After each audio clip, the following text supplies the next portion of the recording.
Okay, I think we're good now. Hi, Joshua V. Nice to see you. And hi, everyone else. I'm Chimiller15, and welcome to my live stream of my test stream, I should say, of the Great Ace Attorney Chronicles. Um, I would have started this like a few hours ago, but right when I was about to stream, like it was about 2.5 hours ago, almost exactly 2.5 hours ago, a storm came and knocked out my internet and the power. The power came back on, but the internet stayed down. So the cable company had to come and fix into the area and then fix what happened. But the power out the power I'm sorry, the internet came back on like 15 or so minutes ago, so yeah. I just hate that, like, it just set my stream back 2.5 hours, and I hate that shit. Oh, the blackout was fine. It lasted for like only 2 minutes max. 2 minutes max. And but like the power came back on, but the internet did not until recently.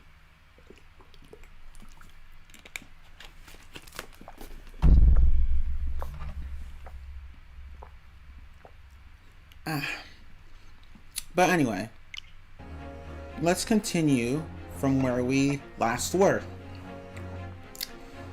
which in this case would be like about halfway into case 1. So we can continue or load a particular game. We can just continue though. Start playing from this saved game data. Yes. Okay. So if you remember from last time, we finally got to meet the third woman that the main character Ryu was talking about, and she was indeed an English woman. Hey, Blue Wolf, what's up? Again, sorry about the stupid fucking blackout. But anyway, like just when I was about to stream, like I was literally just about to stream, and then boom. And then the storm doesn't even last that long. It didn't even last that long. It lasted like only 15 minutes and then just fucked off. I'm like, I bet that storm came in here. I bet it was like, hey, Chima, you're about to do your stream? Nope. Good luck with that. Fuck. But anyway. Yeah, just bad luck. Like, just really badly timed luck. Really badly timed bad luck. But let's continue. So now we're finally going to be able to press this bitch and see if she was the one who killed the victim, John H. Wilson. So here's her testimony. Okay, a frightening and sorrowful sight.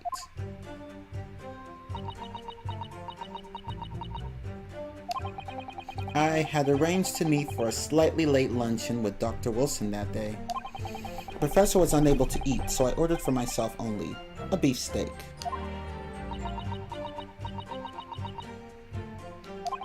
After a while, the accused came over to greet the professor, and they got into a fierce argument. Then, not long afterwards, the accused took the professor's gun and shot him right before my eyes.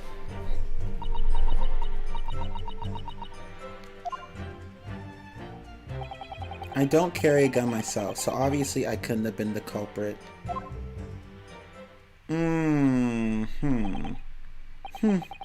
This is a condemning testimony indeed. No, I didn't have any kind of argument with the professor at all. Objection! Quiet, you filthy wretch. Look at you, you black-hearted blackguard. Look at this snow-white angel. I'm sure even the dark-minded scoundrel like you can imagine whose words the court is going to believe. You're still making the same mistakes, Ryu. You mustn't blurt out when you're goaded like that. That's a lesson you need to learn. But he's such an annoying ass motherfucker. Of course, I was at the scene as well. I took statements from this lady and the 2 witnesses who testified before, and reported back to the Bureau. It was decided that Miss Brett was not involved, so I let her go. The testimonies of the last two witnesses were completely worthless, however. Well, even so.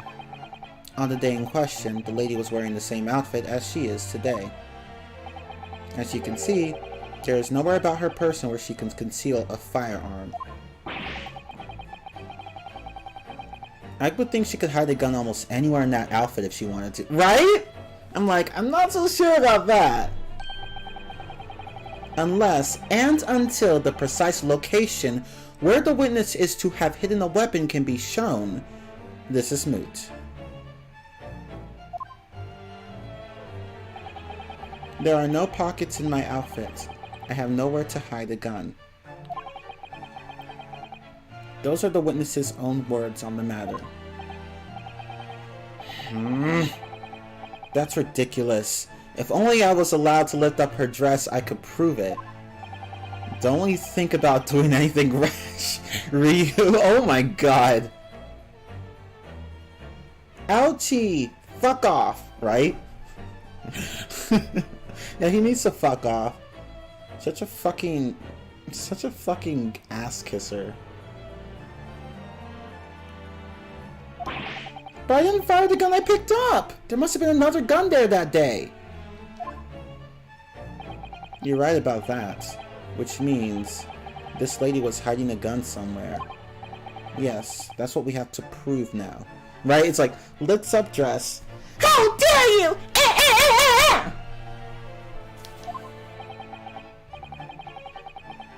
And to do so, we will need to pull her testimony apart.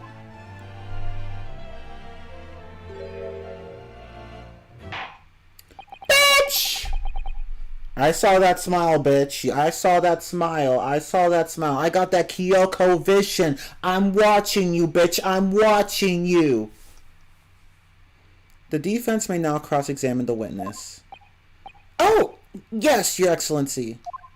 She's as flat as a paper. Yep, and Sakura's chest. A frightening and sorrowful sight. I had arranged to meet for a slightly late luncheon with Dr. Wilson that day. The professor was unable to eat, so I ordered for myself only a beef steak. After a while, the accused came over to greet the professor and they got into a fierce argument. Then not long afterwards, the accused took the professor's gun and shot him right before my eyes. I don't carry a gun myself, so obviously I couldn't have been the culprit.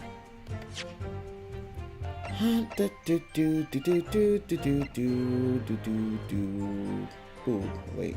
I should probably save. I was about to present by accident. Yeah, let me save on the first statement.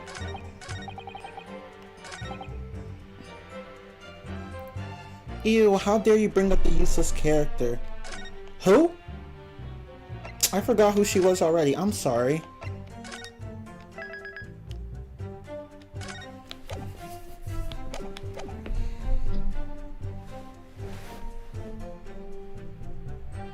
Okay, let's see. There was something I wanted to look at.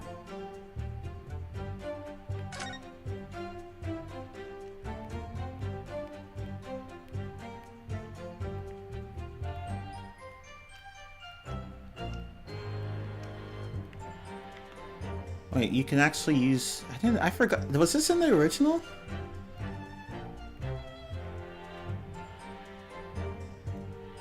Huh.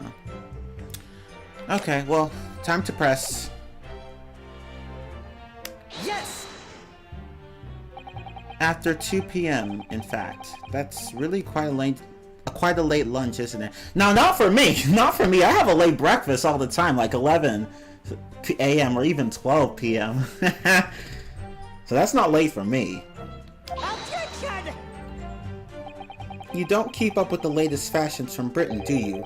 Late luncheons are en vogue. Isn't that right? No.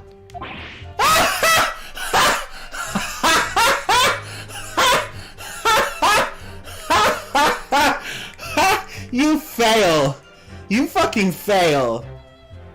You fail! You thought you were right, but you were wrong, bitch! A decisive English no has quite a sting to it. Right? It's like, just like, nope. I have late breakfast and early lunch, LMFAO. Right? Same here. Actually, I have a late breakfast and a late lunch, really. But occasionally I'll have a late breakfast and early lunch. Breakfast is about 8 a.m. Lunch is 10 to 11 a.m. Oh, okay. So that's for you. Ha! Right? It was funny. The gentlewoman is currently working in the victim's research laboratory, it seems. So it's apparently a daily occurrence that they would lunch together. But on the day in question, the victim had another appointment at the clinic first. Yes, which we can prove from the medical report card that was submitted as evidence earlier. That's right. Miss Brett and the victim went to lunch following the victim's treatment, which is why it was so late. Yes, that all makes perfect sense. Such wonderful logic. What a shining example of English intelligence this fine gentlewoman is. So you both arrived at the restaurant. What happened next? The professor was unable to eat, so I ordered for myself only a beef steak. Yes! He was unable to eat, you say. And that was because he just had a tooth removed at Hota Clinic, correct? That's right.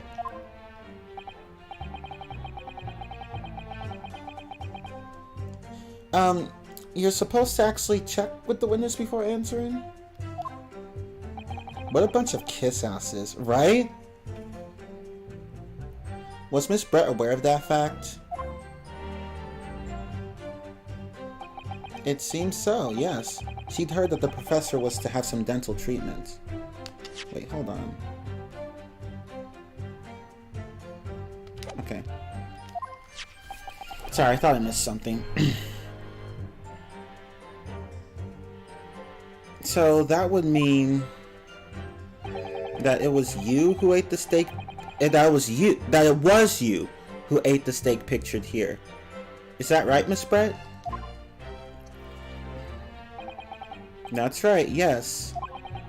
The print you have there shows the table exactly as it was left after the horrifying events. Exactly as it was left? Dear me, what a harrowing experience. To have traveled to a distant island on the far side of the world and be embroiled in such a tragic incident. Have no fear, my dear lady. I swear I will crush the evil fiend that subjected you to this terrible plight. So the victim, Dr. Wilson, had nothing to eat or drink at all?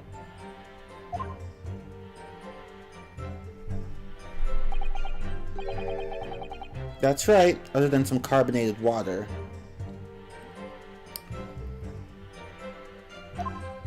Just water?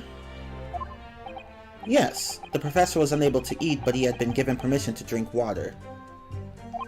So it appears that the diners toasted their lunch with a glass of water each. Okay, why do I feel like the waiter is making shit up for her? That's how I feel. He probably is. But then again, I don't... Who fucking knows? They each raised a glass of carbonated water. What do you think, Ryu, about the witness's last statements? Okay, let me save here and see what happens if we...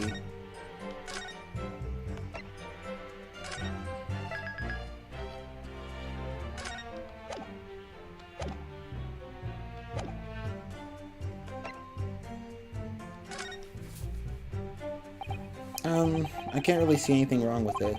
Really? Alright then, if that's what you think. Kazuma?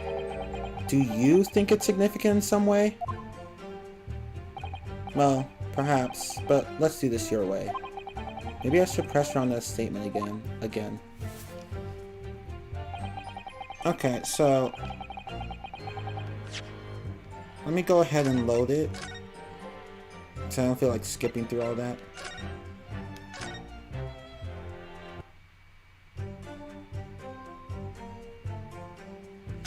It's very meaningful. That desk slap. That last statement of yours, Miss Brett, has a profound bearing on this case. Well, well, how fascinating. Do tell us, what is this profound bearing,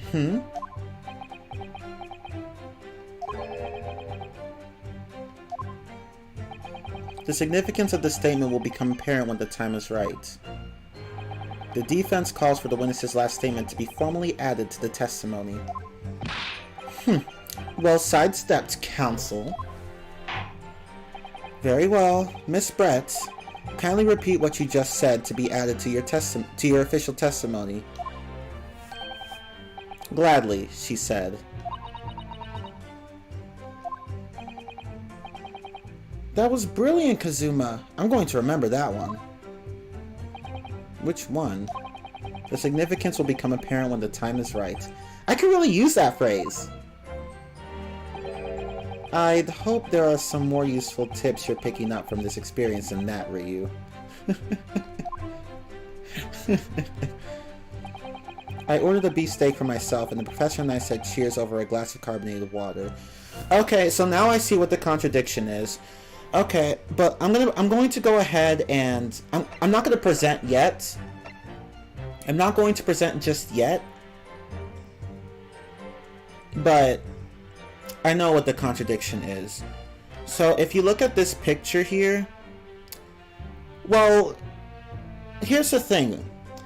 If they both drank glasses of carbonated water, then shouldn't there be 2 glasses?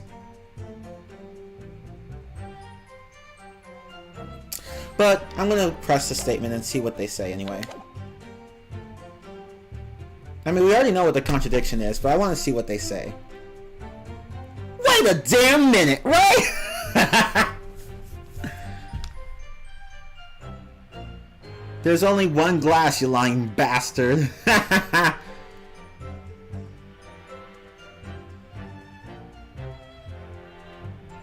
Yes!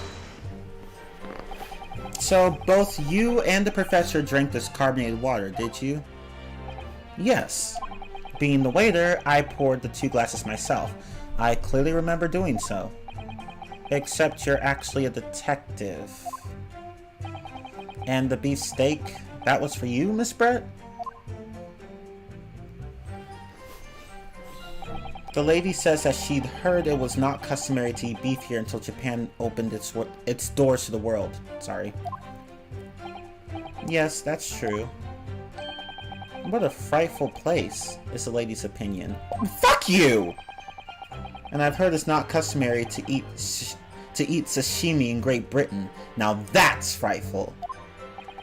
Every country has its own cuisine. As long as people have food to eat, what does it matter what it is? True. Come to think of it, the first time I tried carbonated water was much more of a shock than the first time I tried beef. But anyway, back to this witness's statement. Somehow, I feel like there's something out of place in what she's saying. We need to pounce on even the slightest thing now, because you never know what might lead us to our goal. Our goal of turning this trial around. Understood, Kazuma. Turn the ship around! Leia knows where Luke is! Turn it upside down! Leia knows where Luke is! I'm sorry, I have to quote Family Guy. The Star Wars parody. One of the Star Wars parodies episodes they did, which were really funny.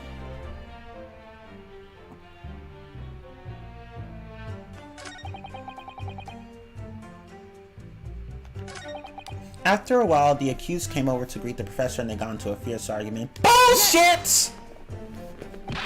I never got into an argument with the professor. All I did when I noticed him was go over to say hello.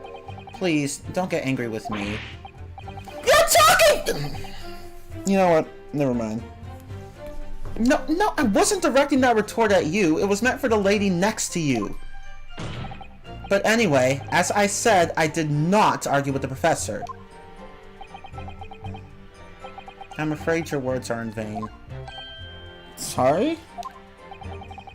Call the bitch out on her lies. Miss Brett does not appear to speak Japanese.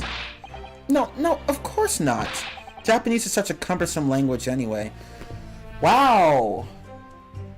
What a total brown-noser. Like, seriously, dude, you gotta throw your own language under the bus? Just to please some uptight bitch?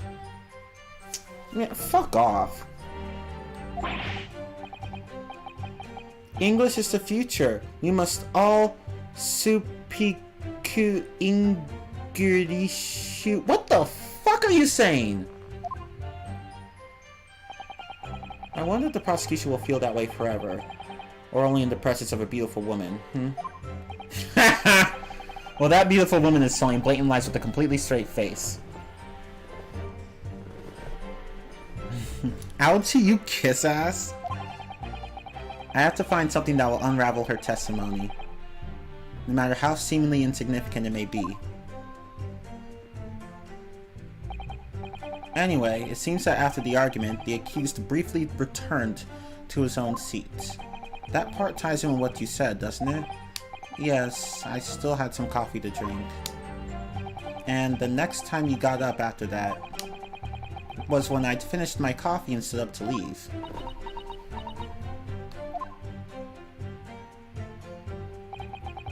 Then, not long afterwards, the accused took the professor's gun and shot him right before my eyes. Yes! Like I said, I did not shoot that gun, bitch! And like I said, there's no point repeating that assertion over and over.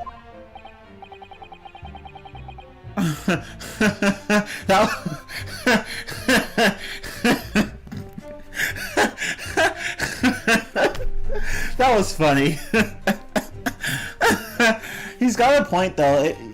Honestly, you're just repeating shit that people have already heard you say. It's pointless. It's just pointless. There's no point. Well, I wasn't expecting to be attacked by my own side. Nevertheless, defendant, you can't deny that when the shot rang out in the restaurant, you had a gun in your hand. Well, yes, that's true. But desk slap is it's just so weak. But all I did was pick up the gun I saw on the floor next to the professor as I was leaving the restaurant. In fact, yes, there was someone much closer to the victim than me at that time. The highly suspicious lady in the... Wait, what'd he say? The highly suspicious lady in the stand. Oh, okay. Objection! That will do, you dirty, rotten scoundrel. Dirty? How dare you? Your baseless accusations could very well cause an international incident, boy. It seems to me that your accusation is just as baseless as ours. What nonsense. The lady is merely stating what she saw. And this is already an international incident as far as I'm concerned anyway. Yeah, I mean... the damage has already been done.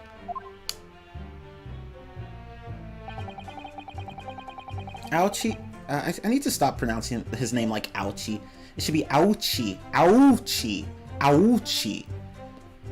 Fuck it, I'm just gonna call him the prosecutor. Prosecutor. I'm just gonna call him prosecutor. See, the prosecutor wants to tap that lady's ass. He wants to. You could see it in his face. He's like, ooh, I'm gonna show you my sword skills. And I'm not talking about the sword. But anyway. I'm going to hell. But anyway. Ew.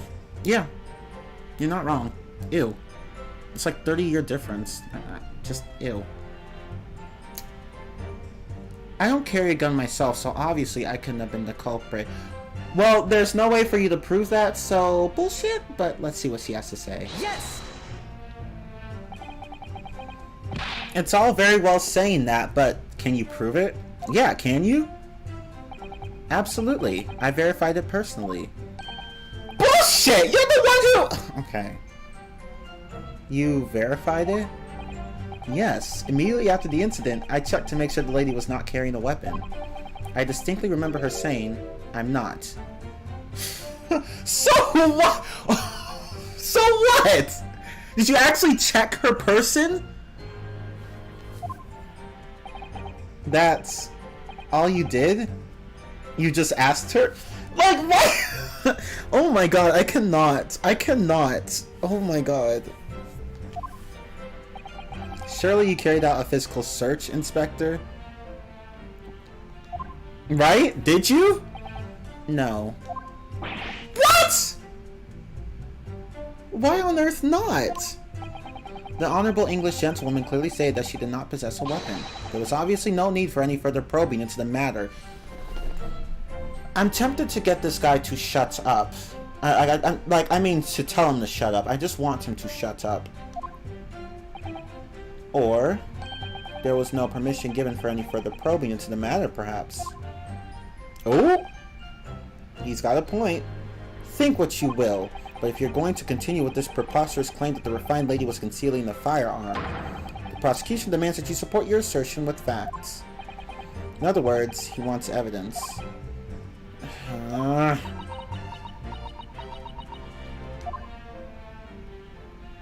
The lady wishes to point out that of course she wanted to stay and assist with the investigation.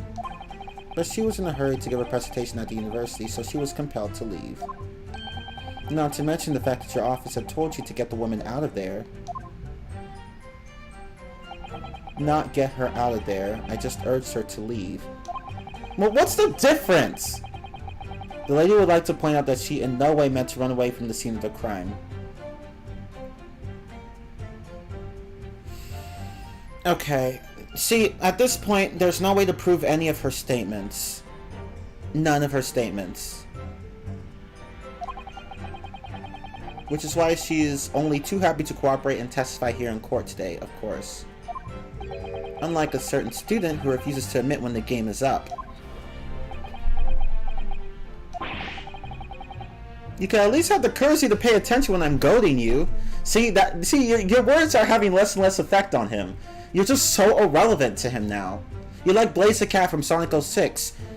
You know, so people just don't notice you. Or even care to talk to you. Or at least acknowledge that you're there. It's just, sorry.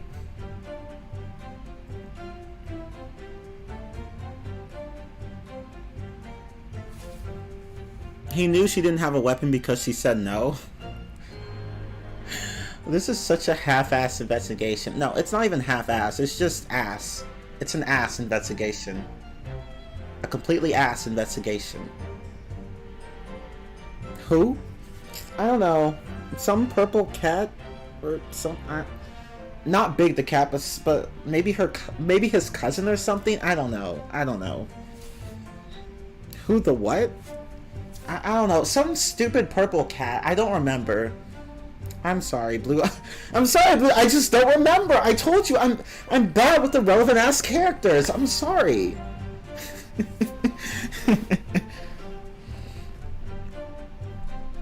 It's like, who the what? Sorry, I don't know. I don't know. Oh my god, it's funny when everyone's in on a joke. And I'm not talking about the character herself. But anyway. Oh, hi, Anime Kid.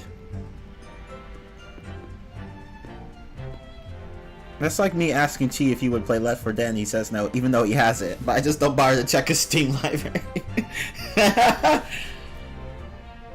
You mean the better purple cat?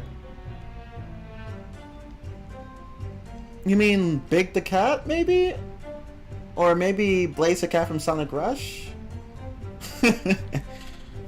I don't know who Blaze the Cat is from Sonic 06. Like, I just forget who she is. I'm sorry. So she's maintaining that you got into an argument with the professor, at the end of which you shot him. Which is an out-and-out, totally unfounded lie. Still, her statement is very compelling. After all, she's an elegant, refined, young, and beautiful gentlewoman from Great Britain. Doesn't mean she can't do a crime, but of course you already know that, Kazuma. You're just saying that everyone's inclined to believe her. In stark contrast to you, dressed from head to toe in a dull black school uniform. But, like, right, you're both dressed the same way! What kind of... Wow, it's like, dude, you're dressed just like him!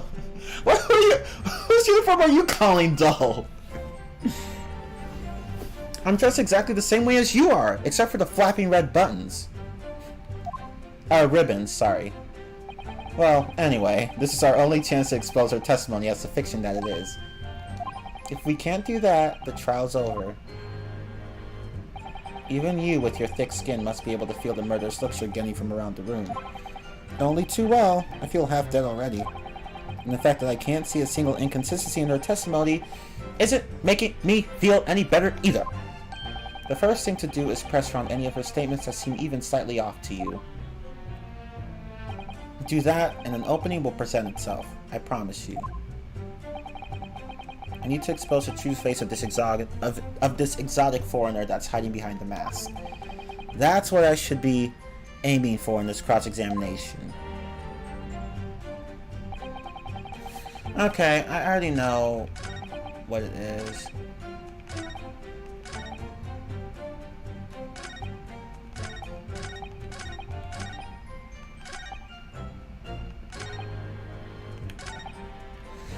This is the statement. Let me just save one more time.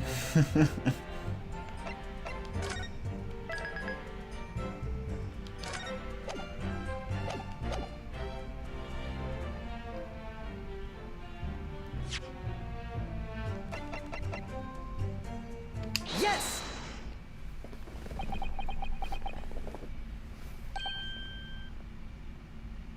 Are you talking about the voice actor for Blaze the Cat on Sonic 2006, bro? Is that what you mean, LOL? No, I'm talking about the character herself.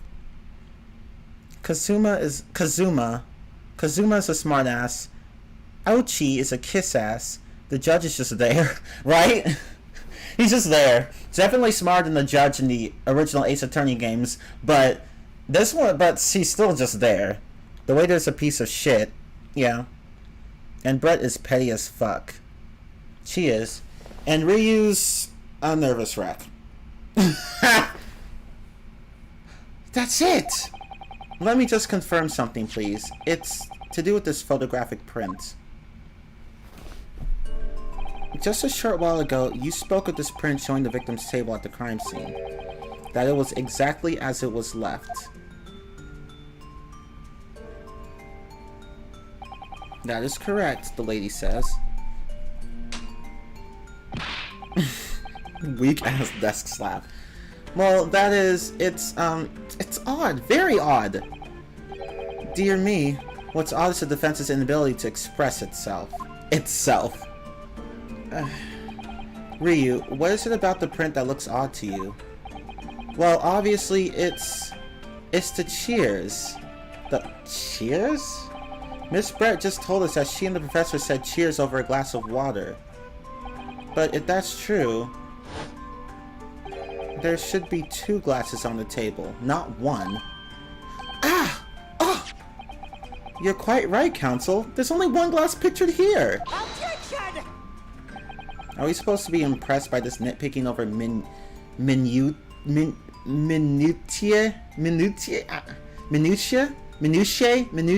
I think that's how you pronounce it. I don't give a fuck at this point.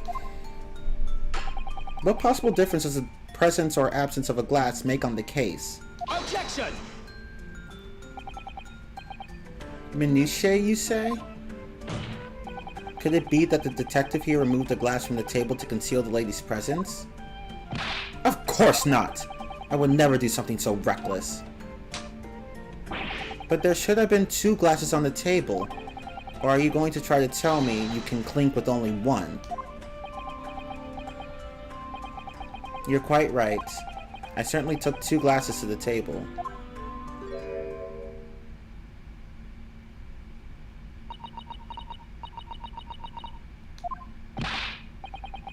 Inspector, what did the lady say? It would seem that it was Miss Brett who took the glass from the table. What? It was all so terrifying, everything that happened. I panicked and thought I should try to hide the fact that I'd been there at all, she's saying. Good gracious!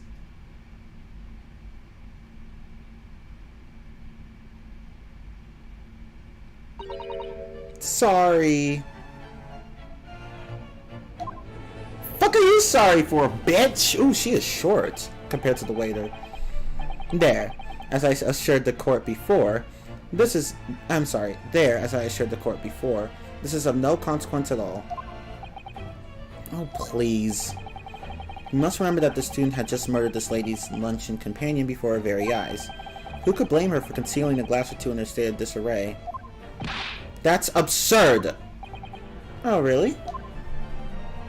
So do we take it that you are now going to accuse this vulnerable, young, and beautiful woman of mischief?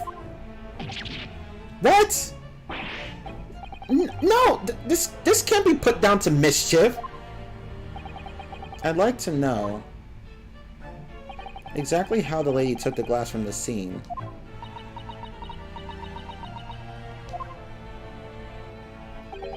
It would seem that she slipped it into a small handbag she was carrying. A handbag, you say? Yes, Your Excellency. A small handheld pouch commonly carried by well-to-do women in England. So, the beautiful lady has very graciously explained how and why she removed the glass from the scene now. However, the fact remains that this glass has absolutely no bearing on the case.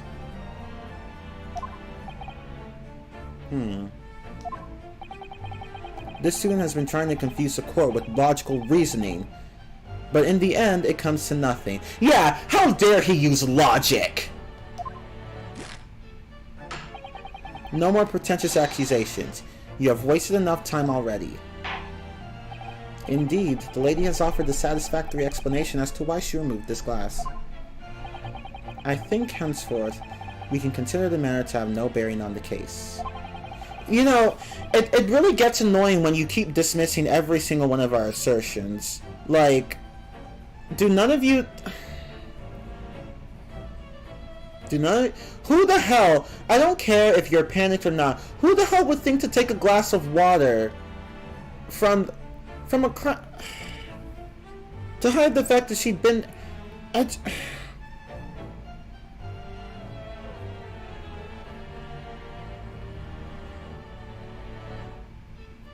I don't know, but whatever. Prosecutor, you dumbass.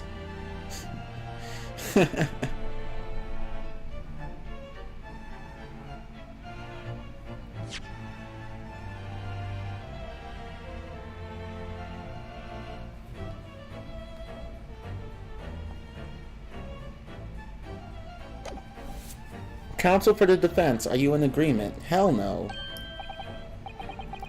Well, I don't know really. If you want to pursue this matter further, you're going to need to show that it has some deeper significance. Yes, you're right. So, she took the glass away in her handbag. If there's a deeper significance there, it's... Let's see what happens if you pick different options. Time to save, scum! 'Cause I'm a pussy. Anyway. The handbag, obviously. What if we put the last one? Well, I'm not really sure there's a deeper significance here at all. You do get it, don't you? If you can't find a reason why this glass matters, you'll almost certainly be found guilty. I knew you were going to say that. And I presume you've got this too? It's the fact that she took the glass away in her handbag. That's the deeper significance here. If I'd worked that out, I would have given it as my answer in the first place. Time to say scum, because I'm a pussy. Think about it. The lady was carrying a handbag. It could have had almost anything inside it. Ah. So, it's time to reconsider your answer, Ryu. Indeed, the lady has offered the we already read this. I think. Indeed, the lady has offered the satisfactory explanation as to why she removed this glass. Oh, we already read this.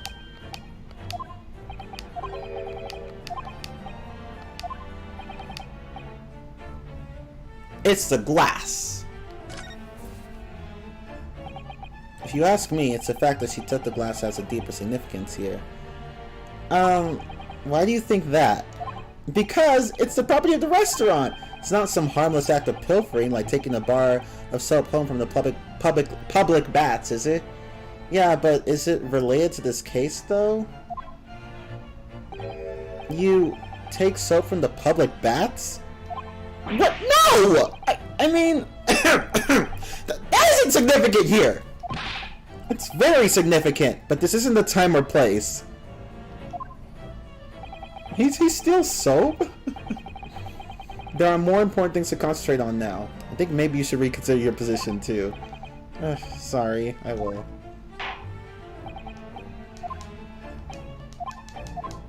I already know what the answer is, obviously. It's the handbag. Right? LMFAO. Wait, the lady put the glass in her handbag, you say? Yes, do try to keep up. It's already been explained to the court that all English gentlewomen carry handbags for small items. Probably not all of them, though. Let me see. A little while ago, Miss Brett stated the following. There are no pockets in my outfits. I have nowhere to hide a gun. But what she forgot to mention was her handbag. That desk slap. In which it would be perfectly possible to conceal a gun, you big fucking dumbasses. You're right. Well done, partner. Kazuma, you petty bastard. I have a feeling you'd pick up on that too. What are you insinuating, you vile blackguard? It's really very simple. The gunshot was heard when the defendant picked up the gun from the restaurant floor. As he didn't fire that gun, we can deduce there must have been another firearm at the scene. The true murder weapon, if you will. That desk slap, right? Phoenix did it so much better. Oh, hi, John Luke. You can't seriously be suggesting... Inspector Hosonaga. Yes? Did you or did you not search Miss Giselle Brett's handbag on the day of the murder? No, sir, I did not. As I thought.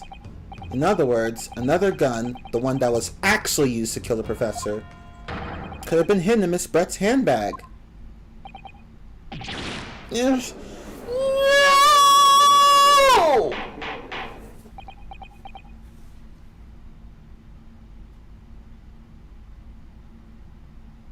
Order in the courts. What is the meaning of this, Inspector? The meaning of what, Prosecutor? I'm just gonna call him Prosecutor. Why on earth did you not have the lady open her handbag and show you the contents at the time? Because he'd be simping for the government! Thanks to your bungling incompetence, now she has to endure these uncomfortable accusations. How the hell is this dude an inspector? He should be fired. Yeah, this is honestly a rather simple case, but we're just dragging this entire trial out. This first case did not leave a good impression. It did not leave a good impression on me in retrospect. I'm like, yeah, this case was rather simple, but we needed to drag it out for as long as possible because people keep hiding things.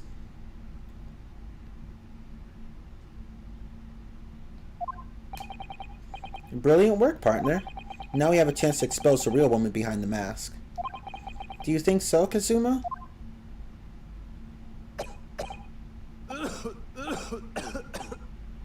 Are you okay? Well, what a sorry situation. Clearly you have no faith in the police. Not after your, performance here. As I said, I did not search the lady's handbag after the shooting, simply because it was unnecessary. It was unnecessary. Why? Unnecessary in what way? I ought to thank the student lawyer, really.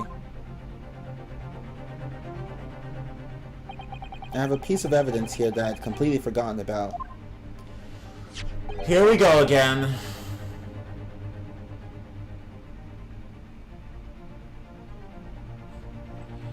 The photograph, this photographic print. Yes, yes. Hide, show something else that hide this piece of evidence and show it later in the court when it should have been shown in the first motherfucking place. This print is of a photograph that I thought would be prudent to take immediately after the shooting.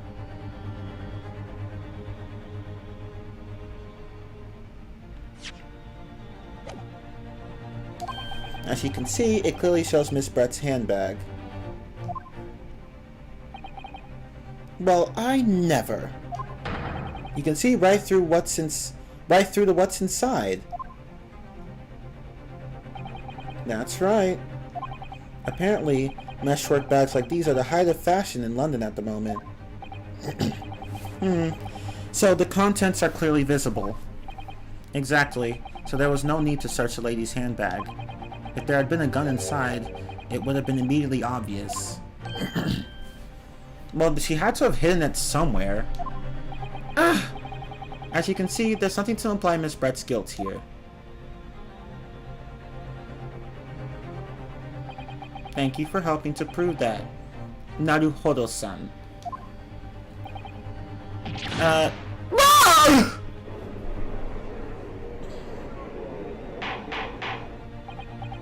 Order! Inspector, you will submit that print as evidence at once, even though you should have done it in the first motherfucking place. How about that big-ass hat? Yeah, I mean, she could have hidden it there. Really, she could have even hidden it in her dress. Well, I guess hiding in her dress would have been a bit difficult to do, but the hat's definitely possible.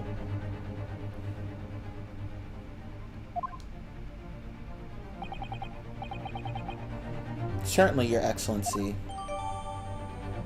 Photograph of handbag. A photograph taken by Hosonaga-san after the incident occurred. It shows Miss Brett's handbag on a chair by the victim's table. The photograph of the handbag has been entered into the court record. I think you've had enough to cross-examine the witness. You've had long enough to cross-examine the witness counsel. The court has now been shown considerable evidence. As the photographic print just submitted into the court record appears to have no further significance, I am satisfied that there is no longer any room for doubt in this matter, and I must make my ruling. Okay, well, hold up. Let's go back and look at this, because something doesn't seem quite right here. What the hell is that? I wonder.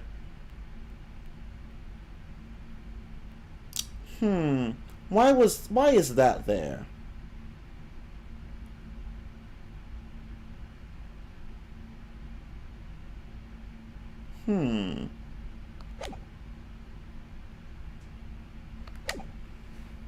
Oh, and let me show you why that actually matters. I even showed it earlier.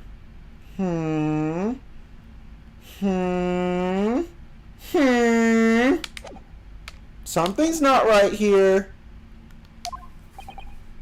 Indeed, and there is only one logical conclusion, that the pathetic rookie slumped over the bench before us is the only possible perpetrator of this crime. No. Just when I thought I was beginning to turn things around! I'm in a worse situation than I was at the start. Oh, damn. He doesn't have any responses either? Shit. Kazuma? I'm sorry, Ryu. Now that the cross-examination of the witness is over, there's no way to force the trial to continue. What?! You mean this is it? Epic foreshadowing. I must say, you put up quite a fight for a rookie student. But the weak are meat while the strong eat. Oh my god. You are wasting your time. There is no way to defeat true justice. Or brown-nosing, for that matter.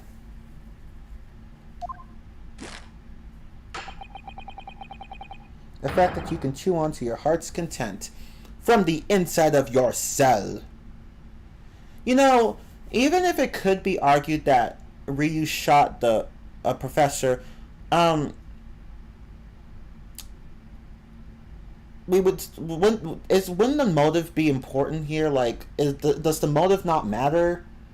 I mean, the British lady said, "Oh, they got into an argument," but like, but what argument at that point would spawn would drive someone to shoot someone else in the middle of a restaurant with people inside? What, like, this? I don't know. I don't fucking know. I just wonder why no one's asking that question. But anyway, this can't be happening. Am I really going to be found guilty of a crime that I didn't commit? And Kazuma, his dream of going to study in Great Britain will slip through his fingers. Kazuma, what? Is there really no chance now of turning this trial around? You heard the judge. There's nothing about that last photograph the detective produced that we can contest. Which means there's no basis on which we can argue for the trial to continue.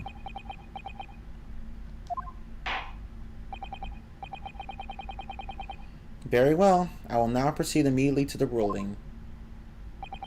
It seems we'll be able to report to the British government on time after all. That smug little... Ryu, having considered all the evidence placed before me, I hereby find you... Oh, okay. Okay. Now that's a death slap. Wait, Your Excellency. Ryu? I don't think you can rule on this case yet. Objection! This amateurishness is getting tedious. When His Excellency deems that the trial is over, he gives his ruling. That is the most basic protocol of the courtroom. Yes! Your Excellency, just a moment ago, you said this. As the photographic print just submitted appears to have... Oh, sorry. As the photographic print just submitted appears to have no further significance, there is no longer any room for doubt in this matter, and I must make my ruling. Now, that means that if there was a problem with the evidence, some significant detail, I mean, then ruling on the case at this time would be out of the question. Objection! This is blatant straw clutching. Look at this photographic print! Always shows the handbag the gentlewoman was carrying on the day in question. There can be no problem with this evidence. You better know what you're doing, Ryu. I understand your objection, counsel. Certainly, the new evidence submitted by the detective has not undergone the court's scrutiny. However, I fail to see how we can glean any new information from this handbag. Ha! My thoughts exactly. Really, the prosecution is becoming tired of this rookie's desperate wheezes. Yes, I am desperate, but this isn't a wheeze. There's something about this photograph which just doesn't seem right. If only I could put my finger on it! Well, you can. Very well, I will grant the defense one final opportunity. What?! But be warned that if I am unsatisfied by your response here, the trial will be over with immediate effect. Holy shit. Do I make myself clear? Yes, Your Excellency. So, take another look at the photographic print Inspector Hosonaga submitted before. You will identify for the court where in this print we see the significant detail to which you have alluded. I'm gonna just save? I wanna see what happens when you fuck up. Cause I like... Cause it's funny watching people fuck up in Ace Attorney. Well, I don't know. Well, shit. Derp, derp, derp, derp, derp, derp, derp, derp, derp, derp, derp. Is it this? No, that looks too normal. I'll pick this. That's an ugly ass handbag. Let's contest that. Yes! Just here, I feel sure that around this area there's something extremely significant. Objection! What's significant is your inability to positively identify anything wrong with this picture at all. Shit! I concur. and praise the prosecution for his quick-wittedness. I know it's the handbag that stands out in this picture, but you need to look further. Examine everything, otherwise you might miss an important clue. Always try to see the whole, and don't be blinkered by individual details. I know you can do it. If I could do it, I wouldn't have pointed out the wrong part of the picture just now. Well, unfortunately, I must do as I promised. You had your chance, Counsel. Hold it! Wait, Your Excellency! The court should give consideration to the fact that this man is an amateur. One more chance, please. Well, I suppose he is just a callous student lawyer with a little sense of protocol in these matters. Oh shit, they're all roasting him! They're just roasting his ass! He must be burnt to a crisp now! Poor thing! That would explain the black uniform and black hair, but not the white as hell skin, I guess. Poor thing! I'm starting to feel insulted here. So, take another look at the photographic print Inspector Hosonaga submitted before. You will identify for the court where in this print we see the significant detail to which you have alluded. Okay, time to load my game. This is really funny. It's just really funny. Okay, so now let's not be dumbasses anymore. Yes! Look at this. Here. There's a very unusual mark on the victim's wrist. That is true. It looks almost like a burn of some description. Objection!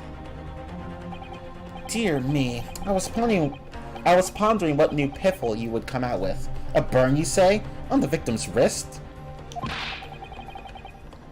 Clearly that has nothing whatsoever to do with the magnificent lady's handbag. Yes, that is a burn mark, you're right. Go on, Inspector. The police coroner also noticed it when he was performing the post-mortem examination. It was deemed unrelated to the cause of death, so he didn't note it in his report. What did I tell you? In any case, we have no idea when the victim suffered this burn, do we? And no possible way of knowing either. Wait. Hold on. Hold on.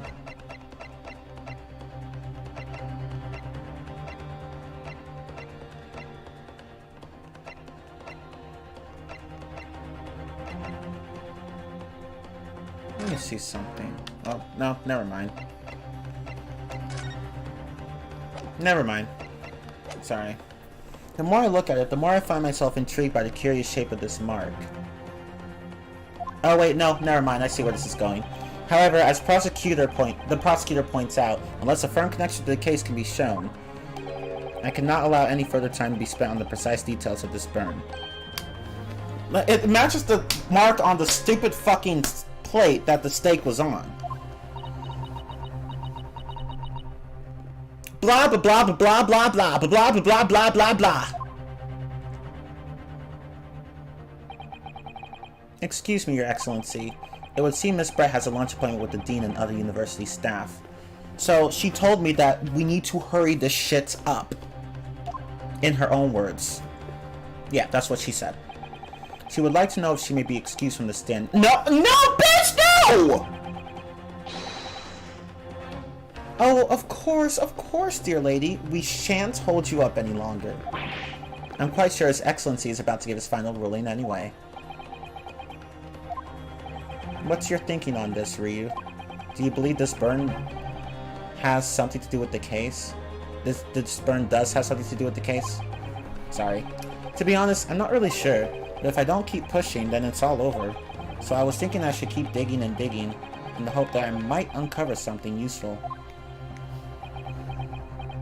Oh, so you're bullshitting now. No, I'm kidding. Just like your descendants. Yes, you're right. I am? If we can just link that burn to the case, if we can do that, we might be able to prise this shutting door back open again. Just give up, Counsel. You can't possibly hope to do that.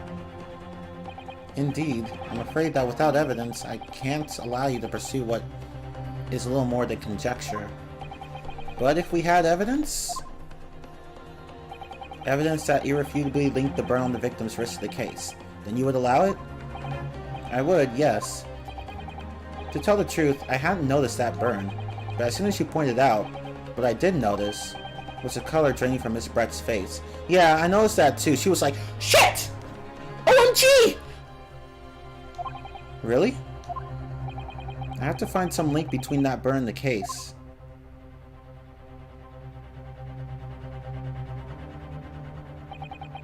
This is the moment of truth. It's time to find some evidence that proves what that burn really means. So then, the defense will now present its evidence to the court. The evidence that demonstrates an inextricable connection between the victim's burn and this trial.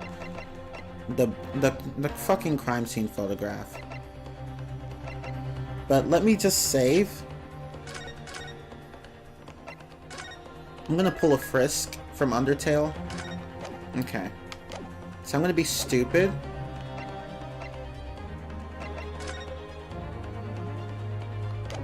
And present the wrong evidence.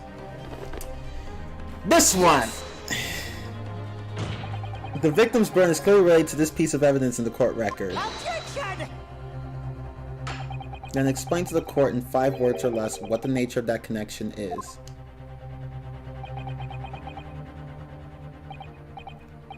Well, it's obviously, thank you. 5 highly illuminating words. What? As I suspected, the rookie student is bluffing. Again. So that's where Phoenix gets it from. You've been burned there yourself, Ryu. Sorry. I do feel like I've seen the shape of that burn somewhere before, though. Look through the court record again. Carefully this time. Yes, I will. I have to find some link between that burn and the case.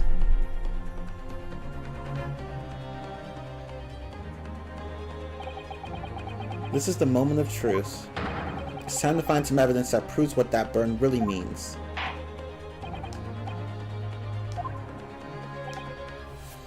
Okay, so I'm not going to be stupid anymore. I'm just going to load. I don't like having penalties on my save file.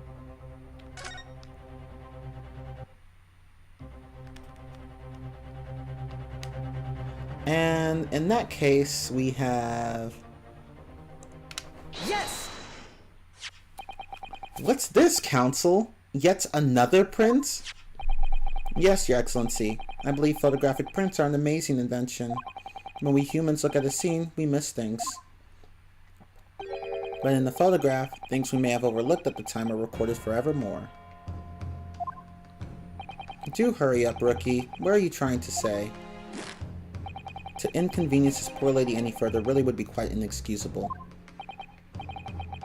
Actually, we may need you to stay with us a little longer, if you don't mind, Miss Bratz. You see, it's very clearly visible in this other photograph. How did the victim come to have that unusually shaped burn on his wrist? The reason is recorded here forevermore. What? How? Objection! Wait, hold up. Never mind. You can't fool me with your little bluffs, boy. If that's your game, then let's see how it plays out. Show the court exactly what you mean. What is it in this photograph that explains the reason for the victim's burn? Time to be stupid again.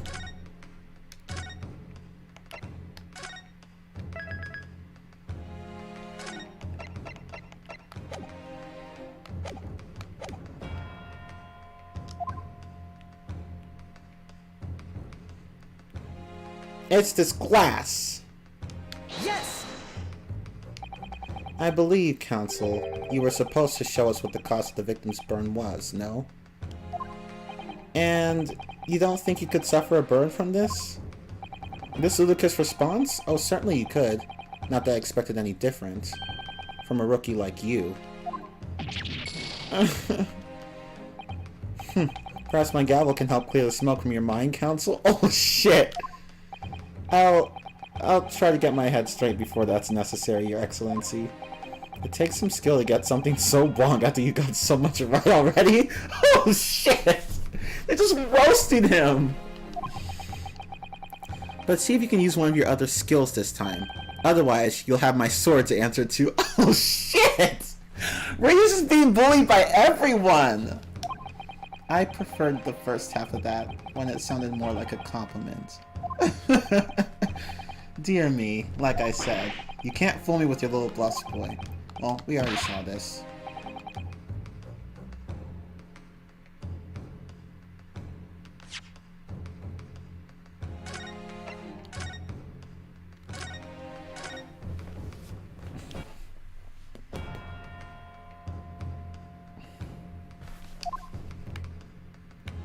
And this. Oh shit. Present that hoe. Yes! The beefsteak? Actually, the point is the metal plate the steak was served on. The plate? Ah! Your Excellency, are you alright? As you can see, there's an emblem on the plate. I would guess it's some sort of trademark of Le Carnival.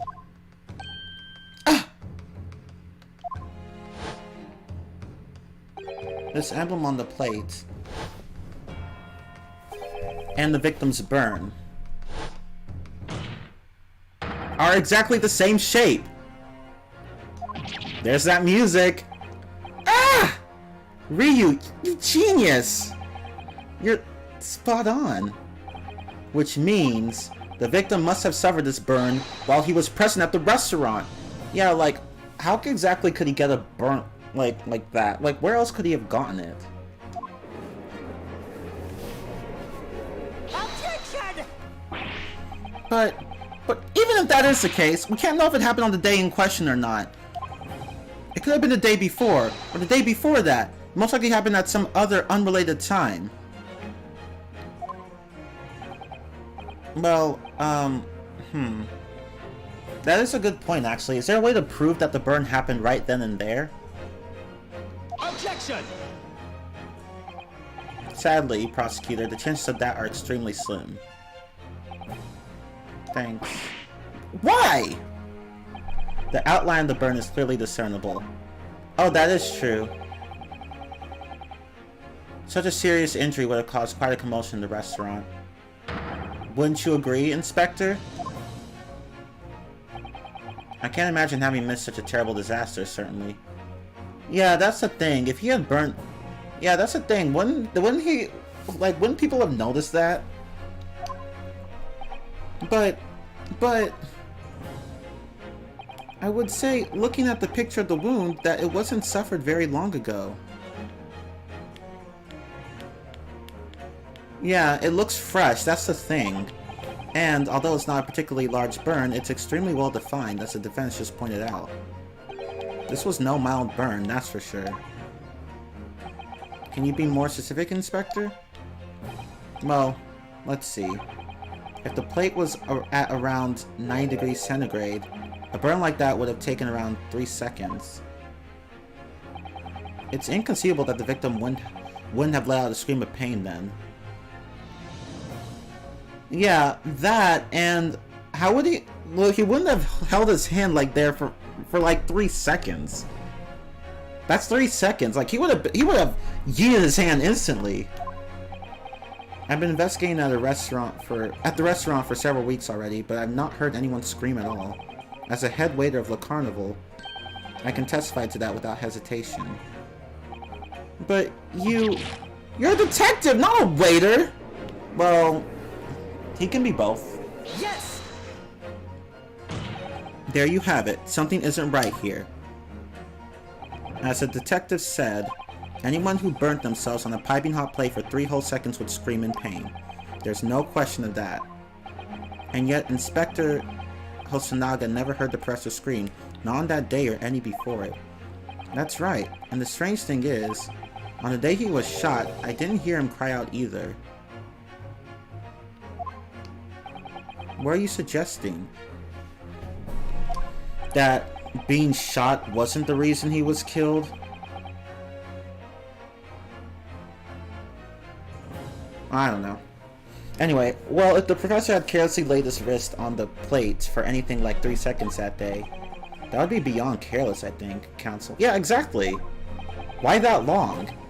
The rest of us in the restaurant, myself, the sergeant, and the old antiques dealer, all of us would, without any question, have heard him scream. Wouldn't you agree, prosecutor?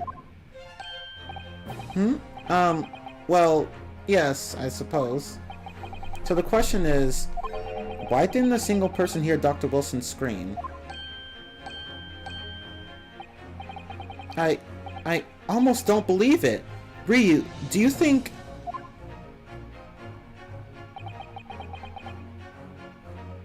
Can it really be true? I never dreamt we'd arrive at a conclusion like this, but... Yeah, exactly. It's as you said, Blue Wolf. Why else would Brett hide the glass? There's only one conclusion one can come to at this point in time. The professor was... Well, I'll let Ryu say it. I'm starting to think that maybe we've been led into a terrible trap.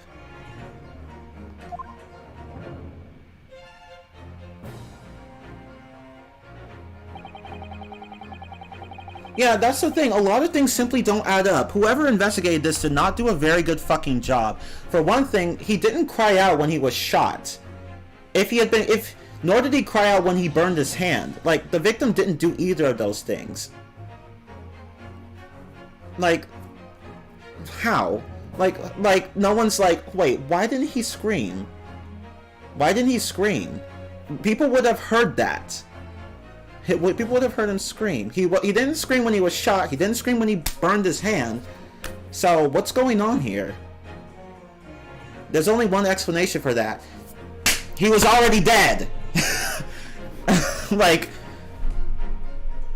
There's only one explanation I can think of to make sense of this apparent impossibility. On the day in question, when he suffered the burn to his wrist, Dr. Wilson... Let's be stupid. I probably don't have to say because I don't see myself getting a penalty here, but fuck it. Might as well. I like to be safe. I'd rather be safe. I want to err on the side of caution, so. He hadn't noticed the burn. Yes, the professor, being as absent-minded as usual, was unaware of his hand falling onto the piping hot plate and didn't even notice the burn happening. You didn't even know the professor, and yet here you are labeling him as a bumbling scatterbrain. How about I hold your wrist on the hot plate and we see how your bumbling scatterbrain copes?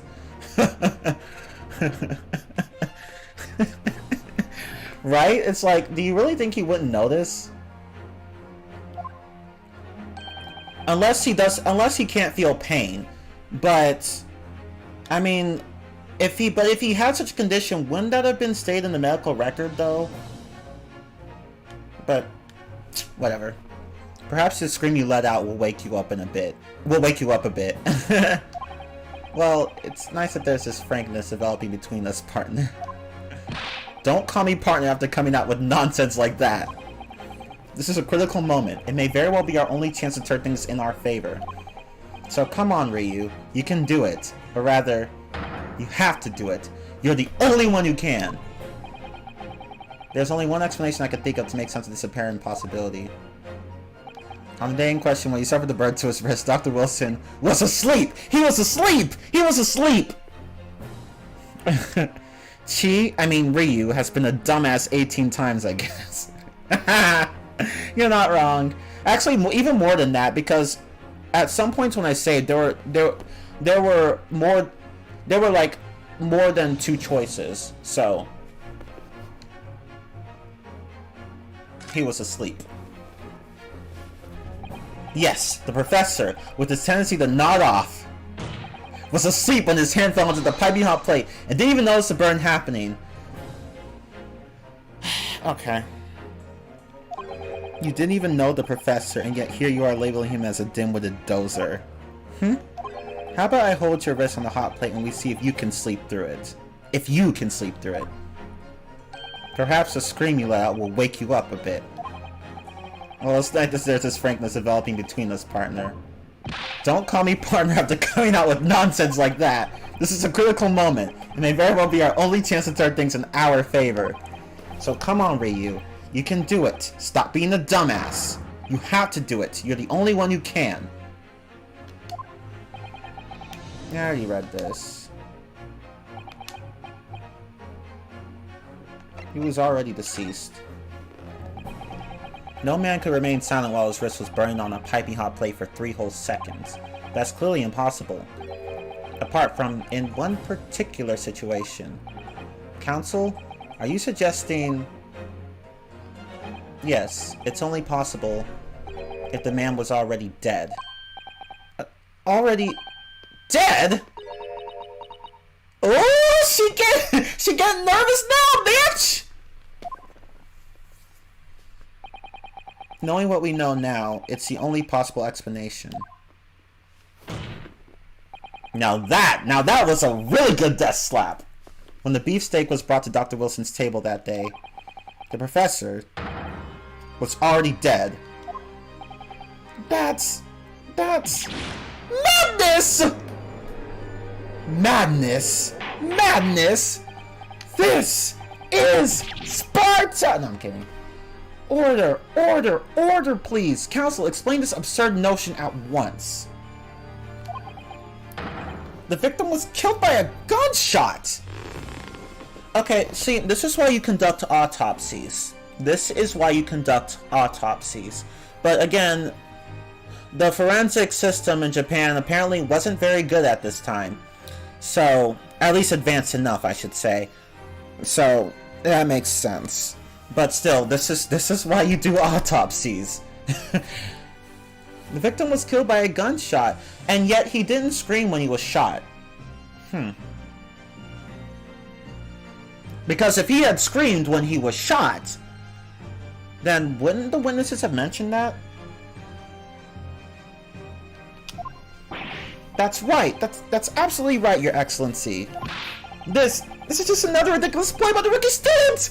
But clearly he has no grasp of the facts. Objection! No, prosecutor, it's you who has no grasp of the facts. I beg your pardon? Ugh. As soon as it became apparent that the victim had suffered that burn while at restaurants, this whole case was turned upside down. Or have you not grasped that yet, you big fucking dumbass?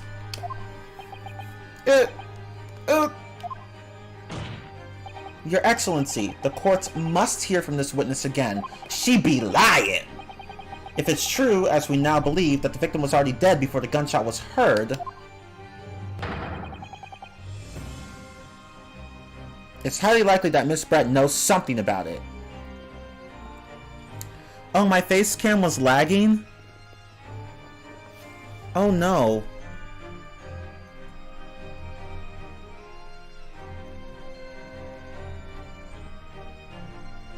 Oh, my stream is lagging. Uh-oh.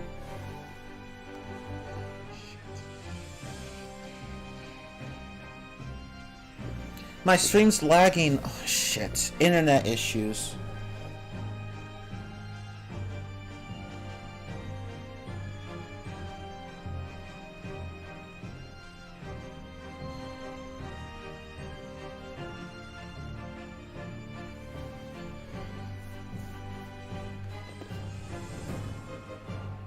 Okay, am I fine now? Sorry. I should be fine now. I guess my internet's still a little shaky. But anyway.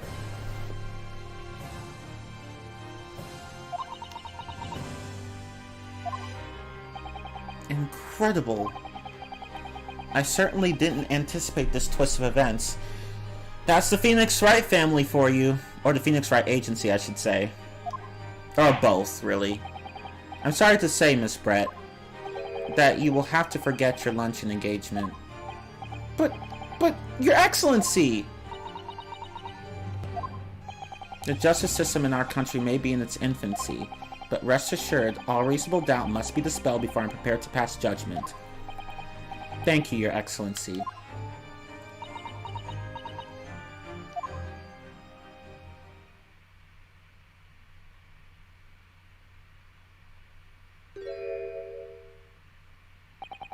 What was that smile?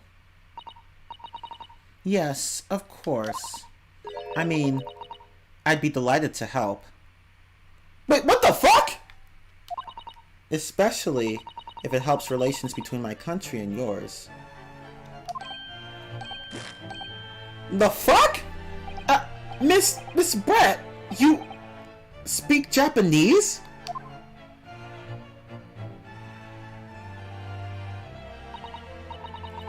Well, of course I do. I am studying your country after all. But then, why have you been speaking through an interpreter until now?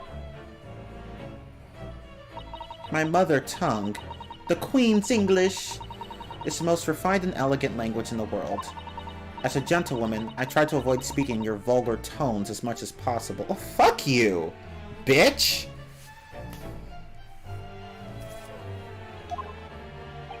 Rude?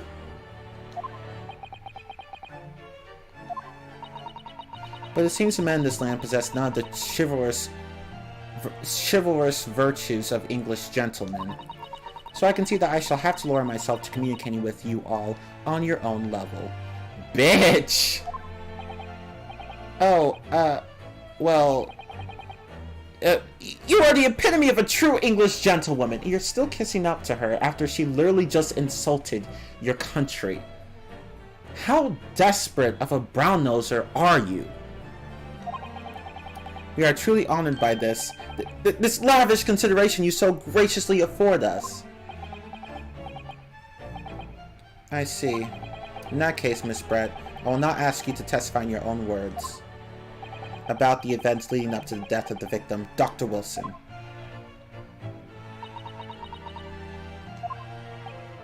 So, we're finally going to hear her own words on the matter. Things are getting interesting, Ryu.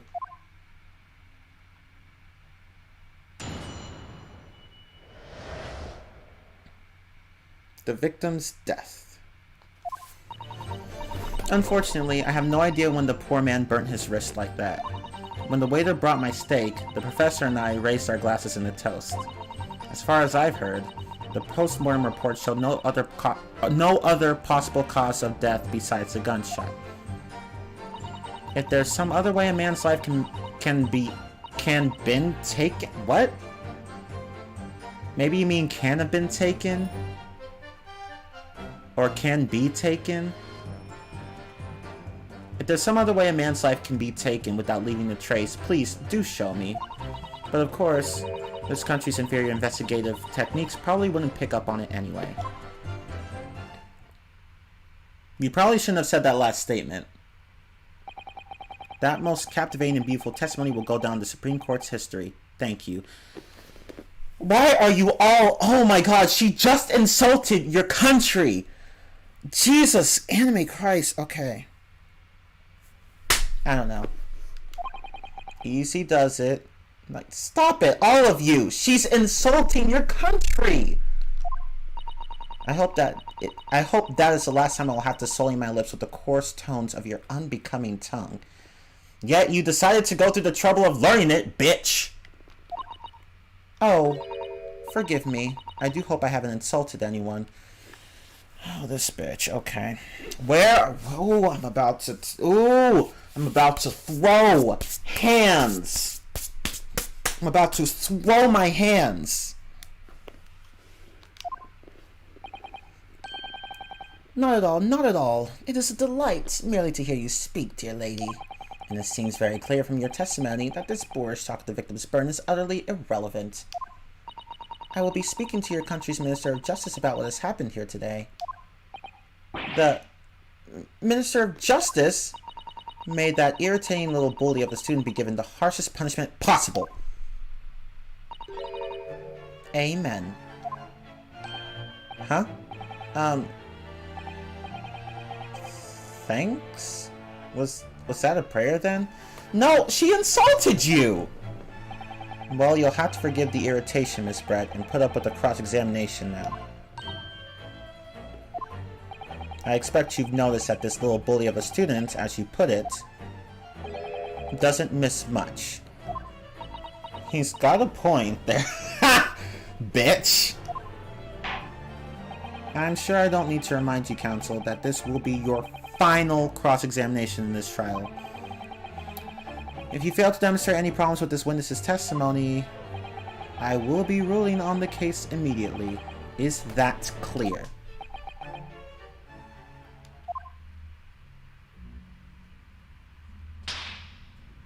Why are you slapping your face? No, I'm kidding. I know why. He's trying to get focused. Yes, Your Excellency. Then you may proceed with the cross-examination.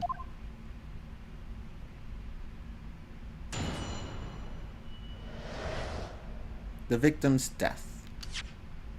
So, let me just save.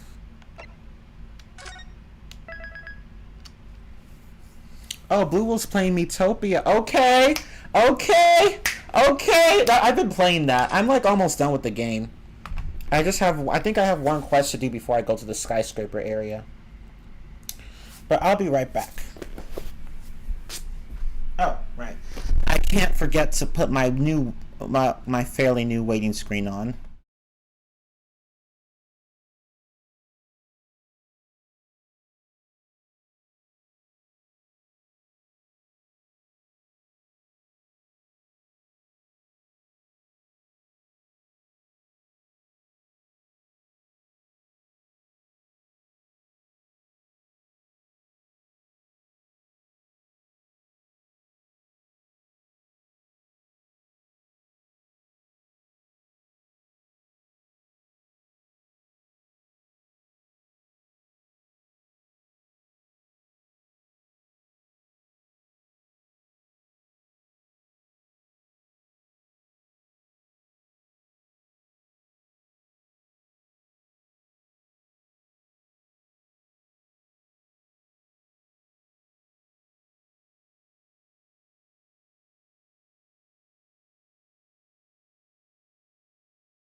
Kachiga, we're back! Did I save already? Fuck it, I'm gonna save anyway. The victim's death. Unfortunately, I have no idea when the poor man burned his wrist like that. When the waiter brought my steak, the professor and I raised our glasses in a toast. As far as I've heard, the post-mortem reports show no other possible cause of death besides the gunshot. If there's some other way a man's life can be taken without leaving a trace, please do show me. But of course, this country's inferior investigative techniques probably wouldn't pick up on it anyway. What do you think, Ryu? I don't know. I think this could be hard work. She can speak Japanese brilliantly, but she doesn't seem to want to say very much. Oh wow, she speaks it quite well. The more she says, the more she's likely to give away. This Englishwoman knows that only too well. She's quite formidable. Dr. Wilson's burn tells us something, I'm sure. We need to use this cross-examination to find out what. First things first, I'm going to press her on everything she said and try to make her blurt something out. What is it, Kazuma? What are you thinking? Oh, don't worry. It's nothing. Make her blurt something out. Unfortunately, I have no idea when the poor man burned his wrist like that. Oh, thank you, Blue Wolf. Yes! But his hand was on the searing hot plate for at least 3 whole seconds. You can't not have noticed. Do you think so? Let me ask you something. Sorry? Ever since I arrived at this courtroom, and even still now, the fly on those unsightly black trousers of yours has been wide open. What the fuck?! You can't not have noticed, can you? Huh? What? Ah! Haha! What fun! Oh wow, she roasted him! Oh no! You hadn't realized. The detective is shaking his head! He's like SMH. SMH. SMFH. SMFH. Or SMDH.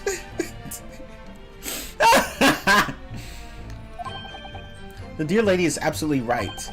As your friend, you've embarrassed me as well yourself. You've embarrassed me as well as yourself, Ryu. Why didn't you tell me? Dr. Wilson was a true English gentleman. He chose honorable silence over a vulgar scream. Can your tiny brains imagine such a thing? Oh yes, I think my tiny brain can. Wow, what an ass kisser! Yes! Well, I can't. Anyway. I'm surprised she speaks it so brilliantly, though. I mean, she's an exchange student, but how long has she been here? When the waiter brought my steak, the professor and I raised our glasses in a toast. Yes! As you testified before, you were drinking carbonated water. Is that right? Dr. Wilson was only permitted to drink water at that time, if you remember. Which explains why you ordered that drink. Correct, waiter? Exactly as you say, sir. Although... Whether or not the professor actually drank any of the water when I delivered the steak to the table... I'm afraid I don't remember that. Damn you.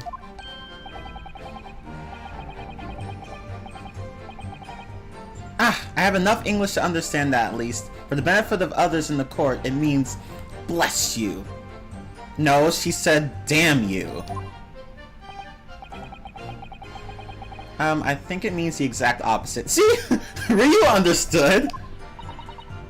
Anyway.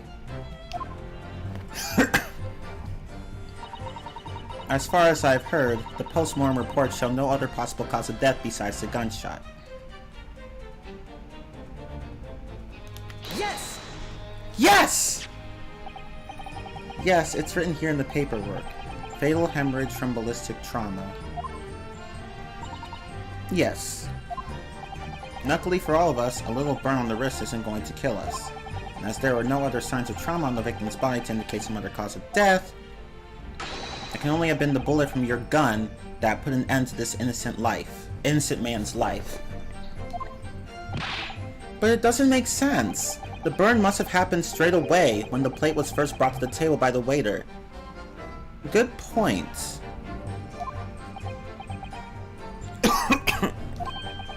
Yes, that's true. If it had cooled even slightly, it wouldn't have been able to make a burn like that.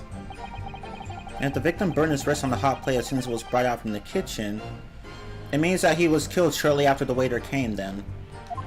And he must have already been dead at that point. Objection! Yeah. And yet, the fact is that the victim was killed by a gunshot to the chest.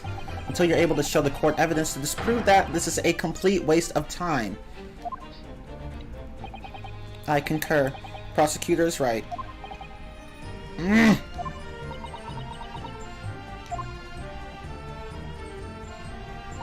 If there's some other way a man's life can have been taken without leaving a trace, please do show me. So this is probably the statement that's problematic, but we need to press for more information. Yes! Oh shit, I hit the Pro Controller. Without leaving a trace? If someone is shot, or strangled, or stabbed, or thrown from a height, damn! However a person's life is taken, there are always telltale traces on the body. Quite right, dear lady. And as our police force has thoroughly examined the body of the deceased, there can be no doubt.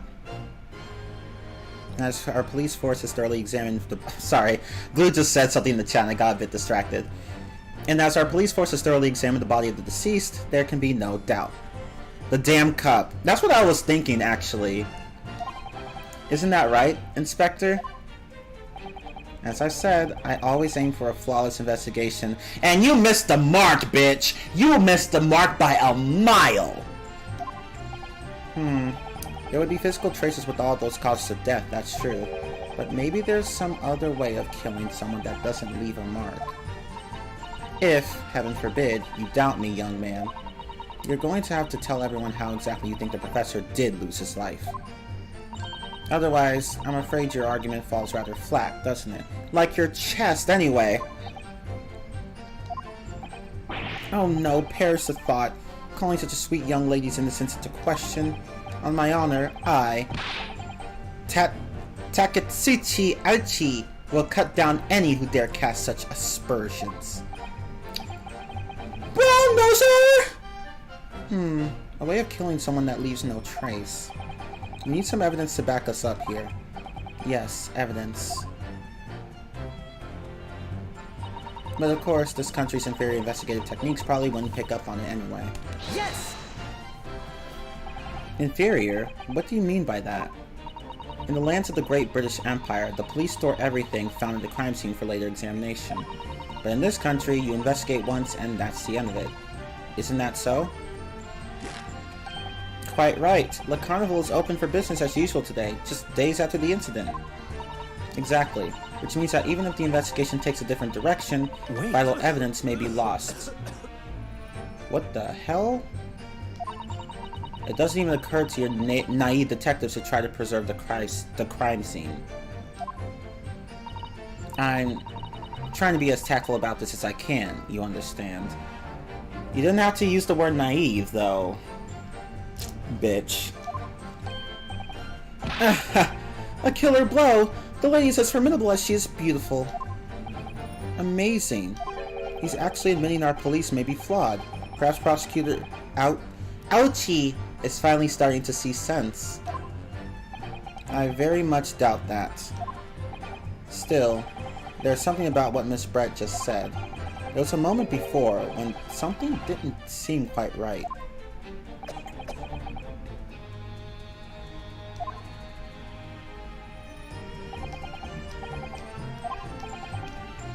What do you think, Ryu? I think it's going terribly. No matter how much I press her, I'm not turning up any new information. Yes, as I suspected. She's a tough witness. We need to find a way to break her testimony or the cross-examination will be over. But that would mean I have to find a way. There must be some clue somewhere to help us find a chink in her armor. Kazuma. What, Ryu? There is one thing I noticed. Something that's been bothering me. Bothering you? You mean about Miss Brett? Actually, no. About the person standing next to her. Inspector Hosonaga. The detective? Yes. He seemed to react a little strangely to Miss Brett's last statement. I was wondering if it might be significant. If it might present an opening, maybe. Alright, I have an idea. Try pressing her on that last statement one more time. If you think so, but this time, instead of targeting the woman herself, let's see what we can get out of the detective. Alright then. I wonder what Kazuma's thinking. Kazuma. I keep pronouncing that Z with an S. I don't know why. I'll find out soon enough, I suppose, once I press Miss Brett on her last statement again.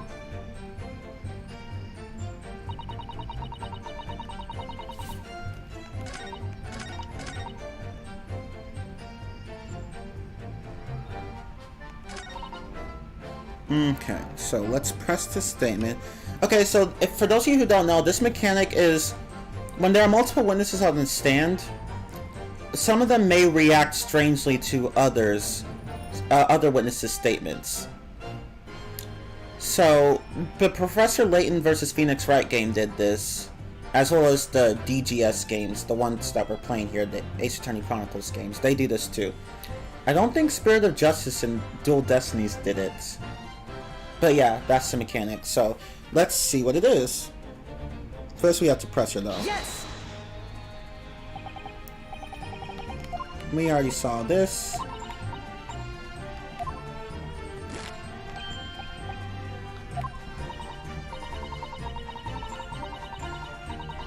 Wait. Okay, there. Right there. Yes, there it is again. The detective's reaction is just the same as before. Why? DD and SOJ did not do this. Okay, I thought so, Blue Wolf. Thank you for confirming it for me. Yeah, for Dual Destinies and Spirit of Justice, like, only one witness can be on the stand at a given time. At least one that you can press, anyway. One that you can listen to. Whatever. Basically, there's only one person. Like, they don't have this reaction thing going on.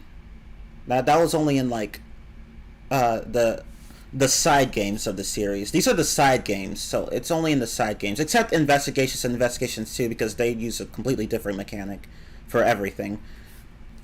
Except for arguments and testimonies. The detective's reaction is just the same as before. Why? Up until now, the detective has been in the stand with Miss Brett as her interpreter. But things are very different now. For this testimony, the detective is just listening to what the Englishwoman has to say. This could be a golden opportunity. What do you mean? When people are actually testifying, they're usually very careful not to let anything slip. However, when they're listening to someone else speak, you'll find they often let their guard down. You're right. Look at him. He's lost in his own thoughts. It's time to pursue the man in his train of thoughts. Sorry? Pursue? I'll explain how to do it now, Ryu. It's all to do with the witness marker. What marker? At the moment, we're focused on Miss Brett, who's the person actually making the correct statement.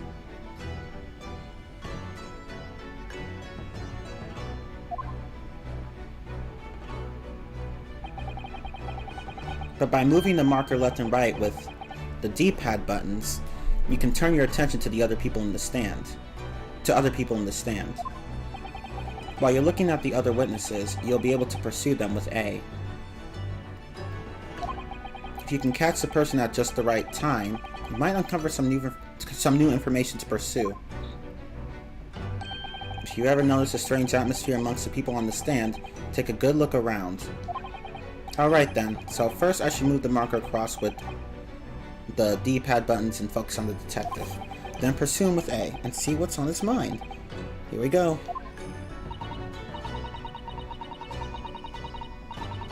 Wait. Okay, so there it is again.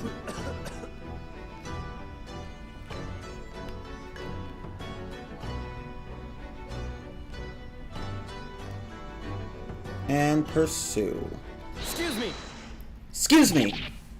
Ugh! What's the meaning of this?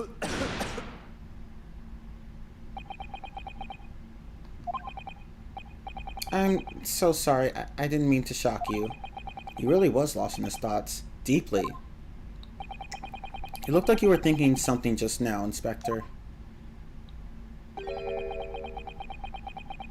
Perhaps having heard what the lady next to you had to say? If there's something you'd like to say, please, share it with the court. Objection! What is the meaning of this? He's like, censor. It's the delightful Englishwoman who's testifying at the moment. If you can't find fault with her testimony, then the cross-examination should be over immediately. Oh, is that how it works? Absolutely not. The detective is in the stand, which makes him a valid witness. Yes, not to mention the fact that he's intimately involved in the case. This is the longest case 1 in the Ace Attorney series, longer than AJ Case 1 and ME 2, Miles Edgeworth 2 Case 1. You're not wrong. You are absolutely not wrong. And this is like the simplest case in the series, if we're going to be honest, or at least one of the simplest. We already know who the killer is, but yet we have to go through great lengths to prove it. Kind of like Ace Attorney, kind of like the first game's 4th case. Was it the 4th case? I think, it was the 4th case, I believe. Yeah, the 4th case.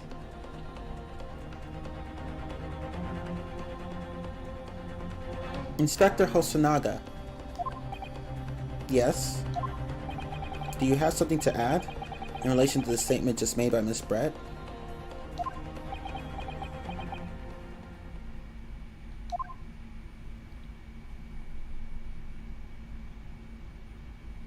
Well, yes, if you don't mind, I would like to speak.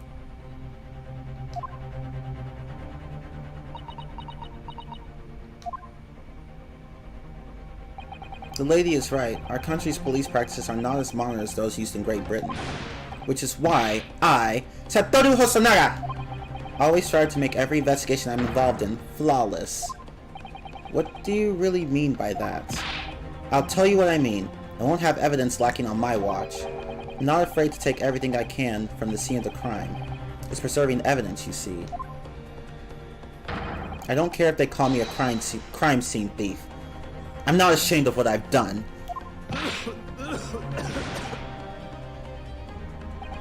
A crime scene thief? Well, it looks like the lady's remarks touched a nerve there. Right? He's like, oh no, bitch, that's not how we do it over here. Take this, for example. Is that? This is the bottle of carbonated water that I took to the victim's table on the day in question. And yes, it's lost all of its fizz, having been opened 3 days ago now. But it was carbonated water. I don't care what anyone says. Yes, there's some left in the bottle. I can see it. One day our police force will be among the best in the world. The time is coming. I guarantee it.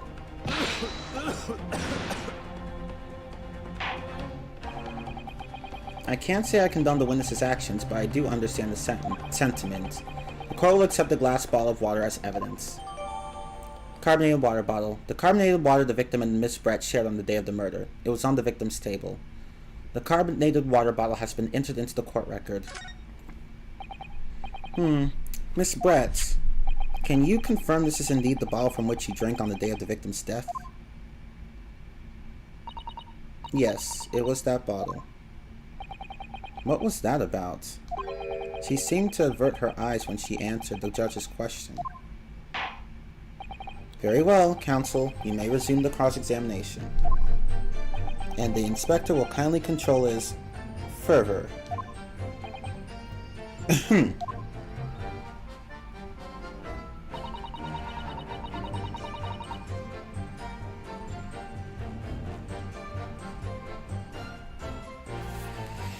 Okay, well, at least we know exactly. So this is, as I said, this is the problematic statement. let me save.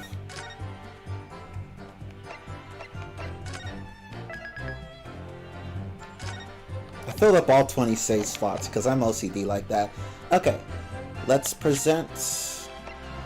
Well, we should probably examine it first, just in case.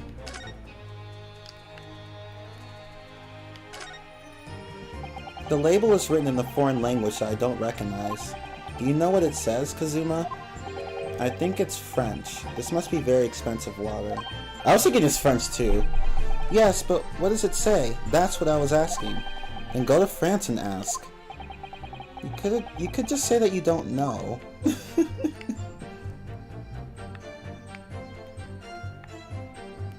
I don't think you have to examine it actually, but yeah, I don't think there's anything of interest here really. Oh wait, hold on. No, go back. So this carbonated water is the last drink Dr. Wilson ever had. Looks like there's a little left in the bottle, although it's just plain water now. You know, I've been sweating so much, I'm absolutely parched. I'll just have a sip of this to keep me going. No, Ryu! You can't do that! For one thing, that's evidence. You can't go drinking evidence, right? Oh no, you're right. We don't know what might be inside, do we? You never cease to amaze me, Ryu. In more ways than one. I wonder, could there be anything in this water? What's the matter? You've gone quiet all of a sudden. I think I might have just worked something out. An interesting possibility.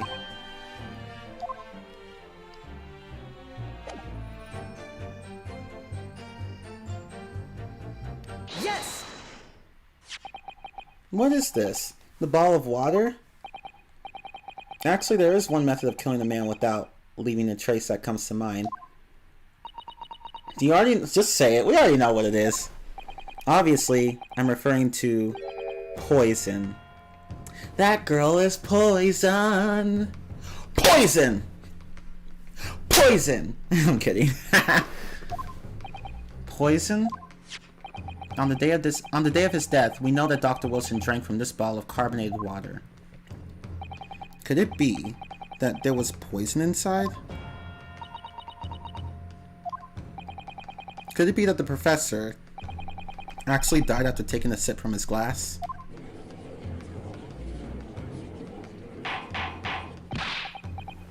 Order, order, order! Order, order, order! And on that day, who was sitting at the same table as the professor and able to slip the poison into his drink? There's only one person who could possibly have done it. Giselle Brett, it was you! J'accused! Objection! This is outrageous! To suggest such a thing without a scrap of evidence. You little rookie imbecile. Have you even considered the delicate situation our country finds itself in now? Have you forgotten that we have only just signed an accord of friendship with the British Empire? Have you even the vaguest inkling that your rash accusations could jeopardize the entire treaty? Objection! This is not a political arena. This is a trial to determine one individual's guilt with respect to one crime. What? The fact that this woman is British makes no fucking difference. We are here to determine the truth. If I may, I will silence you forever for this disgraceful attack on...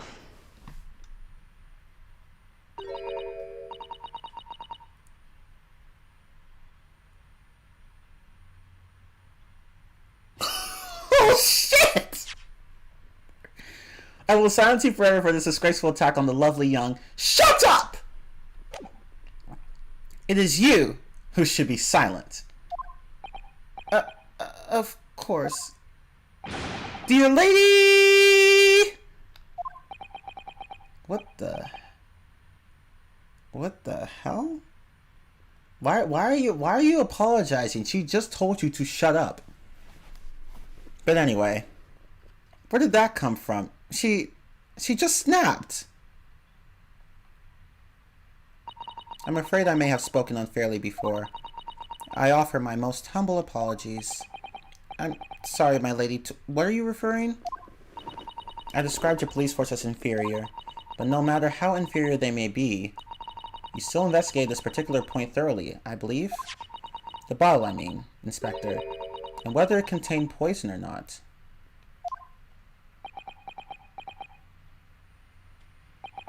Of course. You did? Have you forgotten what my guiding principle is already? I strive for a flawless investigation every time. I don't believe it. Naturally, we test the inside of the bottle and its contents. And? What did you find, Inspector? I ordered tests for every toxin that's available in this country at the present time. We could find no trace of poison of any description in the bottle of carbonated water, Your Excellency. What? Are you sure? The tests were meticulously carried out by the chief coroner himself. No. No! I'm very grateful to all you Japanese. You successfully established my complete innocence in this horrid affair. Thank you. But of course, dear lady, the pleasure was all ours. I was so sure. This can't be right! Everything falls into place if he was poisoned! Thank you, Counsel. I think that cross-examination has clarified everything. As the prosecution have asserted, a shot to the chest from this gun is the only conceivable cause of death. Furthermore, the accused, who by his own admission was holding this weapon, is the only possible culprit. I'm done for. The court wishes to apologize for the great inconvenience this has caused you, Miss Brett. Oh no, I'm just glad the matter is resolved. Before proceeding, I must ask the counsel for the defense. Do you have any further new evidence to present to the court at this point?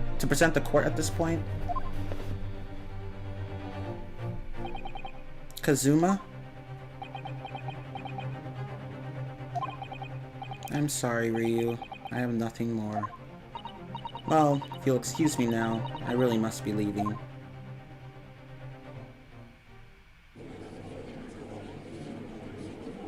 Hold it!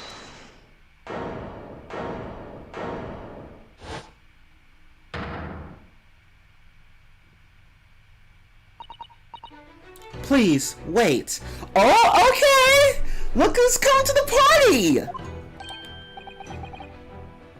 Isn't that... What is the meaning of this? Forgive me for intruding on court proceedings, Your Excellency. Susato... Whatever. Susato Mikotoba, Judicial Assistant to the Defense. Mikotoba? In my darkest hour, with nowhere left to go, she appeared like a bolt of lightning. And in her hand, she carried a small package wrapped in a furoshiki cloth. She got that look. To be continued. We're gonna finish this tonight. Might as well. I don't feel like waiting any longer. He says I have something planned tomorrow. Save your current progress? Hell yeah.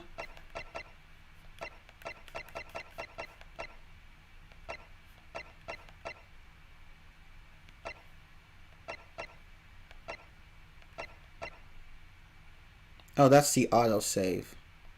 Okay. I thought so.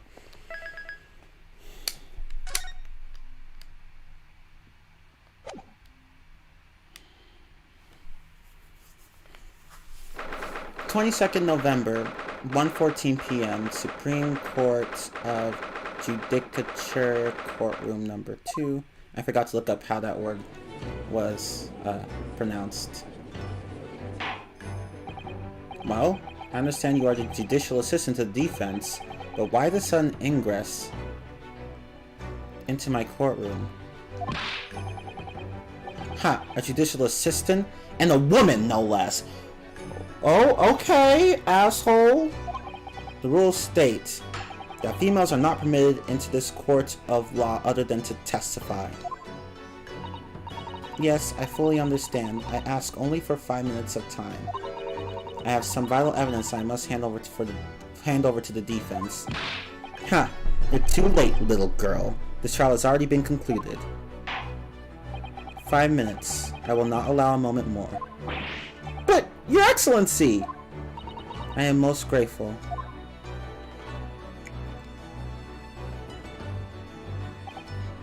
Who exactly are you? I'm sorry, there's no time. Please, simply accept this for now. What is it? A report about something. Written in English. It's Giselle Brett's research. Huh? The Englishwoman's? After the trial resumed earlier, I hurried back to the university. I went to Dr. Wilson's laboratory in the medical faculty and borrowed this paper. Oh yes, that's right. Miss Brett was studying under the professor, wasn't she? So, does this research, whatever it is, have something to do with the case? I'm afraid I don't know. I haven't been able to listen to the proceedings of the trial myself. Oh, no, of course not. Special characteristics of curare and its effects. Is that how you pronounce it? Curare? Special characteristics of curare and its effects on human subjects. Interesting.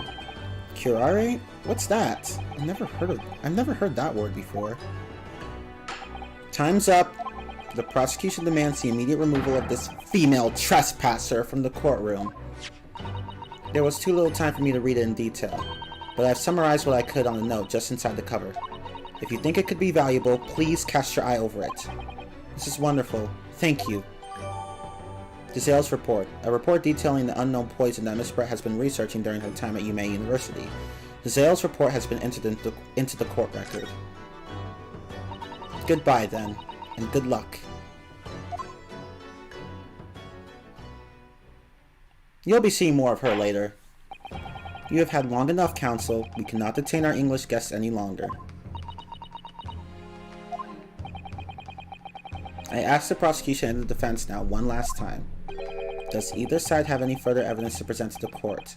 I presume not, but... The prosecution has made its case convincingly enough already. Nothing more to add, Your Excellency. Ryu, we're out of options here. This really is our very last chance. Yes, I know. Your Excellency, the defense does have new evidence. That look. The unyielding stare of a true Japanese warrior. Well, Miss Brett? Yes, Your Excellency. If you wouldn't mind, perhaps you could grace us with your presence a little longer? It's a delightful invitation, but I'm afraid it's not so very long. Until tea time, I'll have to politely decline. Forgive me, Miss Brett. It seems I wasn't clear. I realize it was phrased as a question. However, I must ask you to treat that as an order. Bitch! I've said it many times before, but Japanese language makes no sense. My apologies, dear lady.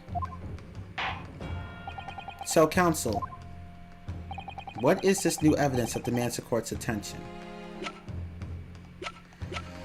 Time to be a dumbass again.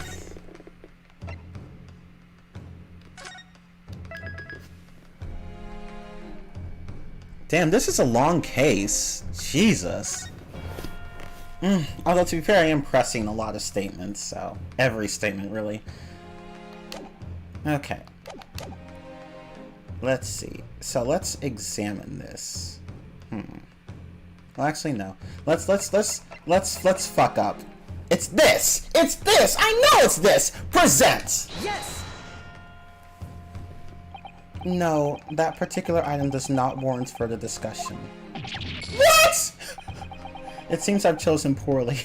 I love how he just goes right to the point. He's like, no, stupid, try again.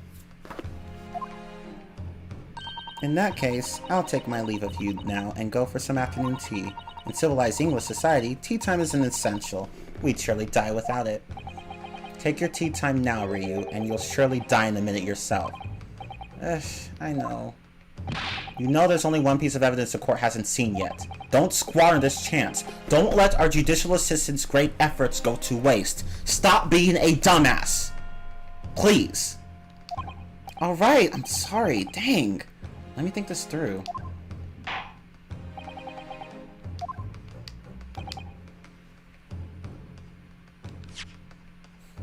So let me load again, because I don't like having penalties on my on my conscience. And save file. Let's examine this. Synopsis.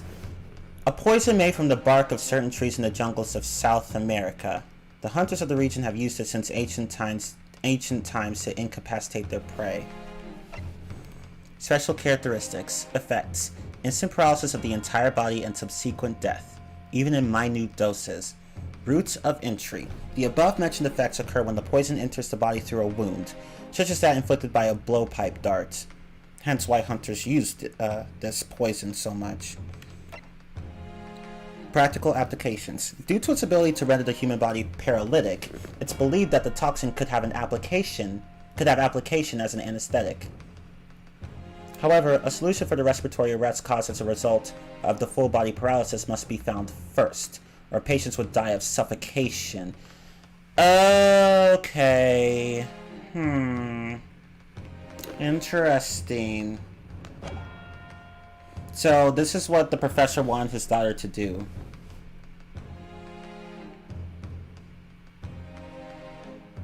Like she had to book it. She's like, I had to book it. Like they're depending on me. I gotta go, man. I gotta go.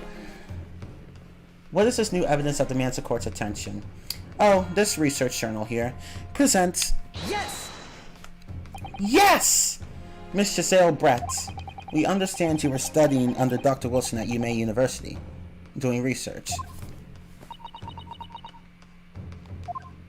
Research, by sheer coincidence perhaps, into a deadly poison. What? Poison? Where are you going with this, Counsel? A toxin known as curare, Your Excellency. Even the slightest amount of this deadly poison entering the body leads to instant death. Objection! But what complete and utter nonsense! Curare, you say? Never even heard of it! You wouldn't have done. What do you mean? I mean that you wouldn't have heard of curare before for one very simple reason. It doesn't exist in our country. It doesn't exist? Correct. Which means, no matter what tests the police can do for toxins, they'd never identify curare. Why? Because there is no test available here that can identify the presence of this highly deadly poison. What?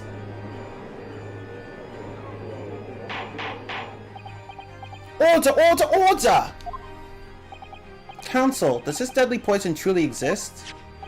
According to this report authored by the visiting research student from England, curare has long been used by the tribespeople of South America as a poison to lace their arrows. It seems that it's reasonably well known among European doctors and scientists.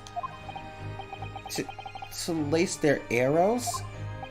The report states that it is produced from the extract of a tree that grows deep in the Amazonian jungle, and was first brought back to Europe at the turn of the century by explorers. It claims that animals shot by arrows laced with curare suffered instant death. Doesn't that about sum it up, Miss Brett? Objection! Trumpery! These aspersions are utter trumpery!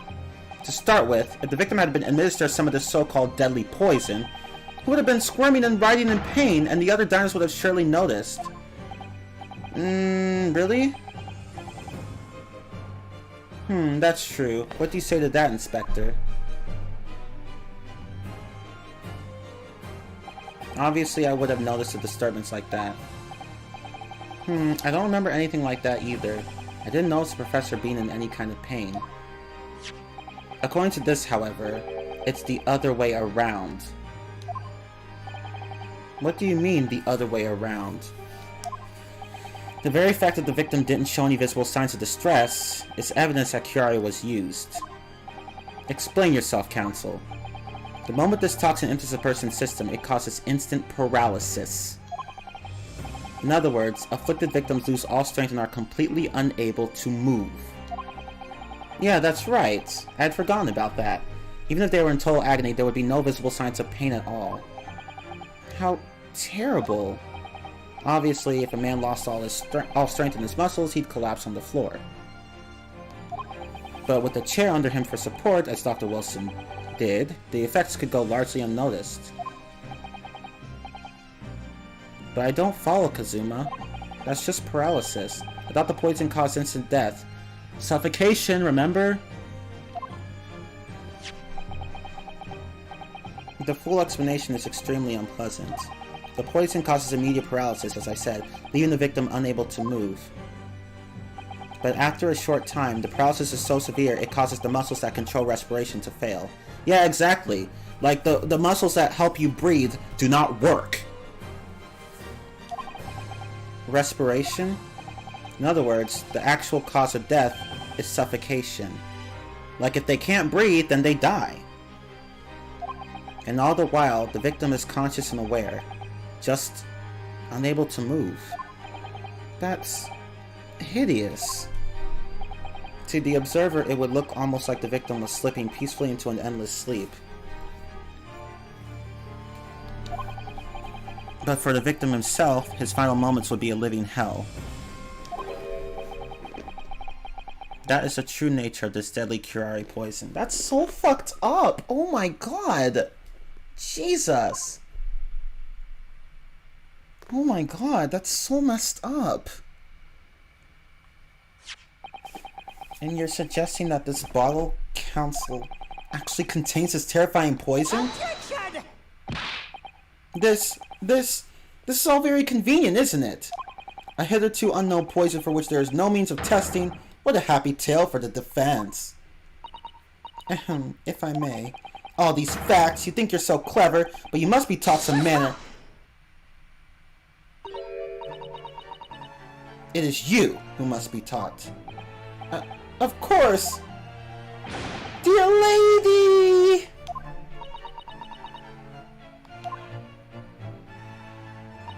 So, this is how you Japanese behave, is it? What? You steal another's honest hard work and then announce the results as if you discovered them. I'm appalled. What a loathsome act. Well, Miss Brett, the feeling is mutual. Whatever do you mean?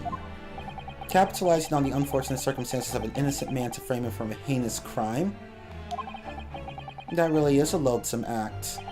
Wouldn't you agree? Objection! Oh, he got you there, bitch!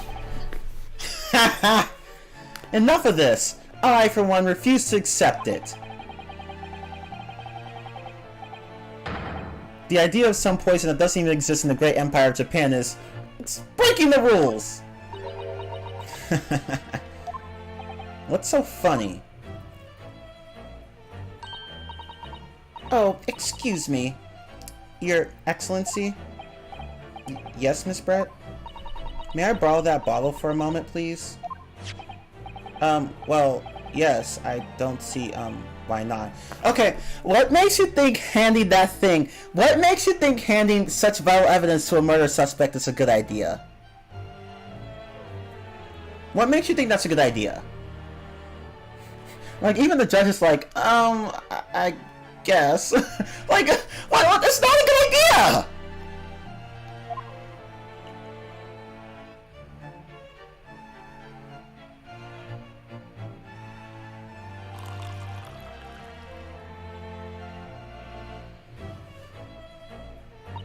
Don't get too big for your boots, you insignificant little island boys.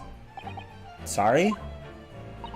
To an Englishwoman such as myself, this whole affair is a farcical comedy. Your little police games and these foolish courtroom antics. It's laughable, really. But I'm getting bored of it all now. It's time for the games to end. Cheers!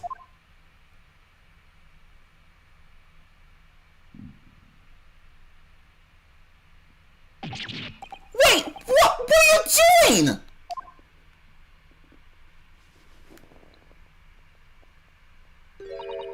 No sparkle left at all.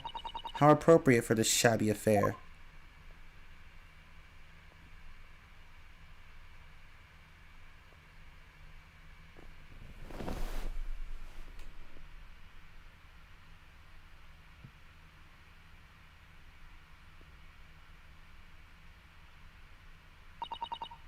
Goodness, whatever's the matter? You all look quite stunned.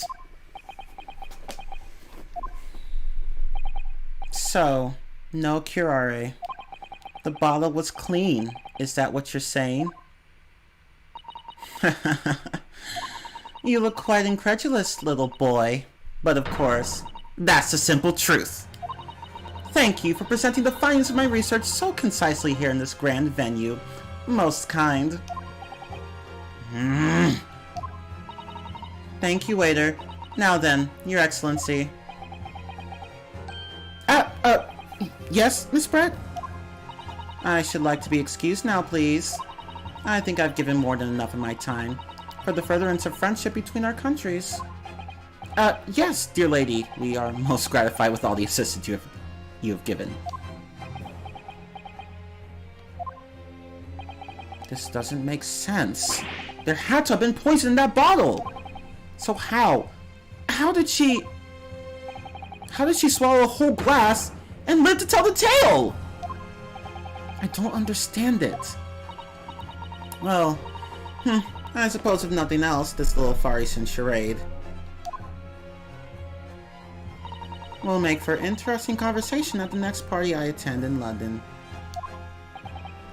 There has to have been poison in that bottle. Doesn't there? But there can't have been, because otherwise she would have keeled over dead. Come on, Ryu. We have all the clues now. That bottle of water. I'm just gonna say, because I want to be a dumbass. It obviously contains poison, but let's see what happens when we say this one. As I thought, there is no poison in that bottle.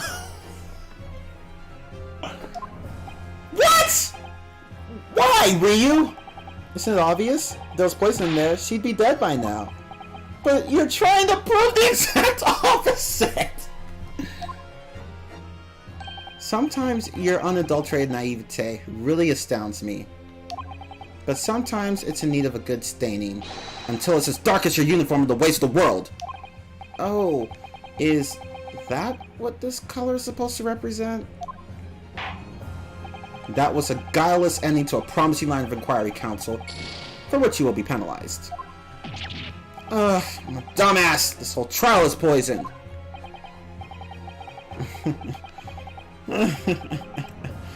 Well, I'm just gonna load my game. This is just too fucking hilarious. I'm done. Oh my god.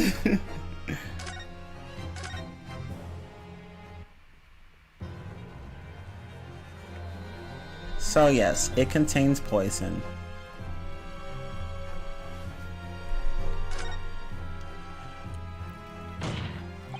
The culprit did put curare poison into Dr. Wilson's carbonated water.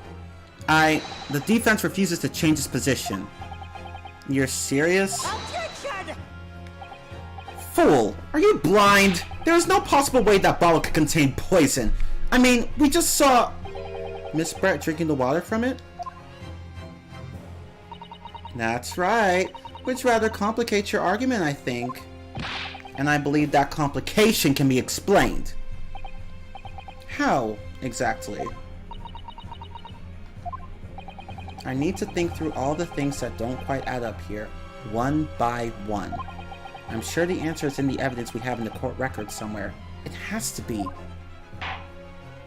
Very well.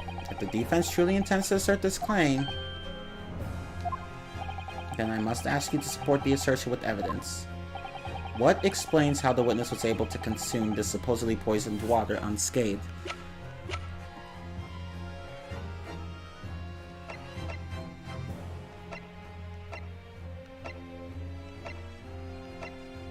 present this. Oh wait, I should say first. Oh my god. Wait, did I already save? I don't remember. Present! Yes! It seems the defense, or should I say, the wretched accused, is the only real source of complication in this case. You'll have to think harder than that, defendant! Sorry, Your Excellency. I'll try to find some better supporting evidence. You're making this complication more complicated than it needs to be. Alright, I'll do my best to find an answer that fits the facts.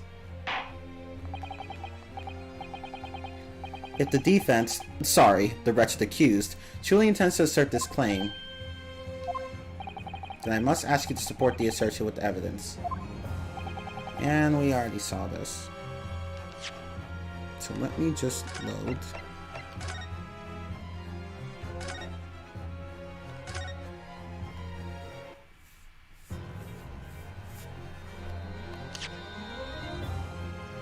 See, like, the dialogue changes a bit at that point. See, here the judge, before the judge said, if the defense truly intends to assert this claim, but then after that he says, if the defense, sorry, the wretched accused, truly intends to assert this claim. That shade, though. I'm done. But let's look at the report one more time. So, you know, the poison's from South America. Hunters have used it. Instant paralysis of the body. The effects occur when the poison enters the body through a wound. Through a wound. Through a wound. Through a wound. So, and that last part's not important.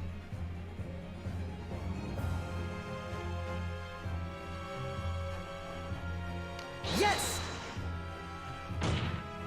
The answer to this riddle is right here in Miss Brett's own research report. Objection! That's not a valid explanation. No. After all, we don't speak English. That report is utter gibberish. This impudent young scoundrel is trying to ridicule the court, Your Excellency. I'm not trying to ridicule anyone. Honest. I'm just reading Susato-san's notes. I concur. This report is too extensive to be considered in its entirety by the court. You will direct us to the pertinent section, Counsel. Which section of the report reveals the alleged answer to this riddle? Time to fuck up again!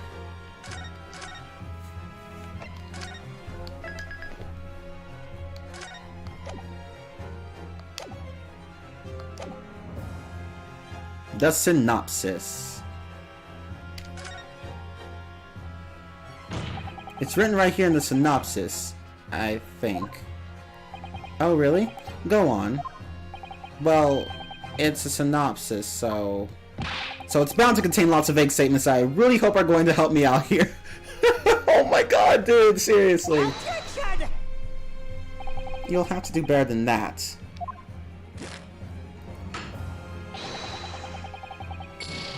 Oh shit. I shudder to think how we'll fare in the 20th century if we're led by the likes of you. Yes, yes. Ryu. What? Read properly. Thanks for the concise advice. Something that explains how the Englishwoman could have taken Kiari with no ill effects. I better reread her research paper and see if I can spot anything. Ha! You don't have any more of a clue about that English tome than I do. It's completely intractable. I concur. This report is too extensive to be considered in its entirety by the court, and we already saw this. So let's do practical applications. And fuck up again. It's written right here under practical applications, I think. Oh, really? Go on. Well, think about it. You want to know how the poison can be drunk without it taking effect? That's a practical application of, the poison's used as a drink, maybe? Objection! You'll have to do better than that. I shudder to think how we'll fare in the 20th century if we're led by the likes of you. Yes, yes. Ryu. What? Read properly. Thanks for the concise advice. Something that explains how the Englishwoman could have taken Kiari with no ill effects. I better reread her research paper and see if I can spot anything. You don't have any more of a clue about that English home than I do. It's completely unattractable. Yada yada yada. I concur. Yeah, we already saw it. Whatever. Okay, I'm gonna reload. Oh, hi, kind gamer Patrick.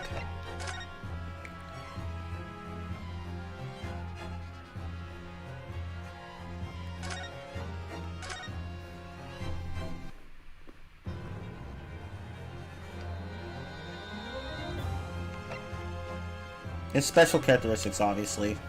Page 2. We've been hearing a lot about this curare poison, and it's left me curious about something. Oh, council? Council? Well, it sounds as though indigenous hunters have been using this poison for years and years. Oh, I see what he's about to say. To lace the heads of the arrows that they shoot at whatever prey they're hunting. So we've been led to believe, yes? And the point of hunting is to catch prey to eat. Get to the point, please. But if they were to use these laced arrows, doesn't that mean there would be traces of poison left in the prey the hunters were going to eat? Yes, good point! So surely the hunters wouldn't want to eat their prey, would they? Because then they'd be eating poison. Good gracious, Council! No, that would be madness! But I actually found the answer to that conundrum in this research paper here. Under special characteristics, it says this. The poison starts to work after entering the body through a wound. Through a wound, you say? I see, that makes sense. Yes, the mention of that particular detail seemed a little strange to me, though. But it all makes sense when you interpret what's written like this. When curare enters the body through an open wound, it has terrifying poisonous effects. However, when it enters the body via the mouth, it has no poisonous effects whatsoever. What? Miss Brett, you authored this research. You knew curare's special characteristics. And you knew that you could make a spectacle of drinking that water without any danger to yourself. You meddling little rapscallion! Well, Ryu, it turns out you're an even better lawyer than I thought you'd be. Really? Me? A lawyer? Objection! All this poison talk is fascinating, I'm sure, but I fail to see how it possibly... So, the ill-bred little puppy has a new toy to play with. Some facts he read in the book. I'm afraid knowledge doesn't suit you, little boy. It only makes you look silly. What are you trying to say? Your schoolboyish logic has a fatal flaw. Schoolboyish? Flaw? As even your brain has managed to deduce, curare is safe to ingest. It seems likely that its effects are neutralized by the acidic nature of the gastric succus. I don't know how to pronounce that.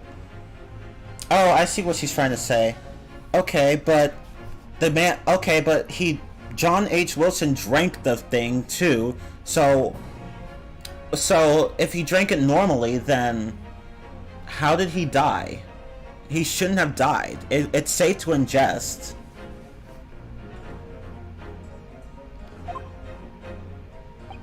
Oh, yes, well, of course. Gastric suckers? What are they? So if this lethal poison is completely harmless when drunk, the professor wouldn't have died when he swallowed it, would he? Ah! That's... right! Good gracious! That's basic science. Science that even a schoolboy should be able to understand, no? Oh, there's actually an explanation for that. Order! Order in the court! Order! The logic holds. If the lady and the professor drank the same poison, they would be affected in the same way. Are you trying to suggest... Yes, this curare poison is completely irrelevant to the case on trial. That's right. Surely even a little cockroach like you could understand something as simple as that. Oh, dang.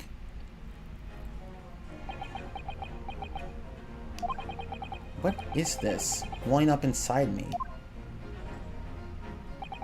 I've never felt like this before. It's a sort of conviction to break down all the discrepancies. It's so intense, almost rage-like. And more than anything else, it's an animalistic desire to take down my prey. Ooh, go cook a goose, bitch! Objection! Oh, he finally said it. Her mask. I don't think so, bitch. How dare you use that tone with me? You know very well that there is no fatal flaw here. You know exactly why, even though both you and the victim swallowed the same poison. You are alive, but Dr. Wilson is dead. Counsel, I'm sure I don't need to remind you. You must provide compelling evidence. As we now know that this poison is completely harmless when ingested, why would Dr. Wilson alone have been killed by the curare?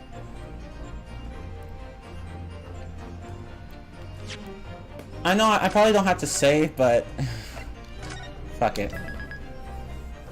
Time to be a dumbass.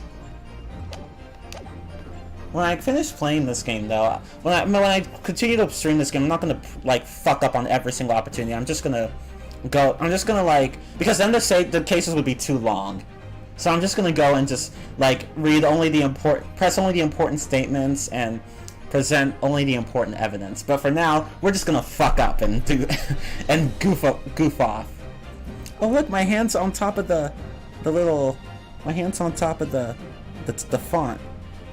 Haha. No, I'm kidding. Why would Dr. Wilson alone have been killed by the curare? Because of my university collar pin.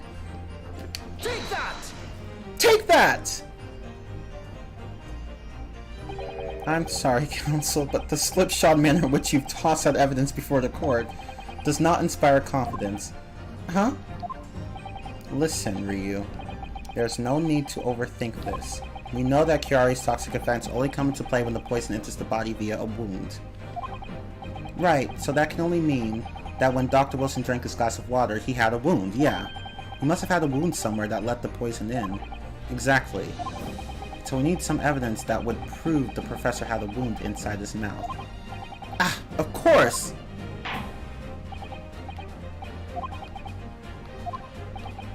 Okay, so we already read that part, so I'm just gonna skip it. Let's see. So let's look at the medical report card. Actually, we don't need to look at it. But basically, there's a part in it that says that the victim had a tooth pulled out, if you remember. A tooth pulled out, which would definitely leave a wound. So... Take that! Take that! As Ms. Brett so readily pointed out, she drank the same water as the professor. However, there was a fundamental and fatal difference between the two diners.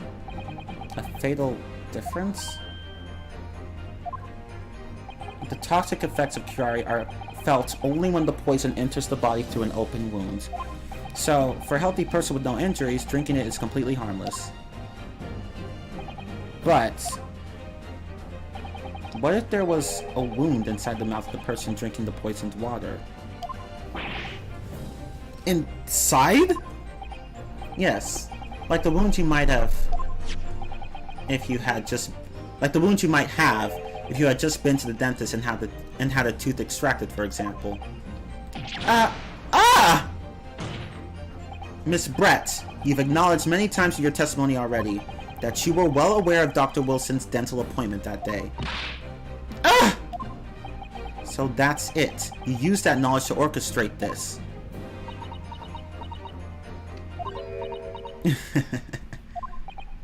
Is she laughing? I don't like to repeat myself, but honestly, I can't resist. These childish courtroom games and your half-baked arguments are all so puerile. By puerile, she means childish. What do you mean? Don't worry, little schoolboy. You'll find out soon enough. Like, seriously, why on earth? You see, when you leave out evidence lying around, you never know what might happen to it. Yeah, exactly, like, you You had it near the witness, like the murder suspect. Why would you do that? I was thinking the same thing when I first watched this. I'm like, are you guys sure you should be presenting her this evidence? No! You know, detective, you could stop this. I mean, it could just slip. Dude! Ugh, it's too late. Oh no. Oh dear, how careless of me. I'm afraid some crucial evidence may have just been tragically destroyed. No! No! What is it? What just happened? It's the English woman. She just smashed that bottle into the Supreme Court. What a terrible blunder. Officer, what are you waiting for? Collect as much of the water from that broken bottle as possible. At once! You're wasting your time. This delightful carpet under my feet here was a gift from the British Empire. I assure you, it will soak up the water beautifully. You have neither the technology nor the presence of mind to recover it.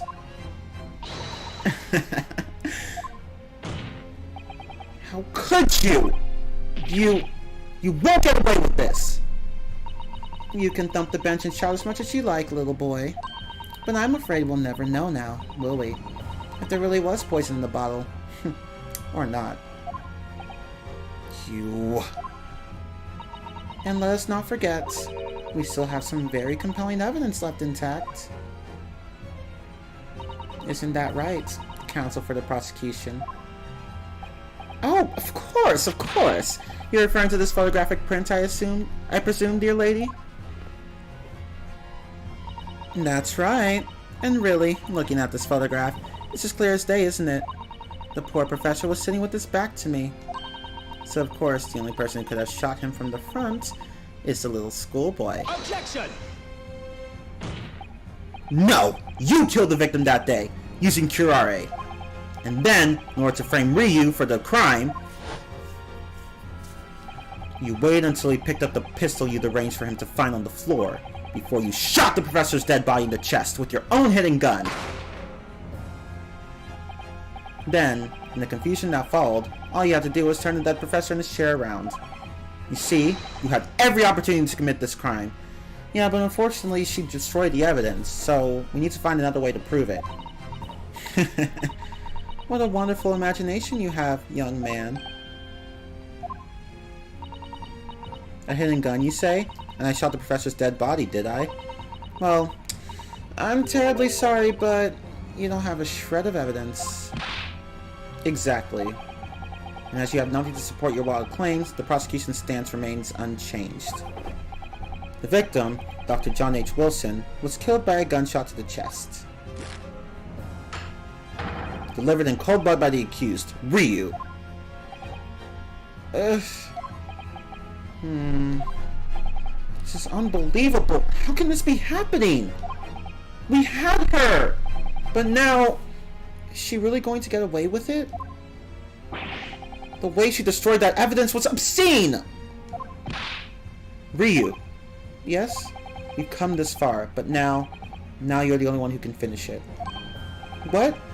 What do you mean? You've lost a vital piece of evidence, it's true. So if there are any clues left for us to use now, they must be in your head. In my head? You told me before that your powers of observation were the one thing you could really depend on.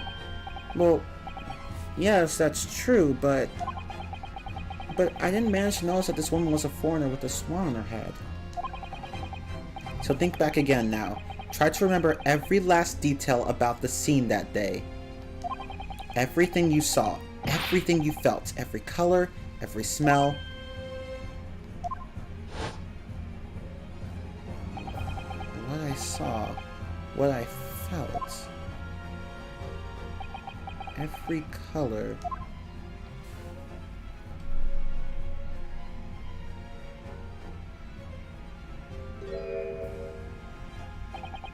Is Kazuma right? Somewhere in the vibrant memory of this same scene in my head. Could there be another clue to expose the identity of Dr. Wilson's killer? There's a clue. There's nothing. There's nothing at all. There's nothing at all. Who cares about that bloody saw? But I'm surprised Ryu noticed that. I probably don't need to save, but I don't need to say this over and over again. I'm gonna save anyway. There's nothing. I've been over it 1,000 times in my head. There can't be anything more. At least, that's what I've been telling myself. Let's not forget that a lot has changed since the start of this trial. Your memories of that day have been stirred over and over again in the last few hours. Yeah, I'm sure that a lot of the information in your head's fresh. Actually, Kazuma, I think I might have something. Thinking back over everything I saw, I think I might have uncovered another clue. You always have something up your sleeve, don't you, Ryu? Come on then, let's wipe the smug smile off that Englishwoman's face with some evidence. Alright, I can't wait. It's been niggling me for a while that something feels amiss in my memories of that day. Whatever it is could be the key to arriving at the truth about all of this. It's here somewhere. The clue that shows who Dr. Wilson's real killer must have been is... It's here somewhere. The clue that shows who Dr. Wilson's real killer must have been is... I'm gonna be stupid. I need to use the restroom though. I'll be right back.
Okay, I'm back. Let's see what happens when you fuck up. It's this fork! It's this fork! Take that! It's right here. No, wait, that's not it! Whatever is the matter with you, Council? Oh, well, something I saw that day is playing on my mind, but I can't quite put my finger on it. Well, I regret to inform you that I have no choice but to penalize you for that. Effusion. Like being here in the dock isn't penalty enough. They're your memories, Ryu. No one else can see them. Exactly. That's the problem. The answer's right in front of you. All you have to do is stretch it up. Alright, I'll keep trying. Okay, so let me go back to the options here and load my game.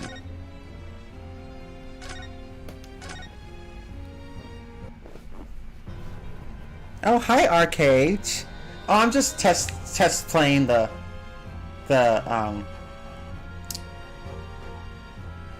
like, actually, no. Let me load the previous one. Let me load the one earlier than that, actually. I'm just playing the new Ace Attorney game. Well, it's not new, but it was just recently released, localized and released, and I pre-ordered it, so I had early access apparently. Could there be another clue to expose the identity of Dr. Wilson's killer? There's a clue. Actually, Kazuma, I think I might have something that... I think I might have something. Thinking back over everything I saw, I think I might have uncovered another clue. You always have something up your sleeve, don't you, Ryu? Come on then. Let's wipe the smug smile off that Englishwoman's face with some evidence. Alright, I can't wait. It's been niggling me for a while that something feels amiss in my memories of that day. Whatever it is could be the key to arriving at the truth about all of this. It's here somewhere. The clue that shows who Dr. Wilson's real killer must have been is...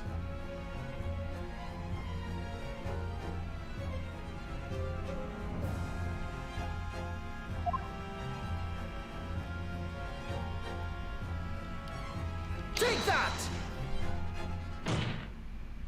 Inspector Hosonaga, answer me this. Yes? What is it? He's still miles away. Probably thinking about that bottle being smashed. As you've said a number of times now, you strive for perfection in your investigations, don't you? Absolutely! Oh, I don't watch wrestling. I'm sorry. I wouldn't be able to answer that question. The only wrestler I know, other than, say, John Cena, is the Undertaker. Those are the only two wrestlers I know about. But again, I don't watch wrestling, so.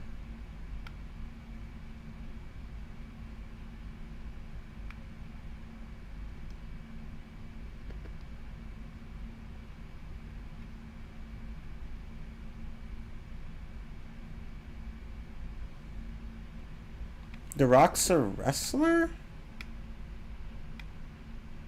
Huh. Well, either way, John Cena and The Undertaker are the only two I know. Well, Hulk Hogan as well. Him I know, I've heard of as well. I wonder, therefore, if perhaps you took anything else from the scene of the crime. Like, for instance, the plate of steak that you took to the victim's table that day. Objection! Wait a minute. Where are you going with...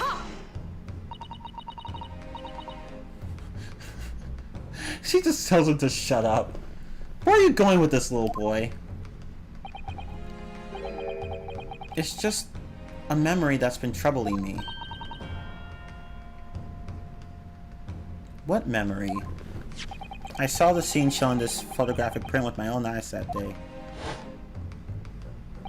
And I saw that on the wooden base of the plate that the steak was served on was a spattering of blood. What? Oh, really? And what's of it?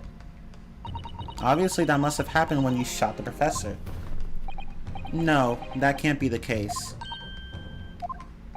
Take a good look at the photograph and the relative position of everything there. Yeah, that doesn't make any sense. Why is it there? The plate of steak is almost directly behind the victim. I'm supposed to have shot Dr. Wilson in the chest from the front. There's no way that blood from the victim could have ended up directly behind him. Yes. For blood to have made it onto the plate, it implies that the plate was between the victim and the shooter. Which means the shooter must have been sitting opposite the professor, as you were. Giselle Bratz! I beg your pardon! This is beyond ridiculous! Fabricated nonsense! Is the court seriously expected to believe something that the accused has apparently just remembered seeing? That's a good point. Hold it!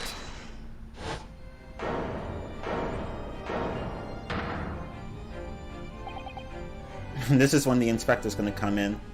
This could be the moment that my entire career in the police force has been leading to. Inspector? You mean, yeah, he has something. I figured. Yes, I took the plate, in the interests of preserving evidence from the scene of the crime.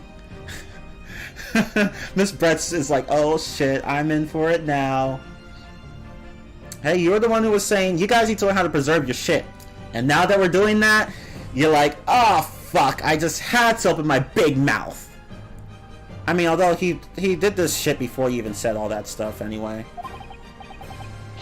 I took it, meat and all, and I don't care if they call me a crime scene thief because of it. You did what? I took the steak that you had been eating, Miss Brett. I took the steak that the sergeant had been eating. So you took both? And I did it all in the name of justice. Then we can find out for sure whether or not there's a bloodstain on Miss Brett's plate. We must examine it, now!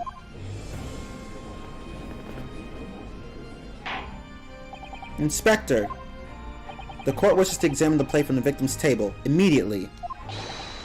Yes, sir!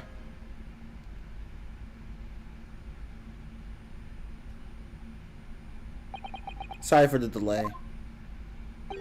Here's what you ordered. The steak. Well, what about the blood? Is there blood on it? Of course there isn't. Quickly, Inspector. The blood, man! Show the court! Of course. Examine the plate at your leisure.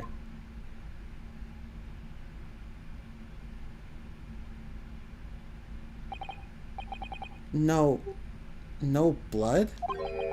No blood anywhere. But no, that's impossible! Oh, there's a reason for that, though. I know I saw it. I'm sure of it. It was right there on the table behind the professor. There was blood on the side of the plate.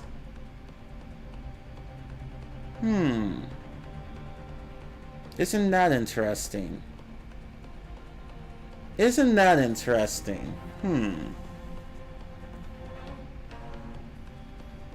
Blood on the table behind the professor.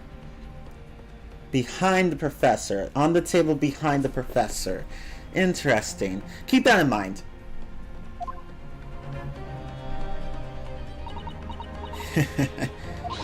What an unbecoming expression, little boy.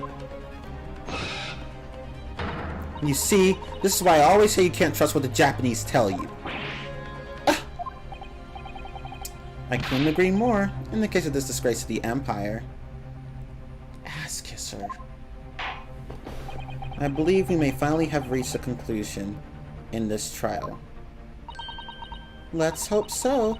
This let's pretend attempt at courtroom proceedings is painful to watch, but I do promise to do my best to forget all about it when it's over. Ha! This sorry-looking steak reveals the facts all too clearly. If the sorry-looking accused wishes to examine it again, be my guest. Plate of steak. The meal Miss Brett ordered for lunch. It was removed from the victim's table after the incident. The plate of steak has been entered into the court record. Was the plate I saw, or thought I saw, just a figment of my imagination? This is it now. I've lost. Ryu, it's not over yet. Not until the final gavel. Never stop believing in yourself. Keep looking forward, no matter what. Believe in myself. Really?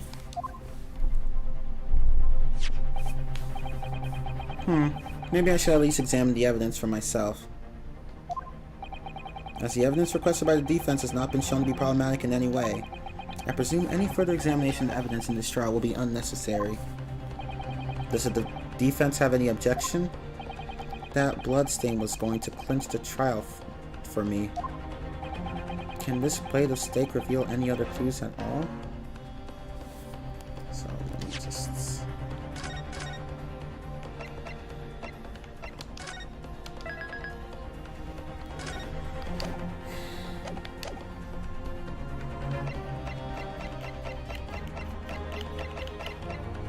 Nothing else.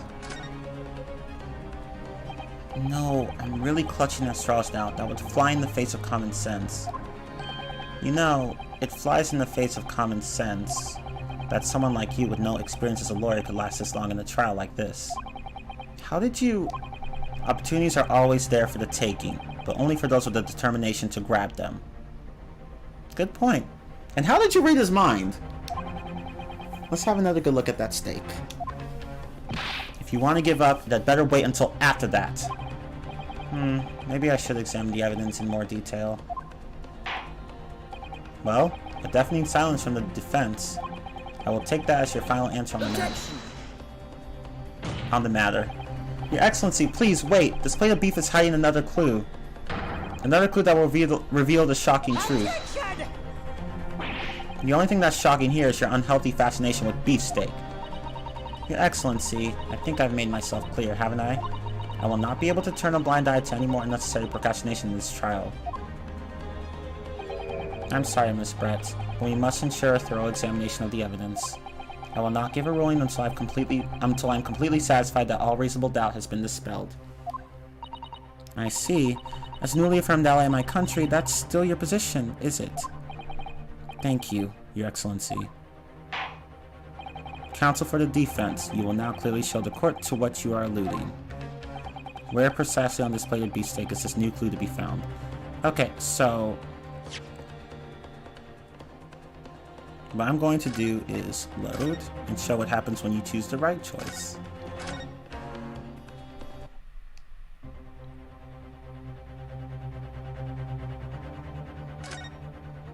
Oh, shit.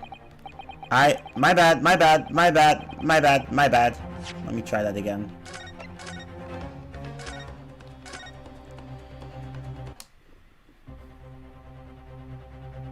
Wait, hold on.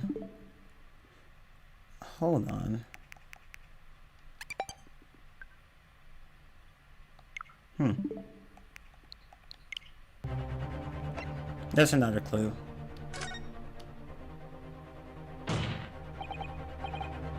Your Excellency, please wait. Well, we already read that. Objection!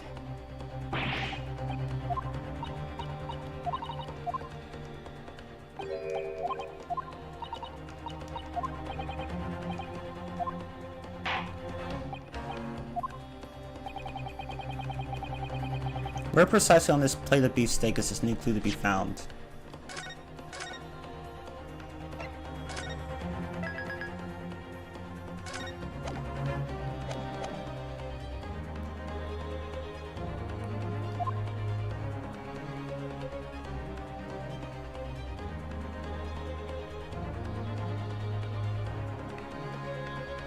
No, I'm playing. I'm just being stupid.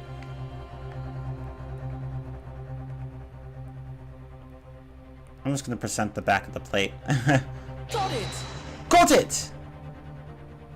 No, Counsel. I'm afraid that won't do. That was ambiguous at best. When you're asked to identify a detail like this, you must do so knowing there is a penalty for mistakes. The answer's right here in front of me, I'm sure of it. So there's only one thing to do. Turn this steak over and over until I find something to help me out of this mess. Oh, wait, what'd he say?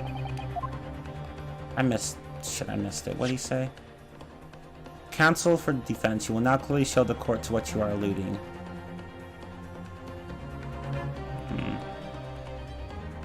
Oh wait, he already said that though. Okay, so let me go back. Oh shit. God damn it. Got it!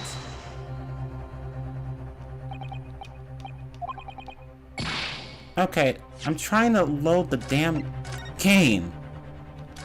Damn.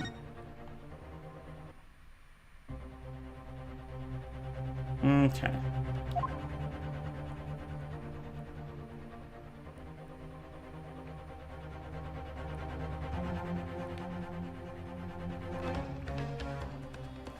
Okay,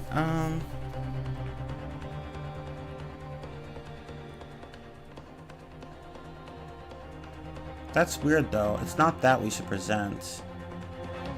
Is it not working? Got it! Okay, never mind. So, okay, okay. So it was it's the emblem? Why is it the emblem?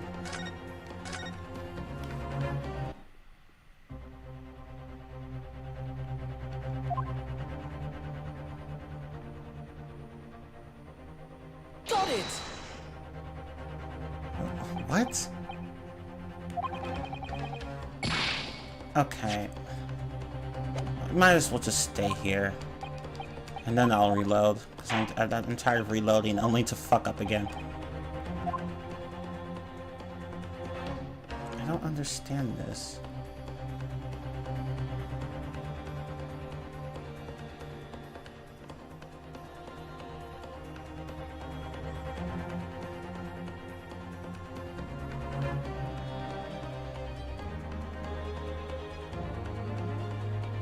It's just weird. Got it! I don't understand. What the hell they want? I don't even remember. Okay. Turn the stake over and over again.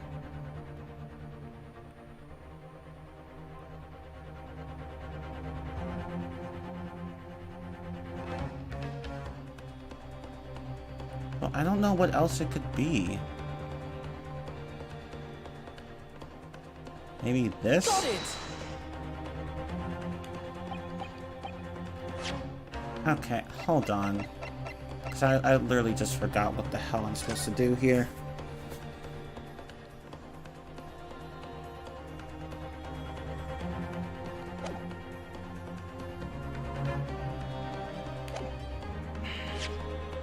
I don't understand. I don't remember what I'm supposed to do on this part.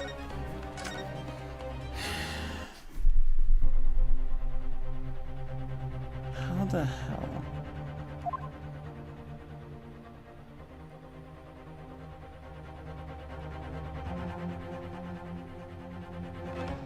I don't understand. What the hell? I don't get it. I don't understand. What?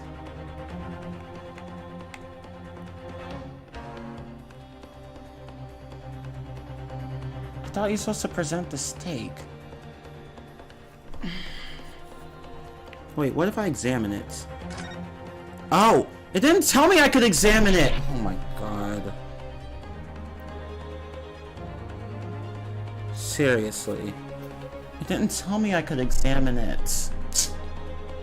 Huh? What in the world is this? I think it's a Koban coin.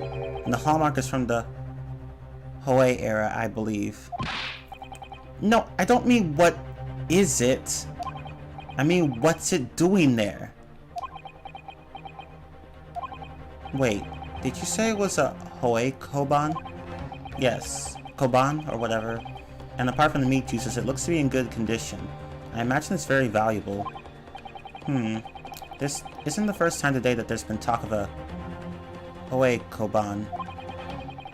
Koban or whatever.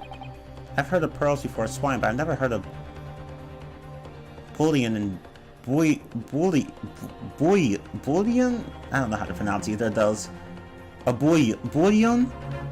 Bullion and bouillon? I don't know. Whatever. Actually, let me look that up really fast.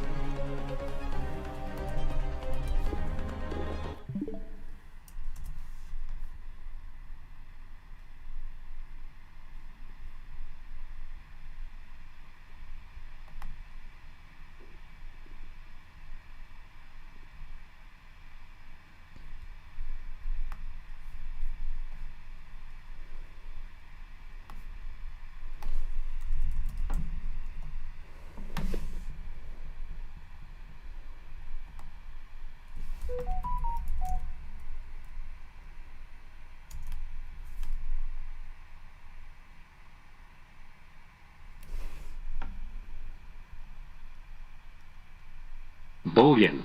Bullion. Okay. Now, what about...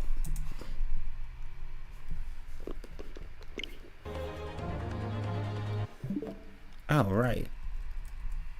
There we go. Bullion. Bullion. Bouillon. Bullion. Okay, that's what it is. Bullion and bouillon. I never heard of bullion and bouillon. So that's what he's saying. Okay. But I've heard of pearls before, it's fine, but I've never heard of bullion and bouillon. I don't think you ever will again. This is extraordinary, though. This means...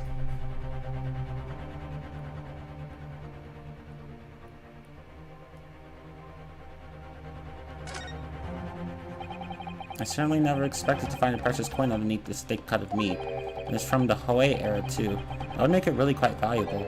It's well marinated in juices as well. Look. What, are you thinking of eating it? No, but the next time I order a steak in an expensive restaurant, one thing's for sure. My heart's going to be racing as I lift up the meat and peer underneath for a prize. I think you might have the wrong end of the stick about this, Ryu.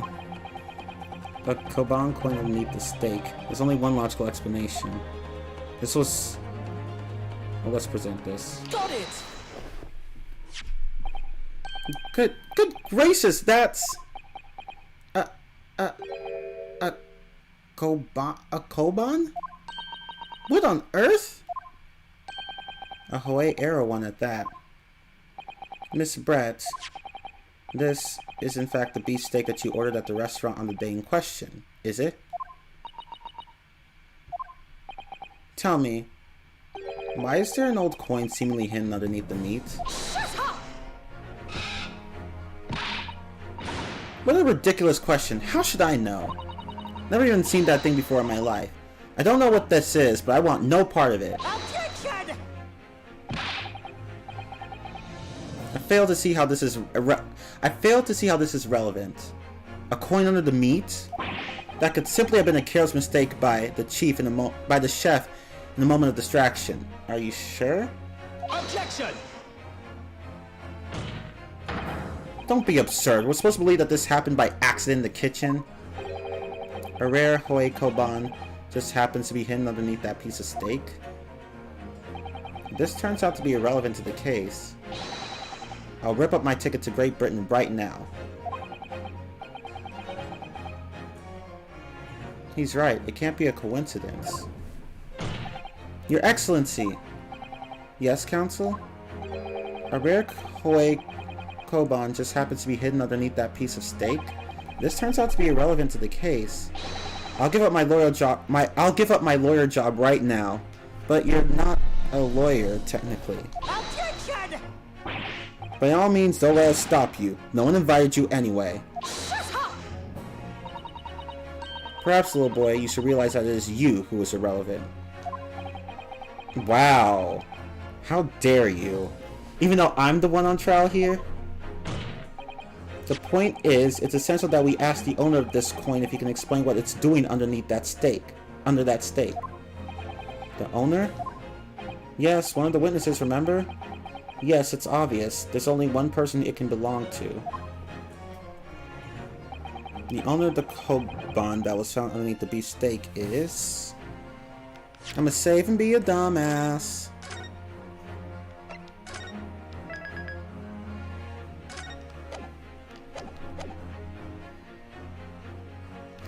Take that! Yes, just the sort of person to have a precious koban like that. No, come on, Ryu! Huh? You shocked me, Kazuma. Not as much as you shocked me. You've already heard about a koban in this case. Don't you think that perhaps it's the same one? Yes, of course. I just couldn't quite find the right name. Then consult the court record. Please. Well, seeing as you act so nicely.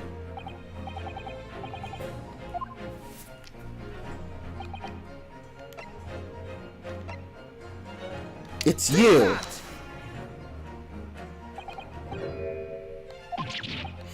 I was just wondering if it's the same thing. Yeah, it's the same thing.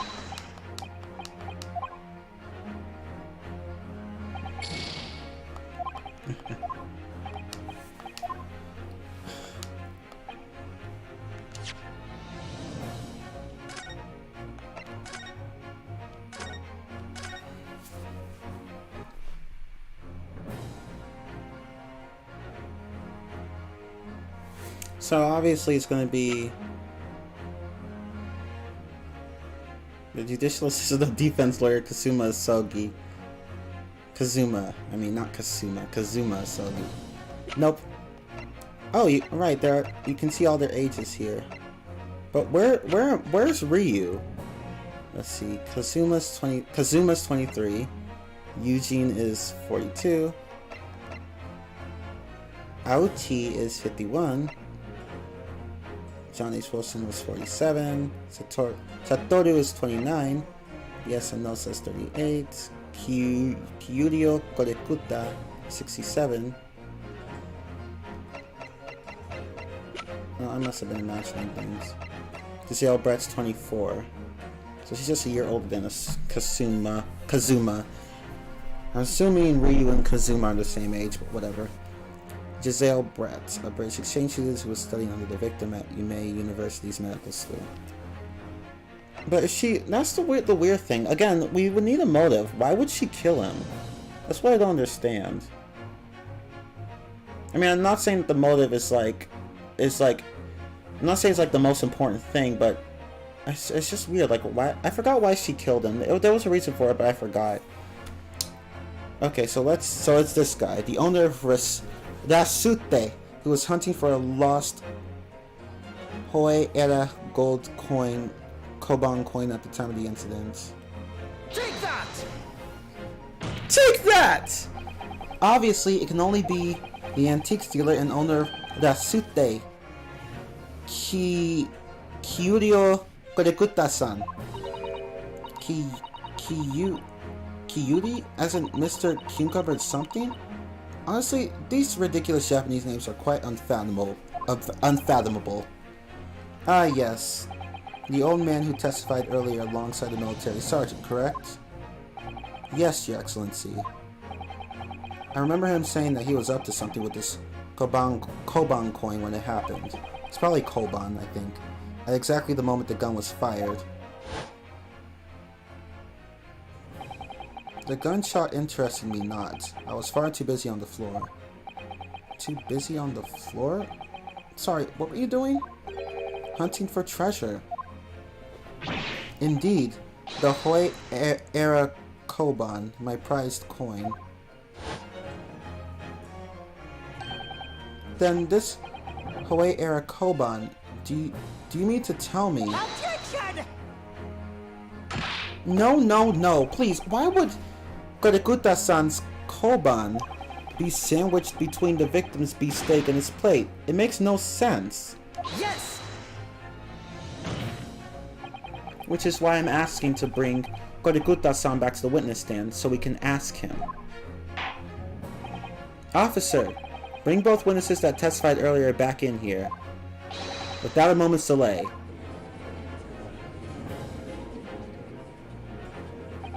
I can't believe we've come back around to that pair again. But I have a hunch, a strong hunch, that if we chase down the real significance of this Koban, we'll find that it's a key element in the case.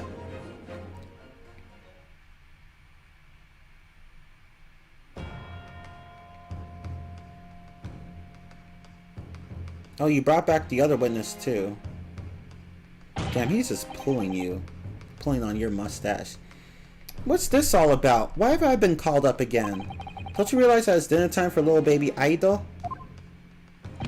When my son's belly is empty, he's fiercer than a pack of wolves. Exploited by the police, we were. Like miserable dogs forced to bear false witness.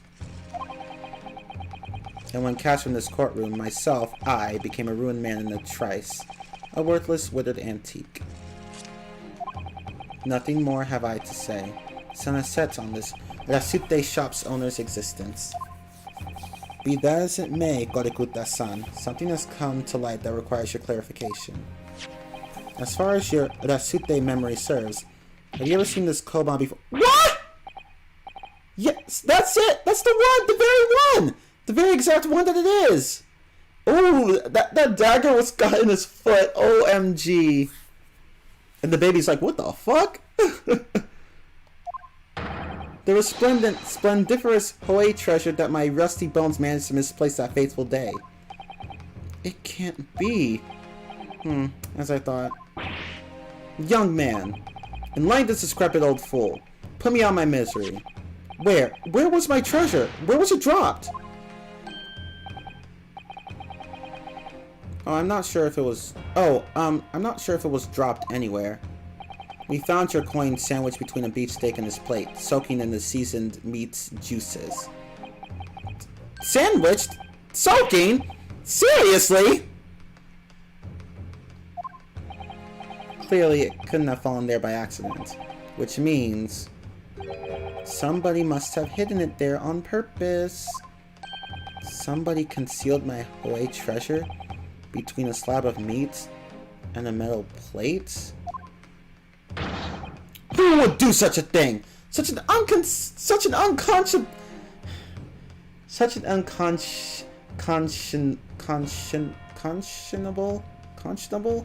unconscionable thing. There's only one person who could have done it. It's pretty obvious.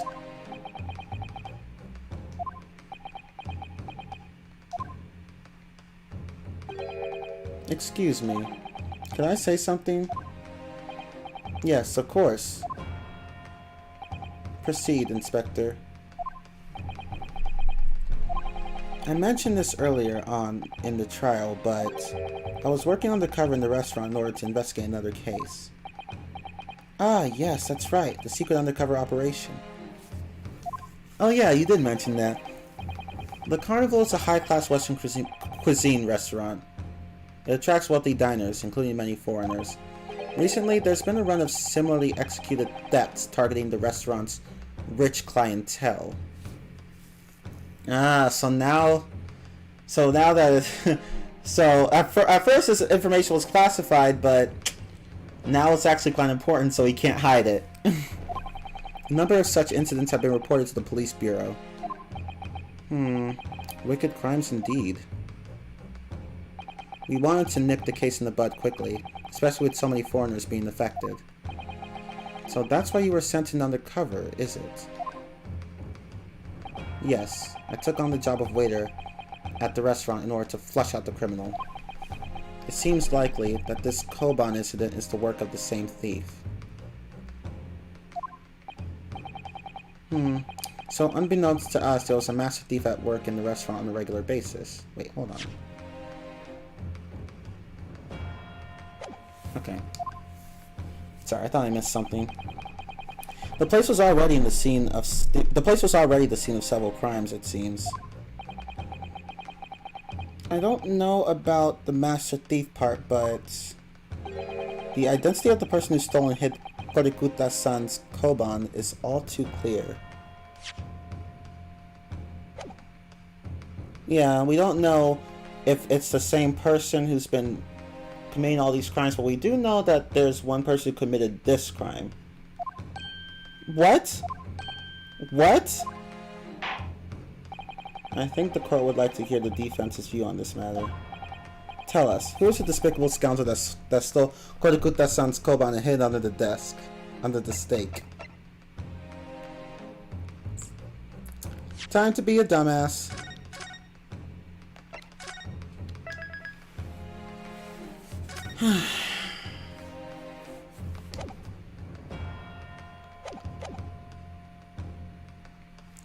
you! Take that! Yes, seems like a likely candidate for a Koban thief.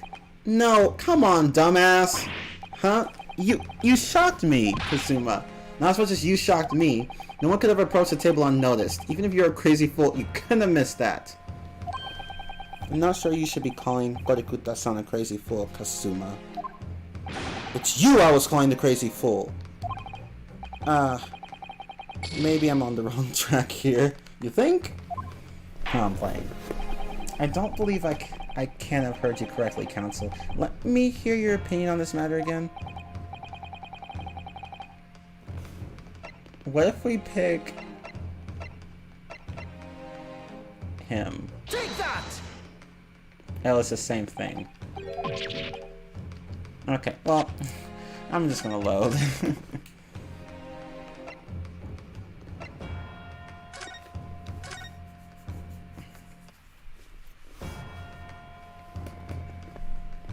It's obviously this guy.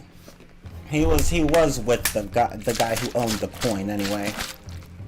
So, tell us, who is this despicable scoundrel that stole Horikuta-san's Koban and hid it under the stake? Take that! Obviously, it can only be you, Sergeant Yasunosa.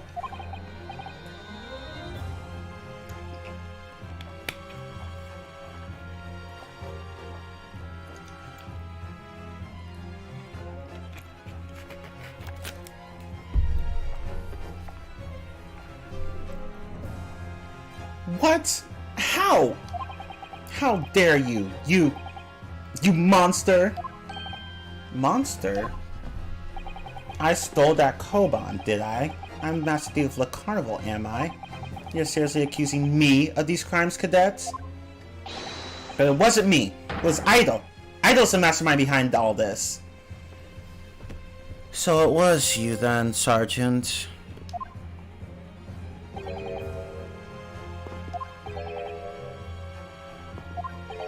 I have no words for that. You would push the blame for your crimes onto your own son, an innocent little baby? It's you who's the monster, Sergeant Nosa!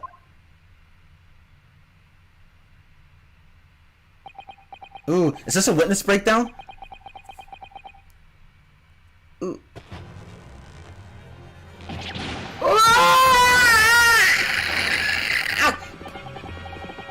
Clippity, clippity, clippity, clop.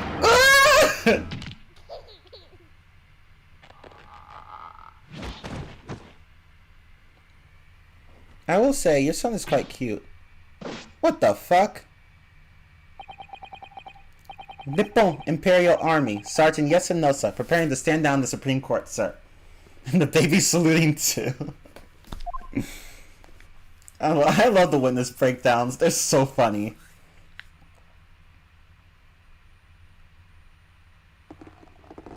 Why are you putting his head down? Do any of you know of the extraordinary low wages the Nippon Imperial Army pays those it expects to keep our country safe? I understand that the temporary increase in taxation owing to the recently ended conflicts remains in place. And I have heard it's hard for lower-ranking soldiers to make a living. Yes. All I want is to put a hot meal on the table for my son. That's why you were stealing things at the restaurant? The place is heaving with money. Every 3 days, I'd go there and do reconnaissance for a target. And I'd enjoy chopping my way through a good steak at the same time. It sounds like he doesn't bother with a knife and fork even, which is worryingly believable. And your target that day was the old man, his Koban? Yes, sir. He was an easy mark. I slipped the coin into my pocket without any trouble at all. A veritable phantom thief you are. I was all set to leave the steak I was halfway through devouring when it happened. Yes, when the professor was shot. Oh, I'm sorry. Yes, when the professor was shot. I knew that if the police conducted the search and found the coin in my pocket, I'd be finished. Aido too. Aido too. Haha. Aido too. So I hid the incriminating evidence as fast as I could. On the double. Okay, that makes sense. I slipped it under the stake, hoping that I'd be able to rendezvous with it again at a later date. Well, at least we know what happened to the coin.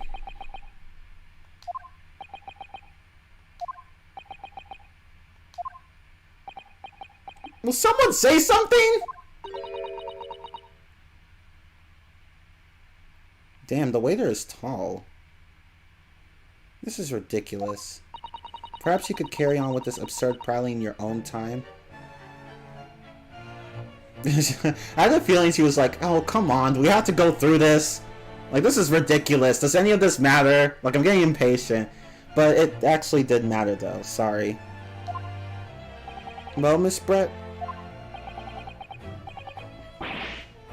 Oh, of course, dear lady, of course. How rude of us. I'm quite sure there's no need to detain you any longer at all.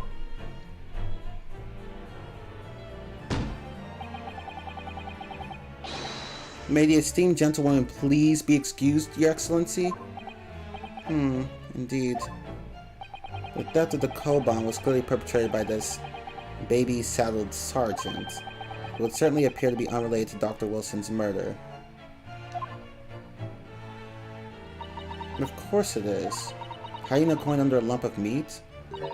The sheer nonsense of such an idea astounds me. Nonsense, is it? Well... Oof. As for picking up your steak and biting into it without using a knife and fork, it's beyond nonsense. It's pure madness. Why are you gonna insult him? Very well. Now that all questions concerning this witness's testimony have been answered, I see no further justification for detaining her. Oh my god, guys, seriously. You don't realize, like, but that doesn't explain... Isn't this the stake you found behind... You know what, I'm gonna let someone else explain it. Miss Brett, you are free to leave.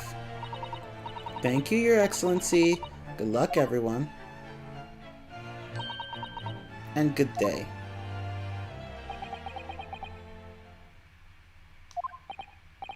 Ryu, what's the matter with you? This is no time for daydreaming. Oh, no, it's just... Something about Miss Brett's parting words there got me thinking. I can't quite work out what exactly, but something she said jarred with me.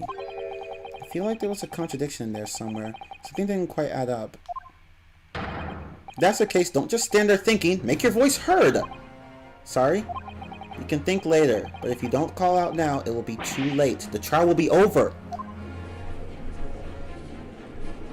Hold it! Wait, Miss Brett! What is it now? I'm afraid, just one last time, there's something I'd like to ask you. I'd like you to explain the contradiction in your parting words from just a few moments ago. What are you talking about? What contradiction? Objection!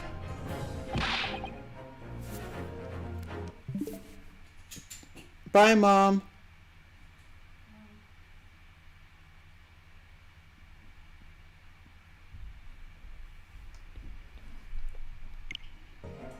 What new student nonsense is this? Well, what parting words are you talking about, Ryu?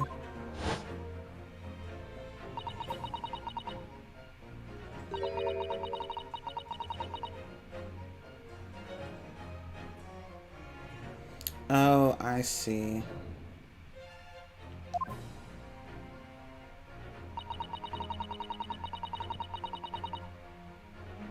Oh no, wait, that's not the contradiction.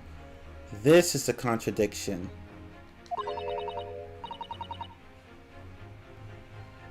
It's beyond nonsense. It's pure madness. Okay, so she's talking about the knife and the fork. That's the contradiction. Yes, I'm right. What she said there exposed an undeniable contradiction.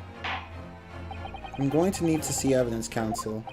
If Miss Brett's words truly are contradictory, where's the evidence to prove it? So I'm just going to save and be a dumbass, because that's how I do.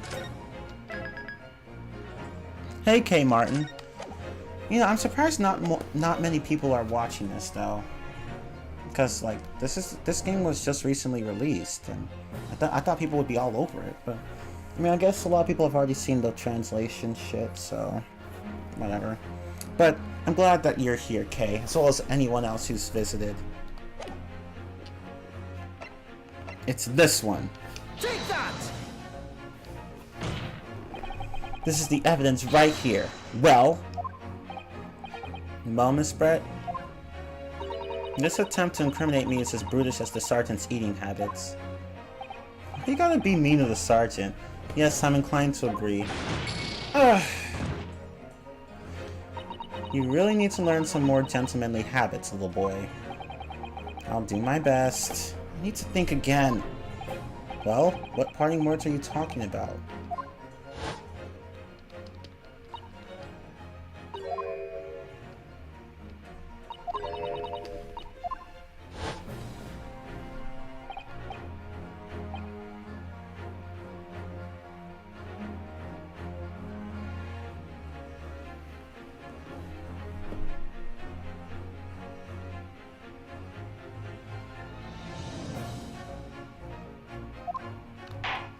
Let me just reload this.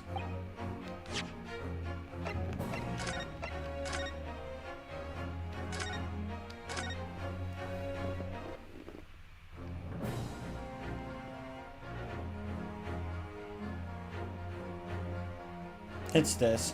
Because if you look closely, well, there's a fork right there.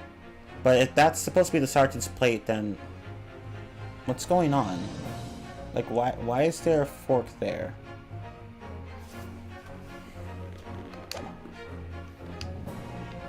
Take that! This is the evidence right here. Well, Miss Brett?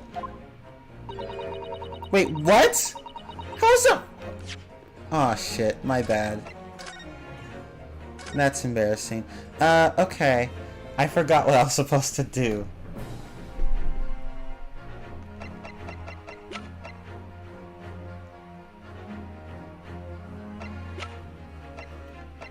Maybe it's this one? Take that! Yeah, it's this one. Wrong thing, sorry. The steak that Miss Brett had been eating before the professor was killed. Yes, go on. More accurately, Your Excellency. The steak that was on the victim's table just before the professor was killed. Now you're just splitting hairs. Not true. Doesn't something about this steak strike you as very unnatural? Unnatural? What on earth do you mean? Oh, he's talking about the bite marks. Like the steak should be would have been cut up and then eaten, but not like straight up bitten into. Unnatural? What on earth do you mean? It's extremely obvious. I'm talking about the shape of the edge where it's been eaten. I see you've noticed it too, Miss Brett. Notice what exactly, Consul? Just a few moments ago, Miss Brett claimed no Englishman could even contemplate picking up a steak and biting into it without using a knife and a fork. Of course she did. She's a refined English gentlewoman herself. Then take a good look at the steak, in particular the edge where it's been eaten. As you can see, there are clearly defined barbaric teeth marks there. Oh! Ah! Looks like Miss Brett has realized something. So, if the witness, as she claims, wouldn't contemplate eating anything without using a knife and fork, then it's not her plate. Well, no, I'm sorry, that's not the issue here.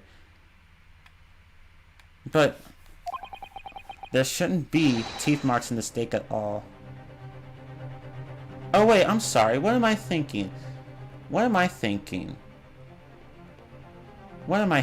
sorry, my thinking's all wrong here. I'm sorry, I misremember this case. So, we don't really know for sure that this is the sergeant's plate yet. We just assumed that it was Miss Brett's plate. Why did I think that at this point it should be obvious when it really... See, I'm sorry, my thinking's off. I think it's just so off. It's been mostly fine up until this point, though. Damn. Yeah, so we haven't established that this isn't her steak. My bad. Yeah, there shouldn't be teeth marks in the steak at all. But what is your actual point? Perhaps the delightful Miss Brett was ravenously hungry.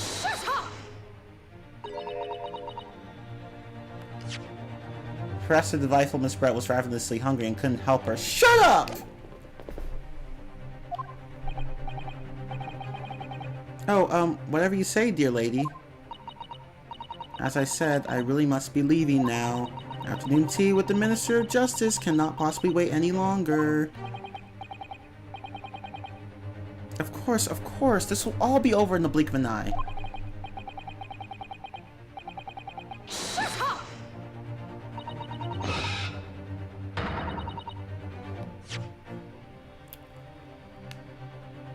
Rest assured, I'm about to put this rookie in his place. Just leave everything to shut up! I've heard enough, you irritating little spectacled samurai relic. Of course. Dear lady! What's the matter, Miss Brett? Have we ruffled your feathers? Literally? Clearly, the witness knows what this means. She's realized the catastrophic implications these teeth marks in the steak have for her. Yeah, exactly. It's not her fucking plate. So if it's not her plate, then it can only be one other person's plate. Ryu, do you know where you're going with this? Yes, now at last, it's all coming together. It's all come together. The mysterious teeth marks in a steak that had allegedly been eaten with cutlery. The reason why the bloodstain I know I saw somehow seems to have disappeared. Exactly, it's not her plate, it's the sergeant's plate. And most importantly, the evidence that proves once and for all who shot Dr. Wilson that day. I accept that these teeth marks in the steak are a little unnatural, as you put it, Counsel. But what exactly are you suggesting that tells us? Everything, Your Excellency. Everything? Yes, I believe that these barbaric teeth marks in the steak here amount to conclusive evidence in this case. Evidence that will prove beyond any doubt who shot Dr. Wilson. Conclusive evidence? How many times have I heard that today? You wouldn't know the meaning of the phrase, typical Japanese empty threats. How can you be so sure? Oh, it's quite simple. If you really had such conclusive evidence, you would have presented it to the court long ago. Actually, the evidence I'm talking about hasn't been brought before the court yet. Hasn't been? What? But just because it hasn't been shown yet, doesn't mean that the evidence does not exist. Exactly. That's what I was thinking. Objection! This is absurd. The trial has run several hours already. You say there's evidence yet to be brought forward? There can't be. I don't believe you have it. Objection! I don't, but there is someone who does have it. Someone in this very courtroom. And if that person is willing to submit the piece of evidence I'm referring to, it will solve every remaining mystery about this case. Very well. I have a feeling this will be my last request of the defense in this trial. Who possesses the conclusive evidence that will reveal the truth about this whole affair? Okay, I know who it is, but let's fuck up.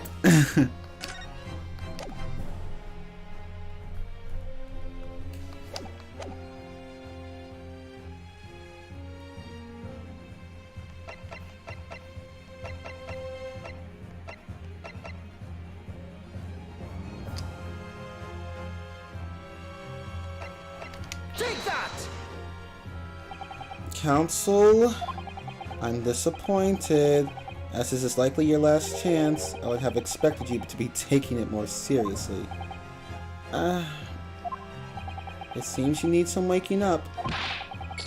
Perhaps a penalty will help focus your mind, dumbass. Now we've come this far, there's nothing more to say. There's one person in particular who's provided us with various pieces of evidence already. You have plenty of clues that point to the right answer. The detective, obviously. This is the last act in this trial. And you have center stage, Ryu.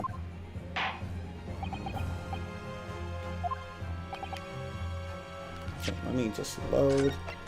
And this is the last question we'll be asking.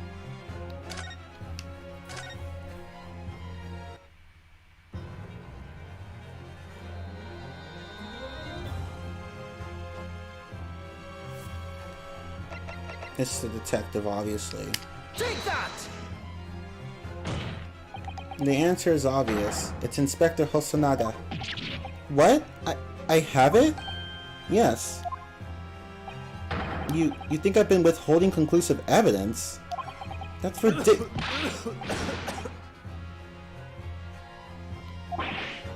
No, I'm not saying that! Everyone's attention has been focused on this steak with the teeth marks. Yes. Now, earlier this afternoon, Sergeant Nosa told the court the following. I'd enjoyed chomping my way through a good steak. And as well as admitting to stealing Korikuta-san's coin, he told us that he slipped it under the steak.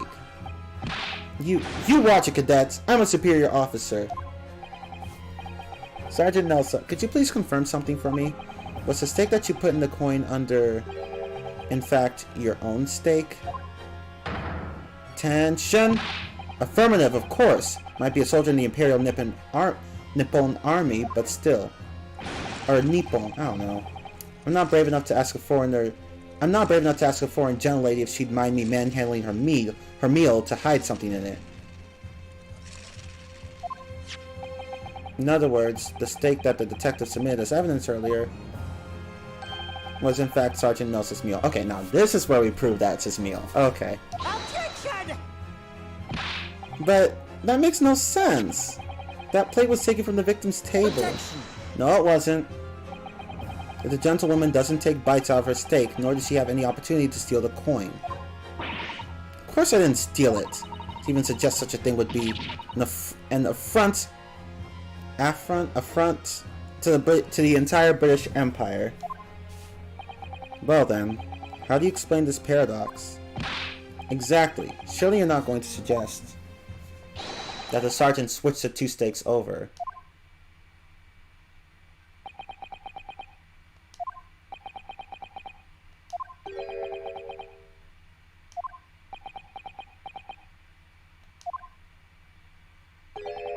You did switch the plates? Yeah, exactly. He switched the plates. Well, after it happened, when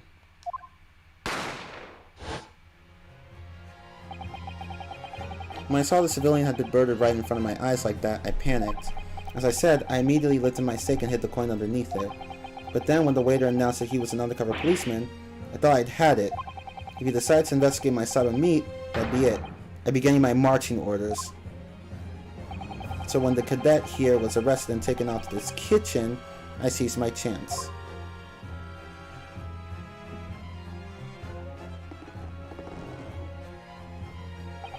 With military precision and timing, I switched my steak with the one on the foreign lady's table. What? You can't have... I never saw you do such a thing! It was called Operation Lightning Bolt. There was no time for strategic planning. It was do or die, I tell you. So yes, I did what had to be done. Unbelievable! However, fear not, Prosecutor-san. What now? I swore on the brass buttons of my uniform. That is all I did, sir. All you did? That's plenty, Sergeant! Yes! So, if Sergeant Nosa switched the plates over, it means he took Miss Brett's steak and the plate it was on back to his own table. Yes, that follows. Inspector Hosonaga. Yes? Earlier in this trial, you told the court this. You said that you had not only taken Miss Brett's steak after the incident, but also the sergeant's. Yeah, you took both, didn't you? That to preserve evidence, you had taken both. So she's getting really nervous now, and she's biting into her mask and stretching it. That's correct. But wait, something the sergeant said earlier. He said, I would never ask a gentle lady if she'd mind me manhandling her meal. Why are you calling her a gentle lady after she insulted you, Sergeant? Like, why? But, whatever. Then please present it to the court now. The plate that was actually on the victim's table at the precise moment he was shot. Shut up! What can that possibly tell us now? I mean, a cold slap of tough meat? You can't have the slightest bearing on the case. Objection! No, you're not wriggling your way out of it. You're not wriggling your way out of it this time, lady. I beg your pardon? Surely you're not that forgetful. Surely you remember the reason why the steak pan promises to prove such a problem for you? No? You're the ones who decided it was a problem, not me. The reason the defense asked to see that plate was to confirm something the defendant remembers seeing. Thinks he remembers. I'm quite sure what I saw, Miss Rat. On the side of the plate that was on the table directly behind Dr. Wilson, there was a clear spattering of blood from the gunshot wound to the victim's chest. I believe the defendant's memory serves him well. And now we have the evidence to prove it. The plate you were eating from, Miss Brett. Let us not prolong this any further. Inspector, you will show the evidence to the court. Present the beefsteak and plate that was originally on the victim's table at the time of the incident.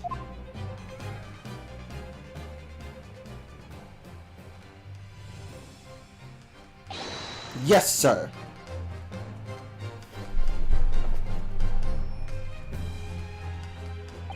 Sorry for keeping you. Here's the other steak and its plate.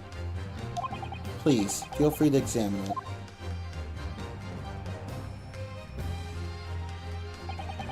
The blood stain. It's clearly visible. Look! Yes! Yeah, and see, the steak's actually the edges of the steak, the edge where the steak had been eaten is actually neatly cut. It's just a bunch of bite marks. Now this makes everything clear. The blood you can see on the side of the plate shows that at the moment the victim was shot, he was facing the table with his back to me. In other words, it's impossible for Naruhodo-san to have shot the victim. It can't be. In fact, there's only one person who could possibly have shot Dr. Wilson from the front. I'm sure everyone knows by now who that person is.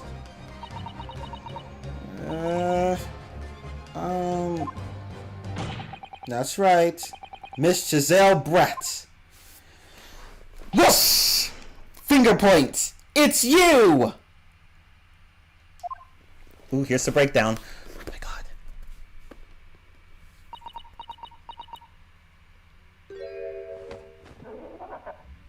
Uh-oh. Uh-oh. Outdone? By a Japanese? Me? By a Japanese schoolboy? No. No. No.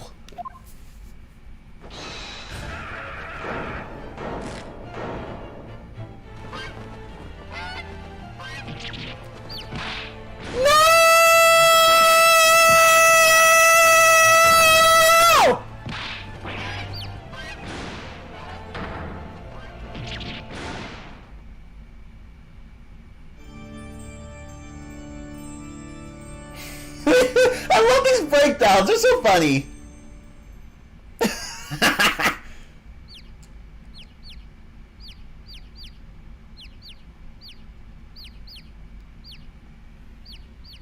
They're just like, what the fuck? Please excuse my little outburst. I briefly lost my composure. Most unbecoming behavior for an English gentlewoman. Forgive me. Well, Miss Brett, I think it's time you told the court what actually happened that day. The truth, this time. Gladly, Your Excellency.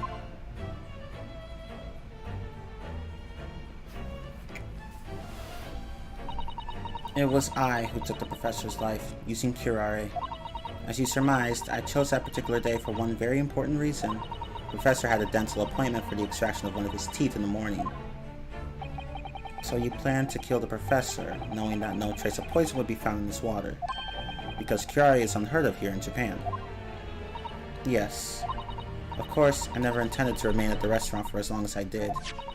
I only needed to see the professor take one tiny sip of his water and it would all be over. I would place the steak I had ordered in front of him to make it appear as though he had been dining alone, and leave immediately. However, before any of that happened, there was an unexpected visitor at the professor's table. That would be me, I suppose. Yes, you. Who else? Such a trifling matter, but the fact that you decided to come over and greet the professor meant that I had lost my chance to slip away unnoticed. In due course, the professor took a sip of his water and was paralyzed. I made sure he was sitting in his chair such that he wouldn't fall. There was no going back at that point, so I concocted a plan on the spur of the moment. A plan to pin Dr. Wilson's murder on this innocent man. I happened to know that the professor always carried a gun. I decided to use that fact to my advantage. I had the ball of curare in my handbag, and my own pistol concealed under my skirt. See, so you could hide it in your dress. So, I mean, could have hidden it in your dress. Or could have, or whatever, both. Under your skirt. Another typo, I see. So I was right. There were two guns. Yes. And then I finished my coffee and got up to leave. That's when I noticed the professor's gun, which you had presumably placed on the floor. A place where you were sure that I would notice it.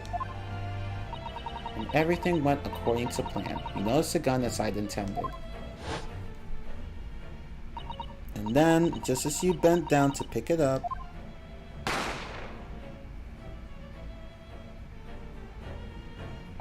that's when you shot the professor with your own gun. Even though at that point, he was already dead. Naturally, the gunshot caused a commotion, at which point the waiter appeared. Obviously, I assumed Naruhodo-san was the culprit and apprehended him. I took him to the pantry that adjoins the kitchen and locked him inside. And that's when I took the opportunity to turn the professor in his chair around. Because, of course, he needed to make it look like the defendant had shot Dr. Wilson from where he picked up the gun.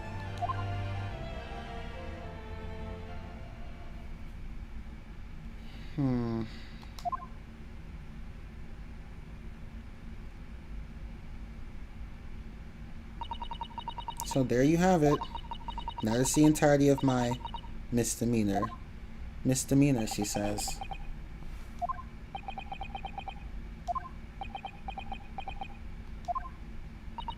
Your Excellency.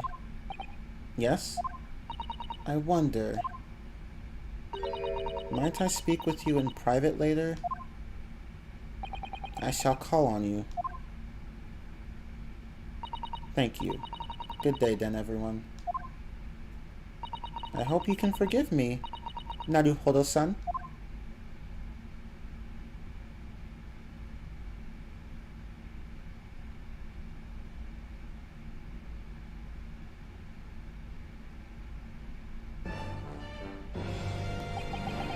It would seem this trial has finally run its course. I presume the prosecution is in agreement. This can't be!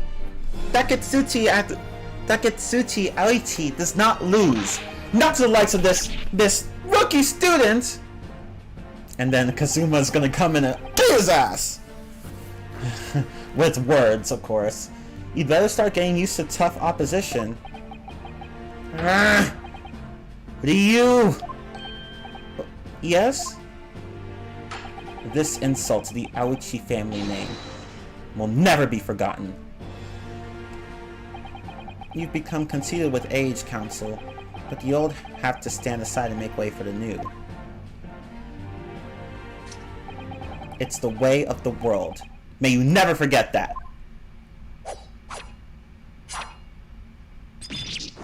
Oh shit! His hair got cut! Ryu moved out of the way too. He was like, oh, whoop.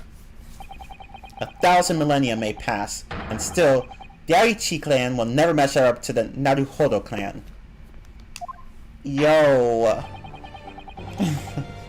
He shut you up. This trial in the Supreme Court of Japan will, I believe, go down in history as the start of a new chapter in our country's judicial system. Despite being summoned as the accused, you, Ryu, presented an excellent case. I thank you, Your Excellency. The use of evidence and deduction to unravel the truth is a modern methodology. After all, it has only been a few short decades since our country opened its doors to the wider world. But the Western ideas of science are rapidly gaining acceptance here. I feel sure that science will soon bring new methods of investigation and new procedures of justice. A new future of law awaits. But what it will look like, I cannot even begin to imagine. That is, for the young to pursue. Kazuma Asogi. Yes? After this trial, you are set to embark on a journey of discovery to the illustrious British Empire. Learn all you can, absorb everything of the wider world that you are able to. And do not forget to fulfill the mission imposed upon you. I understand, Your Excellency. What was that about? Why do you look so grave all of a sudden? Ah, never mind. As for you, Ryu... Oh, yes?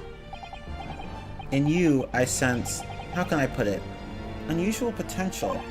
I very much look forward to seeing how you carry that onwards. Thank you, Your Excellency. Hey! Now he's on the witness stand. Gonna get his not guilty verdict! It's time to deliver the final verdict. I hereby find the defendant, Ryu, not guilty.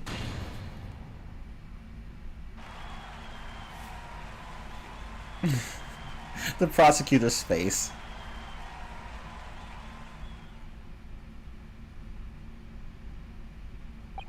This court is now adjourned. Boom!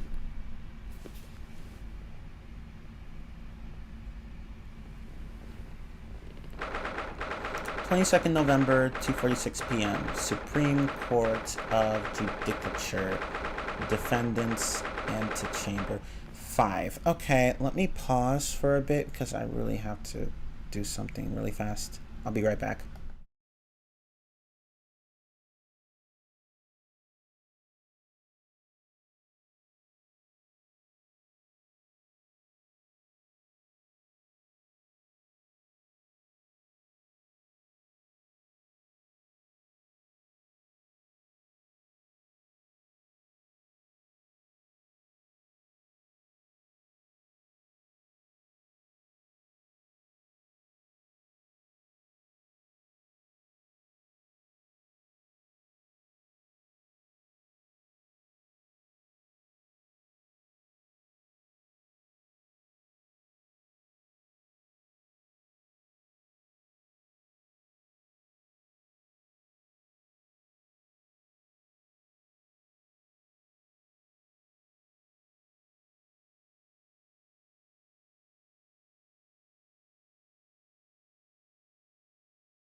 Sorry.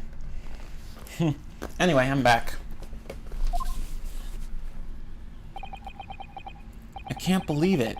I can't believe what's happened. I made it. I defended myself and made it through that horrendous trial.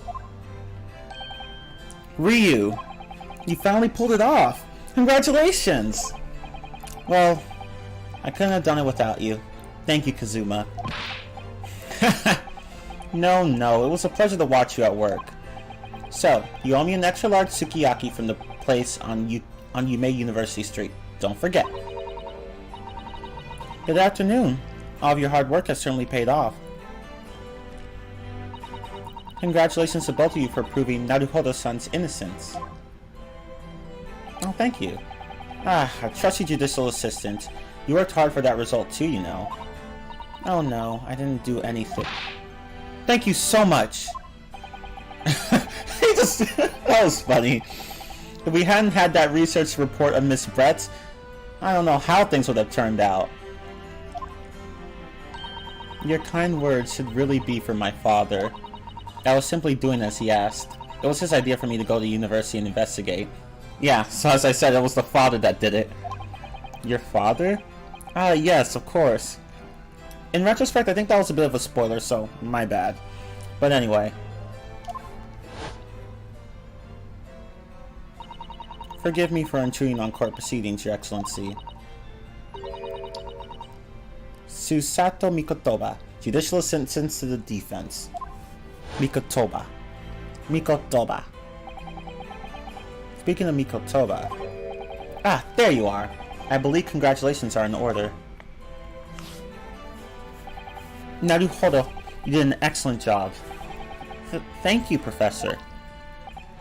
Oh no, it is I who should be thanking you. After all, your efforts exposed a true criminal that took the life of my good friend. Good friend? Oh yes, you mentioned that before. It was you who actually invited Dr. Wilson to Yume University, wasn't it? Yes, that's right. Professor Mikotoba studied overseas himself. He went to study forensic medicine in Great Britain. Presumably that's when you met Dr. Wilson? Exactly. In those days, we worked together in the same hospital. Oh, you worked together? I've never heard you mention that before. Well, it was a long time ago now. Besides, it's your turn, Asogi. Great Britain is a magnificent country. It leads the world. In science, medicine, engineering, culture, and of course, in law. Watch and learn, my boy. See what's happening in the world's largest melting pot. I will. I'll learn all that I can. I swear on this, the spirit of the Asogi clan. You're not taking that sword to Great Britain, are you? Of course I am. A Japanese man's katana is his soul. This blade shows me where I need to go.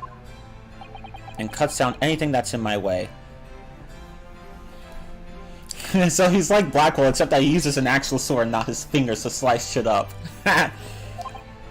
Yes, I've definitely seen how sharp it is already with my own eyes. Imagine him and Blackwell facing off in court. Oh, now that would be interesting. It's like, you use fingers to slice? Bitch, I got a sword. Let's see how you do against that. Yes, I've definitely seen how sharp it is already with my own eyes. That reminds me, what's happened to the woman? Yeah, what's happened to her? To Giselle Brett, I mean. After all, she's guilty of murder. Ah, yes, her. It's not easy to tell you this, but... What do you mean? Surely she's going to face trial herself now. She's a true culprit, after all. She will be leaving Japan in the very near future. For Shanghai. Oh, what? Shanghai?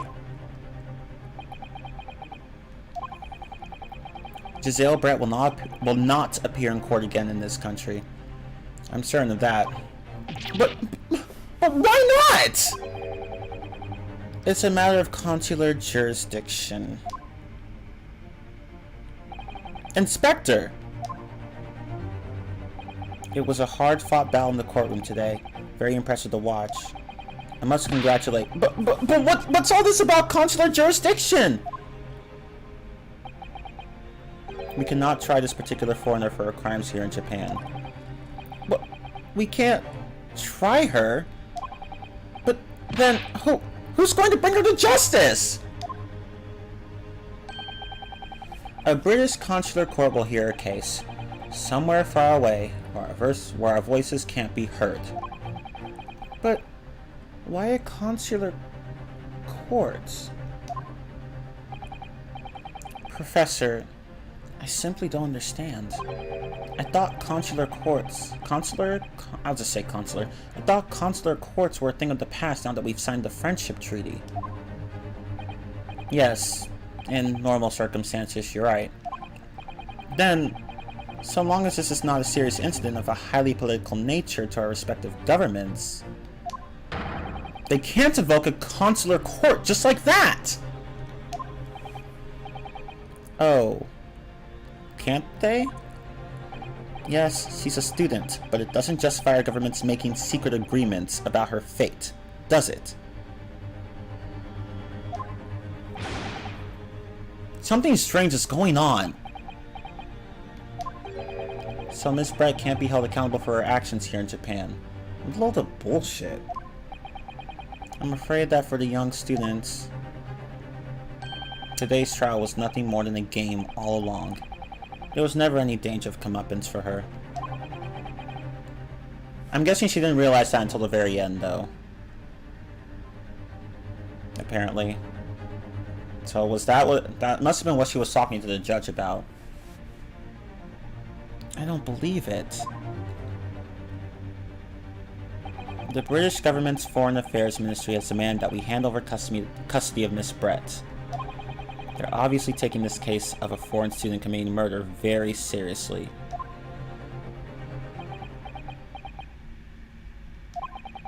But it's all going to change from now on. We can make it change. This is a time of great turmoil. This new era heralded by the start of the 20th century. One day, I have no doubt, that woman will receive the judgment she deserves. Yes, change is coming, and we're the ones driving it. Well, I think that's enough seriousness for now. This evening calls for a celebratory drink. But, Professor... You're right. This is no time for gloomy faces. We should be celebrating Ryu's not guilty verdict. I'm sorry, we should be celebrating Ryu's not guilty verdict. Let's start having some fun. In that case, might I suggest Le Carnival? As a head waiter, I should be delighted to provide you with ample food and drink. You're a detective, Hosonaga-san, aren't you? Let's not worry about details for now. To Le Carnival! Will you accompany us, Professor? Of course! Le Carnival's food is second to none. I shall go and attend to the paperwork for Naruhodo-san's release. Oh, yes. Thank you.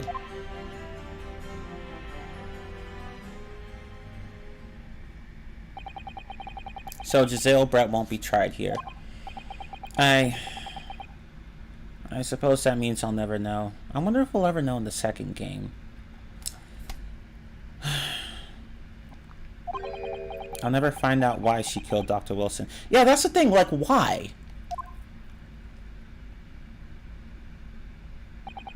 Kazuma. Yes, Ryu? I just wanted to say thanks again, and that's all. You really saved my skin today.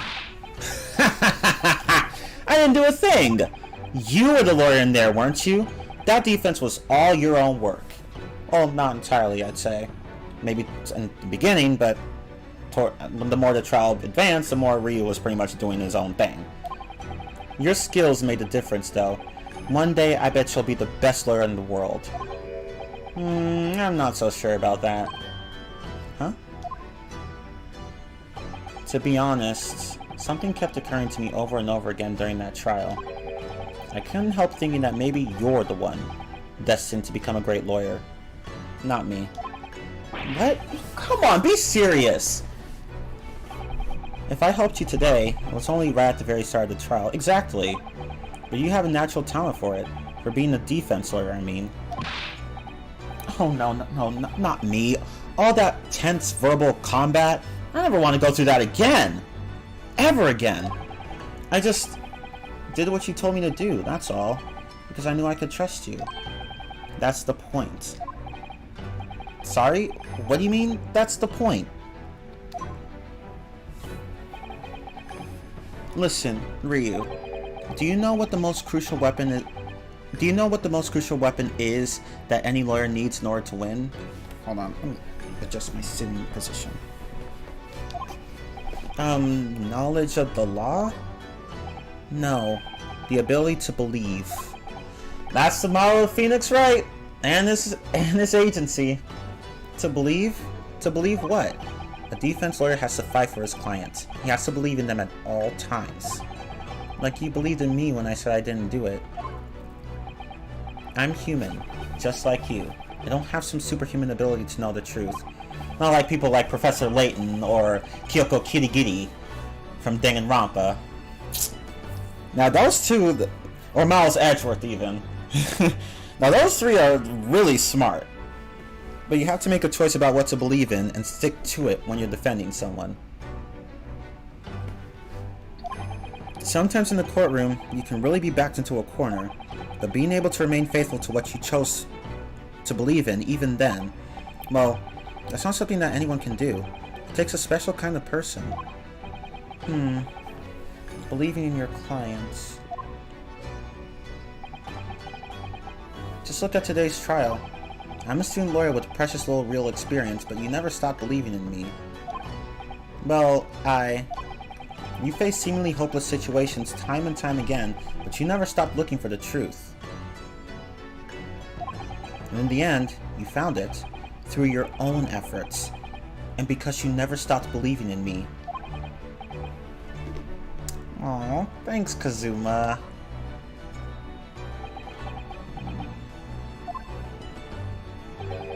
There's something I want to ask you, actually, Ryu. Well, it's a favor, really. Something very important to me. It sounds serious. What is... Ah! You're still here, aren't you? Oh! Inspector! I've arranged some rickshaws for us. Let's go. Thank you. We'll be right there. Let's pick up this conversation again later. We should be celebrating right now. Your first court victory. And your study to tour Great Britain, don't forget! Ah, yes, that too. He's more concerned about his friend than his trip. That's how you know he's a true friend. So my very first trial came to an end. Kazuma. Professor Mikotoba. Susato-san, who acted as my assistant. Inspector Hosonaga, who didn't really play much of a part, but still... Oh, shit. Oh, shit. He's just like, what the fuck? I was like, what do you mean I didn't play a part? And I'm thinking the same thing. I'm like, Ryu, are you sure? I mean, he was pretty significant during this trial. It was because of the help. I'm sorry, that was funny. It was because of the help and support of all these people that I managed to get through that trial. I love Ace Attorney humor so much. But more importantly, Kazuma hadn't yet managed to ask his favor of me. Little did I realize just how much it would change my life.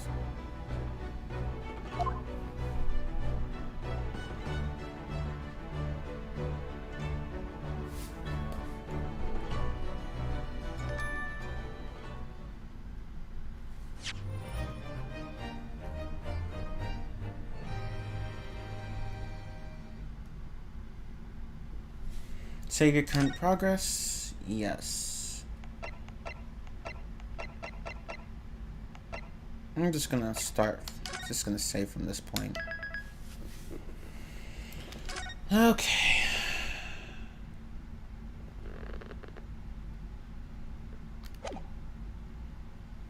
So now we can do.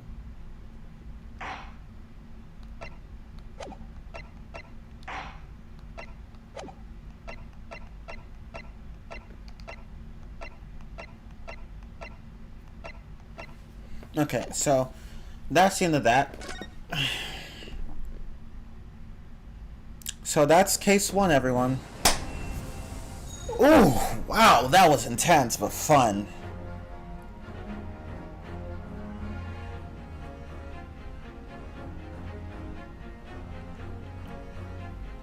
That was fun. It was fun seeing all the different options and all the different fuck-ups. But anyway, that's that. So, it's going to be a while before I even come to this game, honestly. But I was happy to have done case 1. I would like to continue this game, but I had to play through it first. Although I guess I could always use a walkthrough. I'm sure there are walkthroughs out there. Or maybe there aren't. Probably not, because again, this game was just released. What I'm gonna do at this point, I'm not gonna. This is a test stream, but in the end, I'm gonna later rename this video to like part 2, and the other one, for the one that I did yesterday, part 1. I'll rename those streams because there's no point in starting the first case over. Since I pretty much already knew what to do most of the time. There was one time where I fucked up, but it took me like what 3 or so tries to realize. Oh wait, I was supposed to lift the meat up. I was supposed to examine the meat. I didn't know that. The game didn't show me, hey, press this button to examine. Like it didn't show that option on the bottom right. I don't know, but I mean, I still technically didn't waste all my penalties. The other times I messed up. Well, those weren't really mess ups. I just did that on purpose to show what would happen if you fucked up at a certain time. But yeah, that was the one time where I actually did fuck up. But anyway, yeah, I am loving this game so far on the Switch, and I noticed a few differences regarding the fan translation and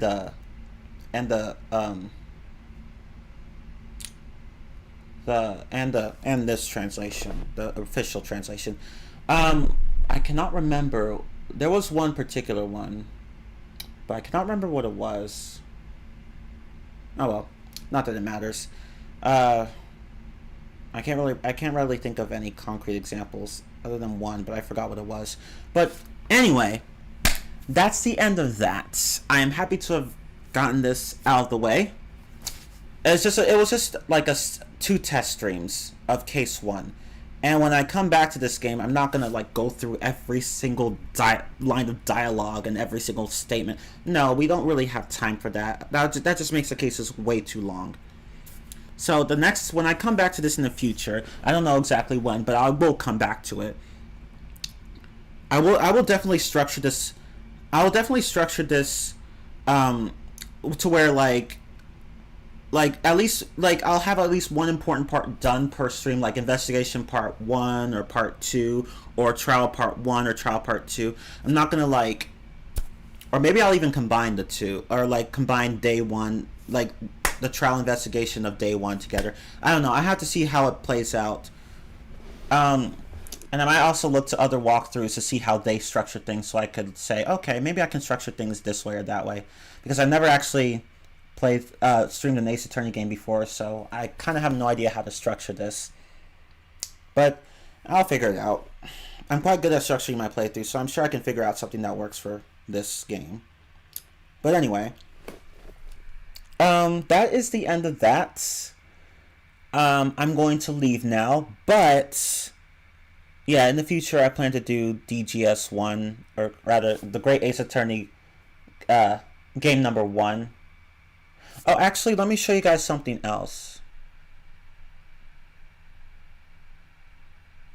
Oh, wait, no. I already showed you last stream. I already showed you that both games are included on this game. Might as well show you again, actually. That's fine. I'll show you really fast. and no one's apparently watching, but that's okay. It's pretty late, at least where I live, and I mean, people already know about this game, so anyway.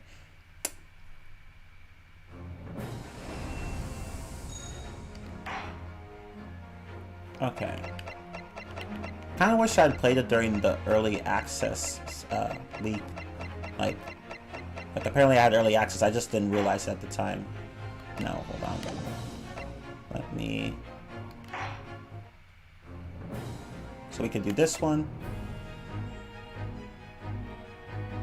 So apparently there's a mystery that spans both games. So this is the first game, The Great Ace Attorney Chronicles. And this is the second game, The Great Ace Attorney 2, Resolve. Oh, The Great Ace Attorney Adventures, I'm sorry. That's the first one, The Great Ace Attorney Adventures, and then the second one, The Great Ace Attorney 2, Resolve.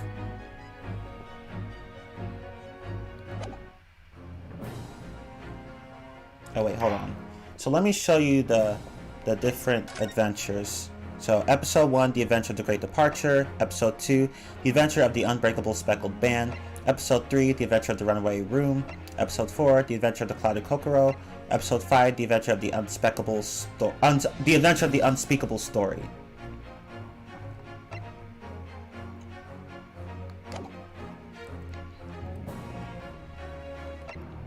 And now let's show you the cases for the second game. Episode 1, The Adventure of the Blossoming Attorney. Episode 2, The Memoirs of the Clouded Kokoro. Episode 3, The Return of the Great Departed Soul. Episode 4, Twisted Karma and His Last Bow. Final chapter, The Resolve of Ryonosuke Naruhodo. Okay, let me go back to this one. Hold up. So they call this the last. So in this game, the final episode is just called Episode 5, but in the second game, it's called the final chapter. Okay. But I like that both games are on this. This is great. They finally localized it. Okay, well that's that. But anyway, thank you all so much for watching this test stream. I'm sorry I streamed it a bit late. Again, stupid power outage, but like the power came back on pretty quickly, like within 5 or 10 minutes, but the internet went out and it stayed out until the cable company came and fixed the cable lines or whatever happened in the area. Almost 2 hours, about 2 hours later, which I'm like, wow, my stream was set back about 2 hours. I hate that. Like 2.5 hours to be exact, but oh well, what can you do? Just bad luck. And that internet outage happened right when I was about to stream, right when I was about to say, okay, let me just go ahead and start streaming. Nope. It happened right before, and it pissed me off. But maybe it's a good thing, because if I had started, like, I started, like, a little, like, say, almost 5 minutes after I was supposed to stream. If I had streamed a little earlier, then that would have been an instant stream over. So, I guess it's good that I hadn't started yet. I guess it's good that I didn't start when I was supposed to. But it's bad that that power outage hit right when I was about to stream. I hated that. But anyway, thank you all so much for watching this stream. It was really fun. I do plan to go back to this game in the future. But as of now, there are other games I'd like to play. And plus, these Ace Attorney games can take a while. I'm not really gonna like do this game all in like one single continuous wave of streams. No, I'm gonna mix it up with other streams. I'm not gonna like say, okay, do this, then this, like do every episode consecutive. No, I'm not gonna do that. Because like with games that take a while to do, like this, like Ace Attorney or Kingdom Hearts, I like to like spread it out. Like, oops, sorry. I like to spread out these games over streams mixed with other streams. Like, do this game, then another game, then do this game and another game, and so on and so forth. I don't like doing everything consecutively. No, unless the game's really short. But with games like Ace Attorney, Kingdom Hearts, and Danganronpa, no, I try to mix that up.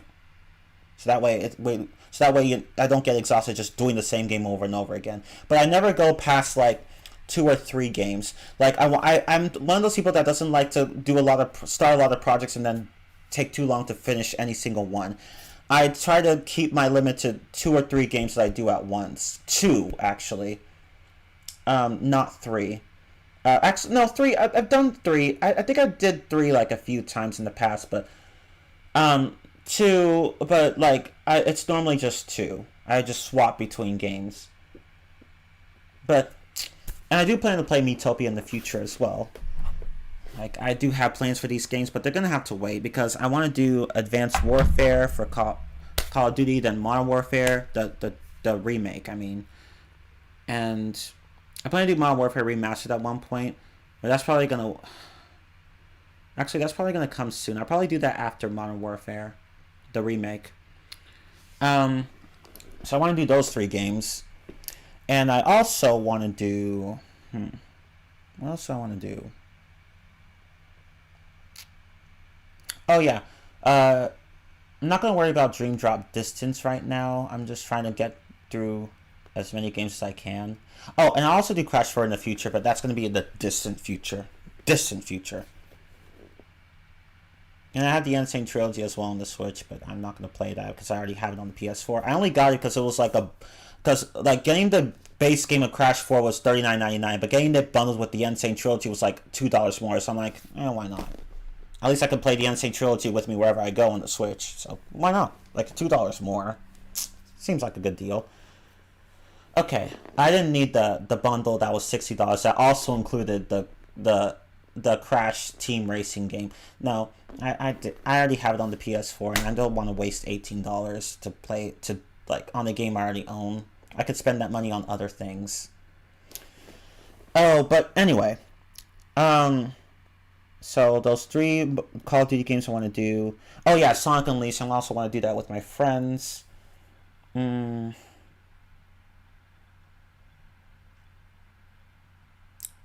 else? I think those are all the games I have planned for now. If I think of any other games, I'll be sure to do them. I'll be sure to mention them. But anyway,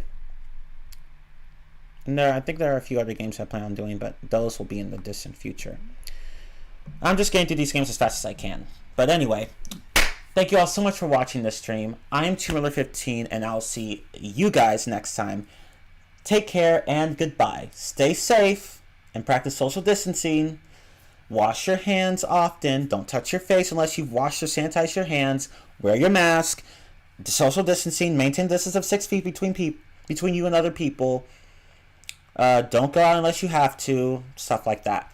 But anyway, bye.